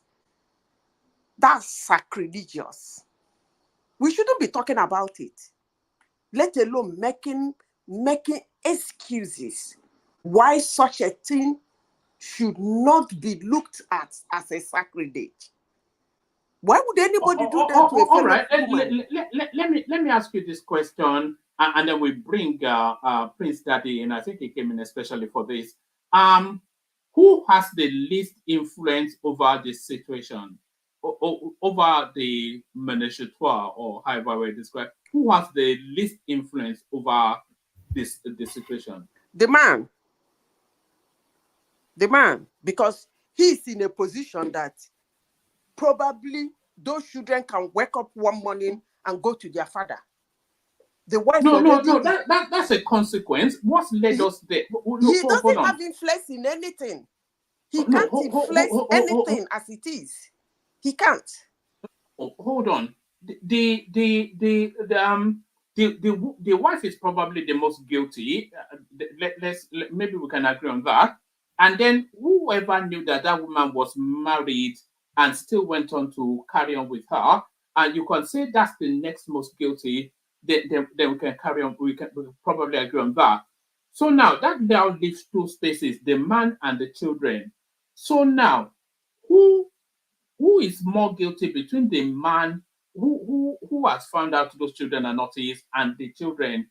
So that man, he is in a position that because whatever happens, the wife either did not love him enough and he didn't identify that.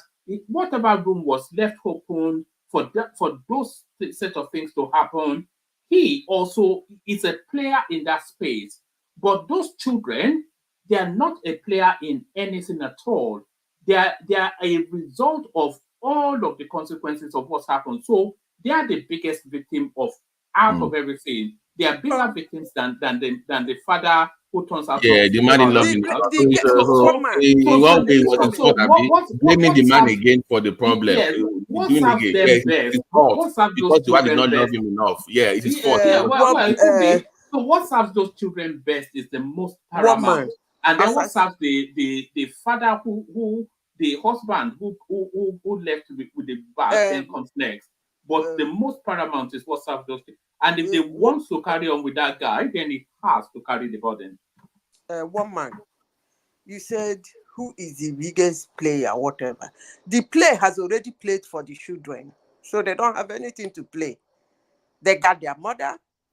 And they have the court system backing them up. They have the court system backing them up. Somewhere. Why you? That is so. What is playing there? There's nothing to play. They don't got anything to play.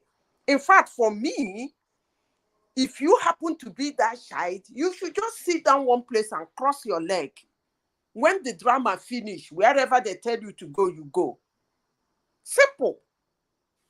Because you're not playing anything. And you think it's easy for the child? No. Wait. You will kill me. Did you know why? I didn't know if you people did not watch a story in NTA in those days about a girl. As one man is saying this, I'm remembering that girl. That girl, I don't know, they said they pick. I don't know if there's anybody here who can remember that story. They played it over and over. Every month, somebody will come to claim that girl. The girl keep insisting. Somebody is already training, taking care of her. She got to the age of 18. She was going around. It was in a Nigerian news that what she was telling the people that fathered her till she became 18 years. The story is public, people can check it out. I don't know why everybody is forgetting that story. The people that trained her till she became 18, she was busy pushing NTA. She said, I want to see who is my mother. I want to know who is my father. I want to know what they look like. And actually, then I was very young in high school. I told my I father think that was Franco Lisa's story or something. I can't remember now. I told my Olise father. Ofentie. Yes, it was a popular story. It lasted for a whole year. I don't know how that story died down, because every time somebody comes up, I think they used to do DNA that time, and it's not the girl keep fighting. And I said to my father, when we sit down in front of the television watching it, I told my father that if I am those two people that pick this girl and train her to this age, I will open the window of my house and kick her out. You know why I'm saying this? One man is talking about bond, but I'm talking about blood. There are two different things. He keep mentioning bond. You claim you are bonding with the child. Has the child bonded with you? That's very important. He doesn't care about the man, so he doesn't care about any. It's just one way. This girl got me as little as I I think you're misunderstanding me. No. Okay, who do you care about more? No. One man. That is not the point. That is not the point. Every voice is you don't move the goalpost any much further. You know what you said. You know what you did. So let's know. You know exactly what I'm talking about. NTA, I think that we're doing it every Saturday or Friday. NTA, I was so, as little as I was so. And if you see the girl talking, that she wants to know who is it. Yes, that these people took care of her. To myself, as young as I was like, this girl is not even grateful that this husband and wife took her. If you look at her, she was looking so good, well dressed, and she doesn't really. Her most important thing for her is to see who her parents are, and she wants to see them. And then I ask, if you think that a woman will bring a child into your house that is not yours, and you feel you've bonded, the question is, did the child bond with you? Because blood is thicker than water. They will find that my case. Zita, you know what happens at 18 plus? They will start looking for their biological parents now. That's the way it usually works out. They will try to find who is really their parents. And how I'm just telling you what happened in Nigeria. Yeah, it happens all the time now. So the man, according to one man, I'm not done. But according to one man, the man should be stoic. Yeah. It's for curiosity's sake, though. All that narrative of looking for their and that was lied to woman. That was lied to. The story was that the girl was found in the dustbin. That makes you a man. Yeah. One man. The story was that I think the girl was found in the dustbin. And look, let me tell you, if I am a sensible child, I wouldn't have anything to actually do with a biological parents that throw me away. But why did I say that they still want to have something to do with a biological parents that throw them away? It's because blood is thicker than water. And I insist, if you think that a child that is not yours, you bonded with the child, did the child bond with you? Very important question. All right, let Prince come in. Prince, I suspect this is the topic that brought you in. Can you bring a more perspective to it? Like, what will God do in this situation, Prince? What will Jesus do? What did the Bible say about? I'm kidding. Prince. Thanks, Roman.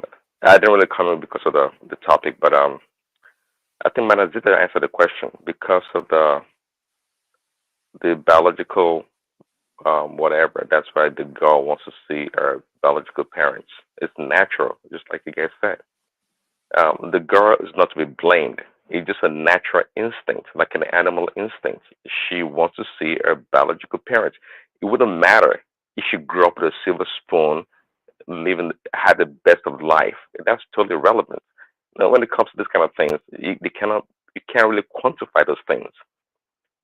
So I wouldn't fault the girl that she wanted to see her biological parents. There's nothing wrong with that.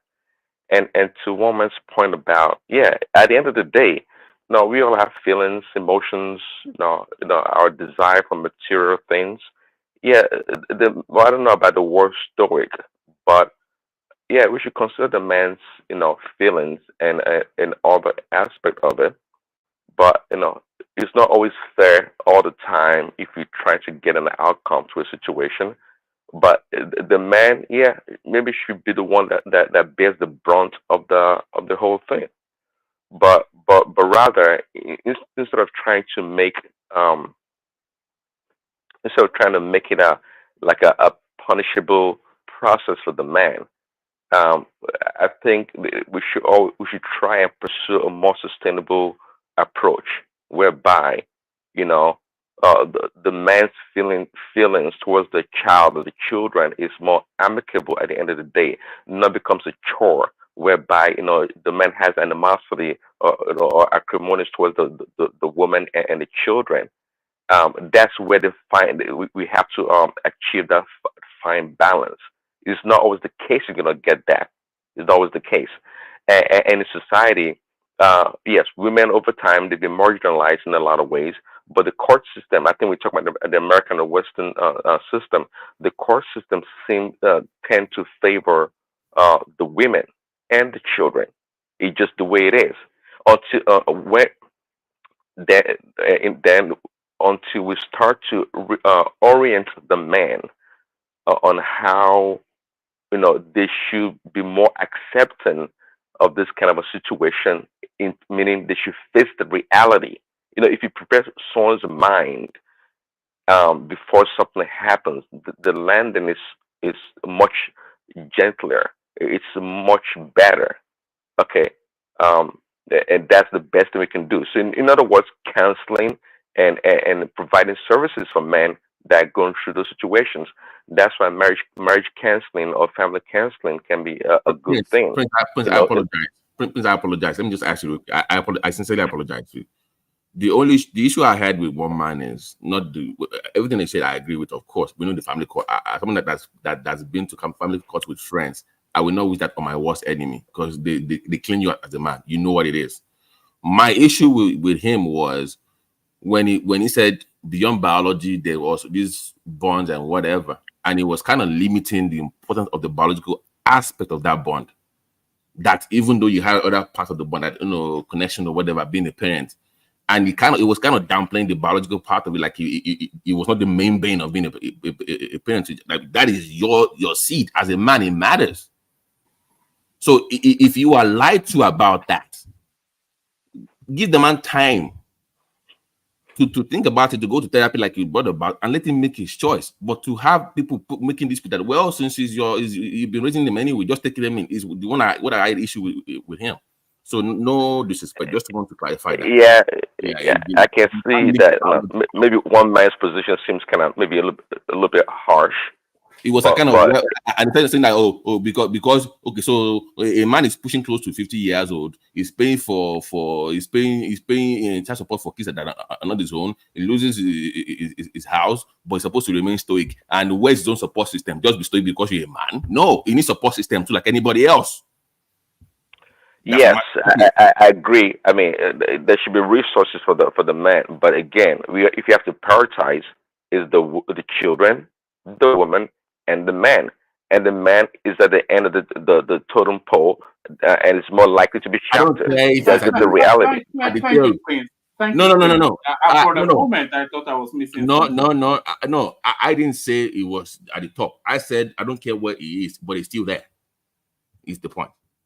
It's also priority to him. He might not be close to what the kids are. Yeah, so he has to be stoic. He has to be backboned about. No. He can be stoic, but he has moments too that he needs to reflect. That is where he needs support. He has friends that he confides to. He has therapy, like Prince was suggesting. But the idea of just him being stoic all the time, men are not robots. Okay, I don't care how strong you are as a man. You need support too. And when you okay, it's getting better. It's getting better. You know what happened in Plano in 07 when something like this happened, this Igbo woman that the man brought her from Nigeria went to nursing school, the usual scenario, and the kids were not his, and he was bottling all these things. He was being stoic, like one man is suggested. Stoic for the man just came to one day, killed the kids in the bathtub, and saw the kids came to work and killed the woman and called 911 and said, "I've killed my children and my kids. Come and pick me up." So let's. But see, okay, so I'm not sure if that's in the extreme part of the spectrum, but it does happen. Well, it does happen. People don't handle the things the same way. There should be avenues for people to kind of. That's my point. Well, I agree. I agree. Don't tell me, all men should be stoic. No, people deal with situations differently. Let's not have people buying themselves because of they are losing their kids and to DNA, whatever. Yeah, but again, but what there are percentage? universal masculine norms, though. We know that. We know that. But in this scenario, and it's not therapy or men needing to cry on shoulders. Do you hear that, Prince? Men don't need therapy. They should be strong too. You see what I'm saying? Men need therapy. One man is defining men in the traditional sense of men, but just like you know today, that's what we have. Modern world. This is when we have now. No, but we have today. When Man of Prestige comes to the show, he talks about toxic masculinity, which is garbage, anyways. But nonetheless, one man needs to be put on timeout on this program, maybe for a couple of hours. We'll just put him on timeout or something. What he's doing, men need to see. If you have it, please, for any man listening, if you have any issue going through anything, please talk to someone. If you don't have any close friends too, please call them. But BT, BT again. Okay, just talk to somebody. Okay, please do. Thank you. But it's again, that'd be nice. But we men, I'm not sure if we're to be blamed for it, but that I guess maybe what society demands of us is to be maybe stoic and be what they call be a man. And we know we don't do very well when it comes to therapy, counseling, and sharing our emotions. Yeah, some people will share their emotions with their friends, close friends, sure. But sometimes when it goes overboard, they can't bottle in anymore, whereby they will do crazy stuff. And then seek professional help. But don't take one man's advice about being all the time, or you have down moments too. Please talk to someone. Please, anybody listening that needs help, please do. Thank you. Yeah. Well, finally, let me just there's a story here that happened quite a while ago. Actually, the man was a Nigerian man also that he has a family and he was going to school. I think maybe he was going to law school. But anyway, the guy was so much pressure from everywhere, whereby the man eventually lost it. I think was failing out of school or law school. So much pressure, Eventually, the guy resulted in picking up the gun, going to the school and prying people, pry the professor, shoot people randomly, and now the man is in jail. He had, of course, young children back then. And I think one of the children actually went into the NFL to play professional football, of course. But this man lost it. My point is, the man lost it. So, to your point, BT, sometimes we don't see the red flag. We don't see it. Just be a man, do what you have to do. But sometimes you just overballs where the man cannot handle the situation anymore. By the time he had family pressure, maybe work or school pressure, it just goes overboard. People pie themselves because they want to be all this. I'm not saying we should not be masculine, but people. I have residents that are off themselves because of pressure from home, and mostly Asians. I think it's a cultural thing. They feel something, but they had all issues like this, and they kind of kept it because they want to be masculine and strong, and they just off themselves. So that's my point. Like, if you, there should be a space available for men too. Go ahead, man. But lastly, in today's world, okay, again, that term toxic masculinity, right? Men in today's men are being trained to wear their emotions on their sleeve and become like women. But to me, that's even worse. That's dangerous. That one, I'm against that one. I'm okay. I'm for any. No. But what you are describing is the journey to that space now. No. There is no. One man. You keep moving the goalpost. There was no journey anywhere. Let's stay right where we are. Don't put me on any Uber or any plane to anywhere. I want to stay where we are. So there's no journey. I am staying to people that are having an emotional breakdown when they're going to this issue, and I'm saying they should seek help. I'm not going to any journey to anywhere. You know my position on all this feminine thing. Prince knows my position. But BT, in the West, there's more resources for men to pursue or have when it comes to this stuff. I'm not sure where we come from, but at the same time, but where is the cultural openness in the African community for people to even try it? There's a stigma to that against that. You know that, right? Yeah. Again, we all play a role. We all play a role in it. Yeah, so one man should not be part of. One man should be part of the change agent to change that narrative. Is my point. Change that narrative of men in the African community not being open up to therapy. That narrative of not going to the doctors. Let's start changing that narrative. You can still be masculine. Okay, now then we have to make it racial in the sense that look, I am very specific. White men, for example, are more. Prince, I'm very specific. All I've said tonight was about African people. When I give example, it was African people. I never said any other race. I didn't go to any journey. My point is that the white race, the white people are more acceptable to therapy in working out things. Not all of them, but a much larger percentage, I would say. But when it comes to black men, be it African or African American, we're not that really readily acceptable of such programs, and therefore, we have a role to play also. We partially be blamed for what happens. Yeah. He picked the woman in mind. Women should do more diligence in that. All that aspect, I get that. So I'm not saying it's not at fault. I get that. But that's a gray area also. Yeah. When I hear that, I say people change. People do change. You marry somebody today, or in the before your marriage, it's just great during marriage is great, and after 5-10 years. Things change. The man changes, the woman changes. Let me just apologize because I raised my voice. The only reason why I did that because I have some friends that have gone through kind of thing, people that broke down that I thought that were like strong, masculine, and and they just broke. They fell apart, and one of them actually succumbed to drug abuse as a form of relief, heroin and stuff like that.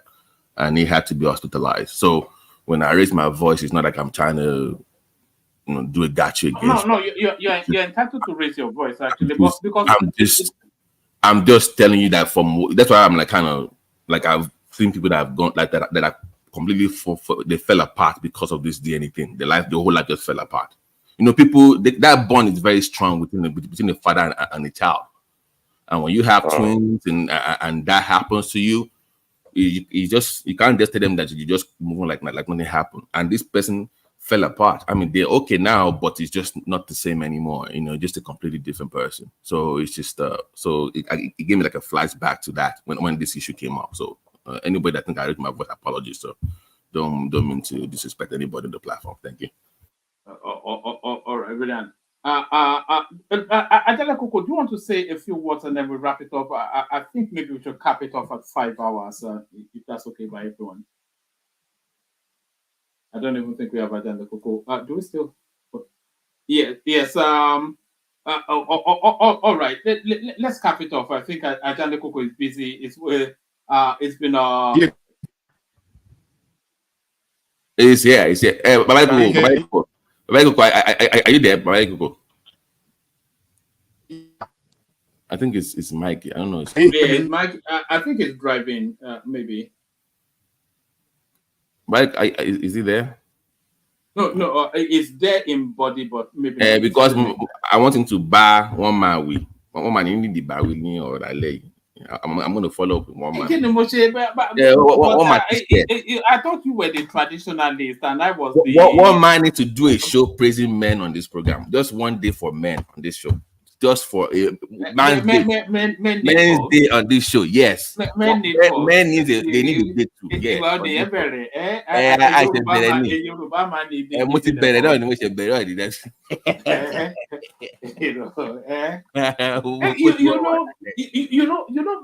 Men don't even hug. Can you guys hear me now? Yeah, we can hear you now, but let me just say, men hug in a very, well, at least with me, I could never, if I want to hug somebody that is male, I can only do like a shoulder to shoulder or opposing shoulders and then just the tap. I don't like the idea of men hugging. Are you there? Oh my order. Are you there? I'm here.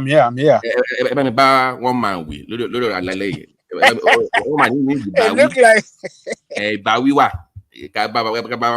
go ahead. It goes okay. It look like your man. One man anger you so much you can't bear. You just come after you do you know what scared me the most? When I saw a friend of mine get dragged in a family court, even going Rubami. When they strip you naked as a man in the family court, you're like, man, even going Rubami, my God. You will become that masculine thing will just go away. You will just surrender. Your shoulder that is so high, that ego will just come down like this, So, but Babati, I see you've been hammering one man that where is the support system for men? Well, actually, I think the system have support for men too. The problem with men is that we don't search for information that can lead us to where we can get that support. In my own state of Tennessee, there's even a government agency that can even help you to lower this. If your child support you are paying is killing you. But a lot of men doesn't know that. And she one forms from getting on from get only one man can strong getting on one man can a lot of men doesn't know that. Can I come in? Yes. Baba Jelly-Coco, you see the way a man in this platform this morning handled this women shenanigan. It's quite encouraging for women. I agree with you. Because that thing is supposed to be outright condemnation. No excuse. It should be outrightly condemned, more especially by the opposite sex being the man in question. There shouldn't be excuse of, but the way it is being discussed on this platform this morning showed so much encouragement for women for continuity. Because I don't know somebody who wants to own what is not his, that can walk away from him any time of his lifetime. Maybe probably when he needed it most. But the way everybody was chipping in this morning, they talk go like this, they talk go like this, they said the children. You are giving women the power to be going around after marriage to continue doing a bebe. That's what you people just discussed this morning. That because the children, they bring in children, that's okay. But let me tell you, okay, it's not good. I don't see the reason why a human being should do that to his fellow human being. That thing you can do to your fellow human being that is equal to killing the person. Because most men, when they get to know about it, somewhere slump and die. They have stroke now. They have stroke. They will have issues. They turn to drugs. And they're discussing it this morning, and the men in question are beating the drum of continuity for these women. These women are not supposed to be part of the marriage society. Honestly, sincerely speaking, they are not supposed to be part of what is called marriage. There's nothing wrong in you after they do it in US. A girl having 7 children from 7 different men. She's in the house the government gave her. That's okay. But such women are not supposed to be found in marriage institution. But men today are saying that it's okay for them to be in marriage institution. You are married to a man. You live with a man. The man is housing you, food, children. You keep going out to sleep with other men to bring in children. And the man is excited. Spending money on children that are not his. And men in the platform said, it's okay. And we are discussing it. I'm not among those men. I'm not among those men. Zita, because they have bond, it's okay. Cut me out. I'm not among those men. No, let's it's one man. Let's be specific. Like they are. Let's be specific. One man BT quickly, but that's when you I'm not. This is the hierarchy. You guys can correct me if I'm wrong. When you get married, then you have children. How the children come into the marriage, it's kind of secondary, be it biologically or from outside. Of course, you can go ahead and dissolve the marriage or annul the marriage, I guess.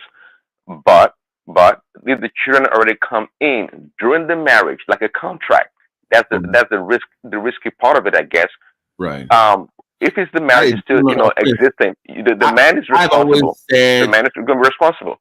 In this country, in your kudos to your state, by the way, for making that push. DNA should be mandated. It should be at childbirth. That will help with some of this nonsense. DNA should be at birth.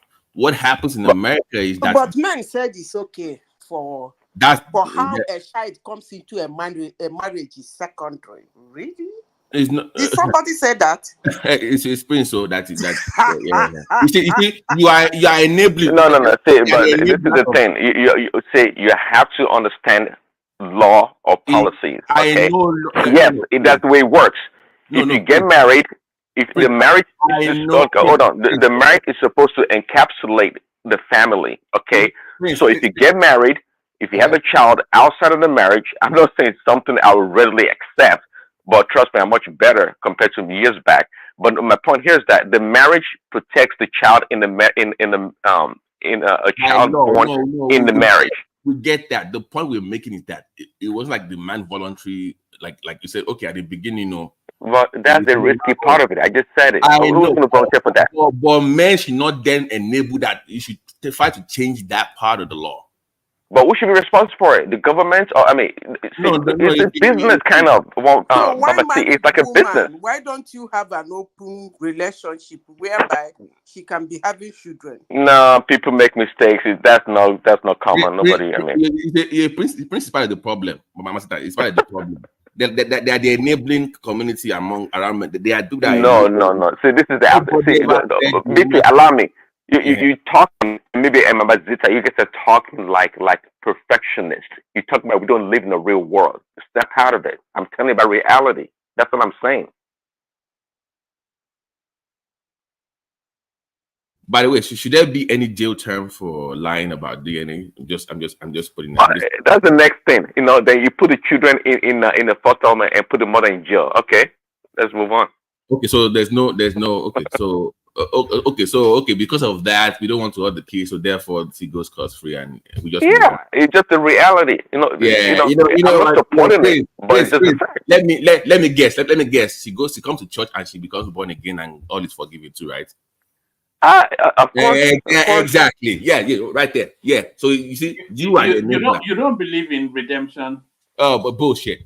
Bullshit. Really, Babati? Yeah, redemption after you screw the man up. You just fucking everybody. You have to do something wrong for you to redeem now. So Exactly. Yeah, oh yeah. And such. Oh no, actually, it is in the Bible. Remember the woman that committed adultery. Don't give me that. You know why I bought that. No. What? Apart from that, Why? that's the point. See, such a woman or man who is an ideal candidate for Christianity or being forgiven. Christ said it himself. You don't forgive a perfect human being, a righteous person. It's not for that. It's for sinners like yourself. Right. Yeah, forgiveness. Yeah, I just put my husband up. Forgiveness is different from you living Man, with somebody people, you forgive. Can we get this right? That you tell the woman you cannot marry her again doesn't mean you've not forgiven her. I don't get that point. Why should you forgive adultery? Did you do any kind of penalty to her? All you said is that since your Ojolojolo cannot stay for one place, I want a woman that Ojolojolo will be in this house. So I don't want to have you again. So what is forgiveness? I've forgiven you. You can go with your children. So what is this? I beg you. Prince Daddy, it's an unforgivable sin. I beg you. Well, there's no sin that cannot be forgiven. It's to say that is to mock why Christ came in the first place. There's no sin that cannot be forgiven. Religion not did this one. Religion not did this one. If you're a Christian, you did that. For those who are Christians, that's the only reason God said you should leave your wife. That is the only reason. If you find that she's going about doing ba everywhere, that's the only reason God said divorce her. I mean, Prince will so I don't understand. It is a legitimate reason, but it's not 100% that you must do it. Now it's about percentage now. Is it half percent? You don't know past God. It's his 10 commandments, number 7 or so. I mean, Prince, man, stop doing Baba, you have to come to after Christ. We're not talking about the old 10 commandments. When you can say Old Testament, you know. Hold on. Hold on. Let's bring Adama in. You couldn't hold it back anymore, could you, Adama? You just from there. When you come back, you Old Testament. I was just imagining you, Adama, that no, I'm not going to join them. No, I'm not going to go in. No, I can't take it. Let's have it. So the conversation is about having DNA done in Nigeria, right? If I'm not mistaken, is that what the conversation is about? It wasn't even. We were just going through some data that was telling us what was coming out of the DNA space. And what this data was establishing is that people doing DNA in Nigeria, the abundance of them, they are doing it for reasons of immigration. But then, of course, they also looked at the people doing it for paternity. And they were telling us that 27% out of the paternity DNA coming out of Nigeria is negative. So, which is to tell you that approximately 1 in 4 of the children calling somebody daddy, they are not their biological father. So it goes into further breakdowns, but I think that was the space that we were discussing. And then we went on then to asking who the victim is. That is the victim the children? Is the victim the man that discovers that those children are not his? Is the victim the wife? Oh, well, the victim is not the wife or the person that she's dating with, but who is more the victim in that sort of scenario? So that's where the conversation wraps around. Oh, thank you. I feel like good evening, everyone. Baba Jen Lokoko, Madam AIBT, Prince Daddy, our co-host Thomas, Baba. Greetings, everyone. Nyoma, did I pronounce your name right? Greetings, everyone. Hope you guys are enjoying your Memorial Day, Labor Day weekend. Well, I'm on vacation, so that's why I just popped in. I said, let me listen. Well, woman, the truth of the matter is the victim is the child. The victim is the child. And I would say the second person that is hurting, that is going to hurt more than anyone is the father, knowing that you raised a child and it turned out not to be yours. So do I believe DNA needs to be done in a hospital? before a child goes home to their parents. I'm open to that. Why not? Because the truth of the matter is, these generations, they're coming up with all sorts of things the way they want to do things. And at the same time, I do not understand why we have a lot of women who would do anything to have children or be unfaithful. So, in order to prevent this from bringing kids home that do not belong to the family, I believe I am open for DNA to be done in the hospital. I support that part because that's wrong. And I can't imagine for a man, you're as excited as you get that you're going to have a brand new baby, like, your father and a first time father too. No, that's wrong. That is wrong. And there's one thing we must understand: a woman knows who the father of her child is. Accept a woman who's promiscuous, who sleeps around, but a woman who is responsible, she knows the father of her children. So that's what I have to say on that. And I have something to ask Prince Daddy. Prince Daddy, when you brought religion into it, that's where I got confused. What part of the Bible did you say? You said something about forgiveness. Could you please elaborate on that, if you don't mind? Well, yeah, thanks. Well, that's the whole essence of the New Testament. The reason why Christ came in the first place. Please, Daddy. Please, Daddy, please give me 1 sec. Adama, how are you? Doing good. Yeah, yes. I just came to greet my sister and Madam Hey Hi too. Yeah. Happy Thank you Father's so Day. much. Yeah, happy Father's Day from Australia to everyone. Thank Oh, you. okay. So, Thomas, you can't greet me too. I'm not Simbiari. Greet me No, too you are now. not special. Now. I am here too Yeah. now. What is all this No, now? it's only to the ladies. No, I respect only Oh, the you ladies think today. you? Oh, Yeah. you think you? Happy Father's How can Day it be from Australia. how can it be Father's Day and you only respect the ladies? I mean, I mean, you Yeah. see, one man. That is my point exactly. That is Father's my Day in point. Australia. All these enablers is my point. They all do this to them. Is you one man, Prince Daddy Thomas? You are the enablers. You No, I came to greet Adama and exactly. Madam Ehai. Yeah, yes, yeah, go on. Thomas, on Father's Day, you should be Yeah. greeting the men. No, yeah, Father's Day, yeah, don't worry. I just kept that because the lady they gave us a good speech yesterday. Yeah. Yeah.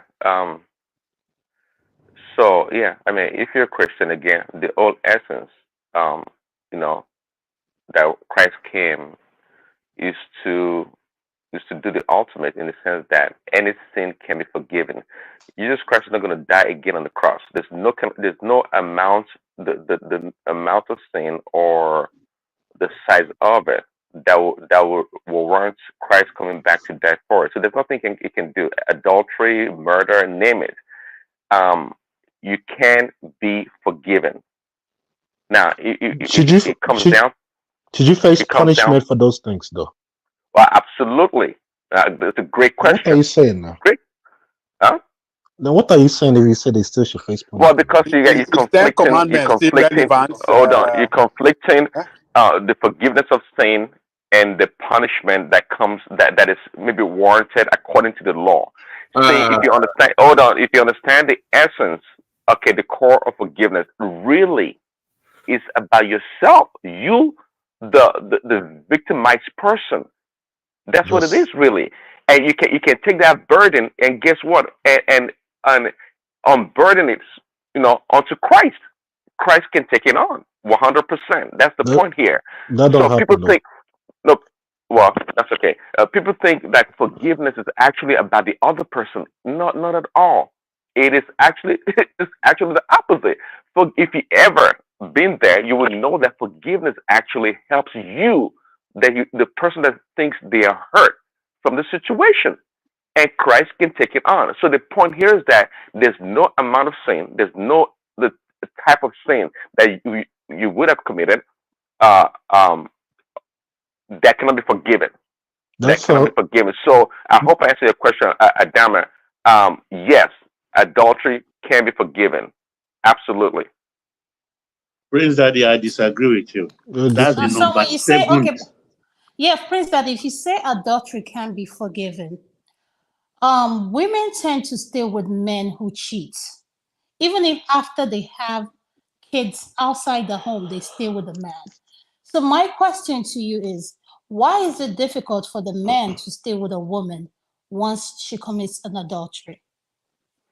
If you ask me, I mean, other people can chime in. If you ask me, it's all about that territorial instinct, the animal instinct. That, well, I mean, I'm the alpha, I'm the man. It should not happen to me. It should not happen to me. It should be the other way around. Women should be more accepting and tolerant of such situation. And just like it's cultural, and I think it crosses all cultures. Actually, black, white, or whatever. It's much harder for the men to accept it than women, and I think it's well documented in that regards. Is it right or wrong? I'm not saying that, but I think just putting out the obvious why it's much harder for the men, and also biologically, and that's why this woke people, when they're trying to change the definition of a woman, is kind of crazy. Biologically, the women are not the same as men. They are more if emotional, not emotional, but it's, I wish I have a different word to use. They're more bonding. They are more bonding to the situation, to the marriage, to the child, and that's why also not just in a marriage. An abused woman also, you can make the argument, Adama, an abused woman also tends to want to stay with the abuser. What about that? One of the abused women wants to stay with her abuser. Sometimes It's Stockholm syndrome, isn't it? Stockholm syndrome. Your connection sounds a Right. bit distant. is Adama. it better now? Well, slightly, but carry on. Adama, I think what Adama is trying to suggest here is that yes, if a woman committed adultery and she brought home another person's child, the man, the husband, should forgive her. Is that what you're trying to say? No. That's not what I'm trying to say. It's for the no. Prince Daddy said that adultery needs to be forgiven in a marriage. That's what he stated, and I pushed back on him and I said, why is it so easy for a woman to forgive the man when adultery is committed, but when a woman does it, then the marriage is completely over? That's what I'm saying. Why? Can I respond? Can I respond? Yeah, to go this? ahead. Go ahead. Because men and women look at sex differently. So one has the physical part of it, and the other one is more emotional part of it. So I think that would be one of the reasons is that men and women are just wired differently.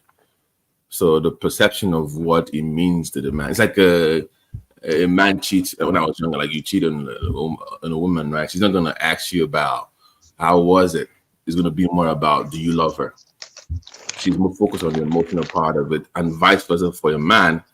He doesn't care about the emotional part of his wife cheating. It's like is the man that slept with my wife, is he better than me in bed? Then So what happened when then, the child is involved in it? Then? Yeah, but when the child is involved, like if it's not yours, then we had this conversation earlier that it's tough for a man, because especially an African man, especially if that child is a boy, how the way African man want a male child, the cultural, we want a male child. This is the way we are wired. So it means more to a man, and also it also depends on the time that they found out. Imagine a man close to 60 years old finding out that his only son is not his. It hits him differently. So that's what I'm saying. And thank you, Adana, for actually placing the man second. You said the child, the man. One man said it was the child, the mom, the aunties, the dogs, the cat, the sheep, the Are neighbors. you? Why are you listening to one man? Don't are you listening to one man? Even him in the picture. I think it was trolling, but I get the point. But at least thank you for actually putting in that order. That's a fair way assessment. But Prince bringing the Bible into it, yeah, I thought the Bible was isn't the Bible one book? Does it have part 1 or part 2? You know, this idea for Old or New Testament is the same book, so I don't know why it came up. All right, guys, let me shut it down at the front end. We carry on the conversation. Anybody that wants to come in can come in. I'm going to shut it down at the front end, and then we can carry on the conversation. It's gone past 5 hours. I don't think I have anybody to take over. Thomas is at work. It's only just I think it's probably on his headphone or whatever it is. But thank you, everyone. See you tomorrow.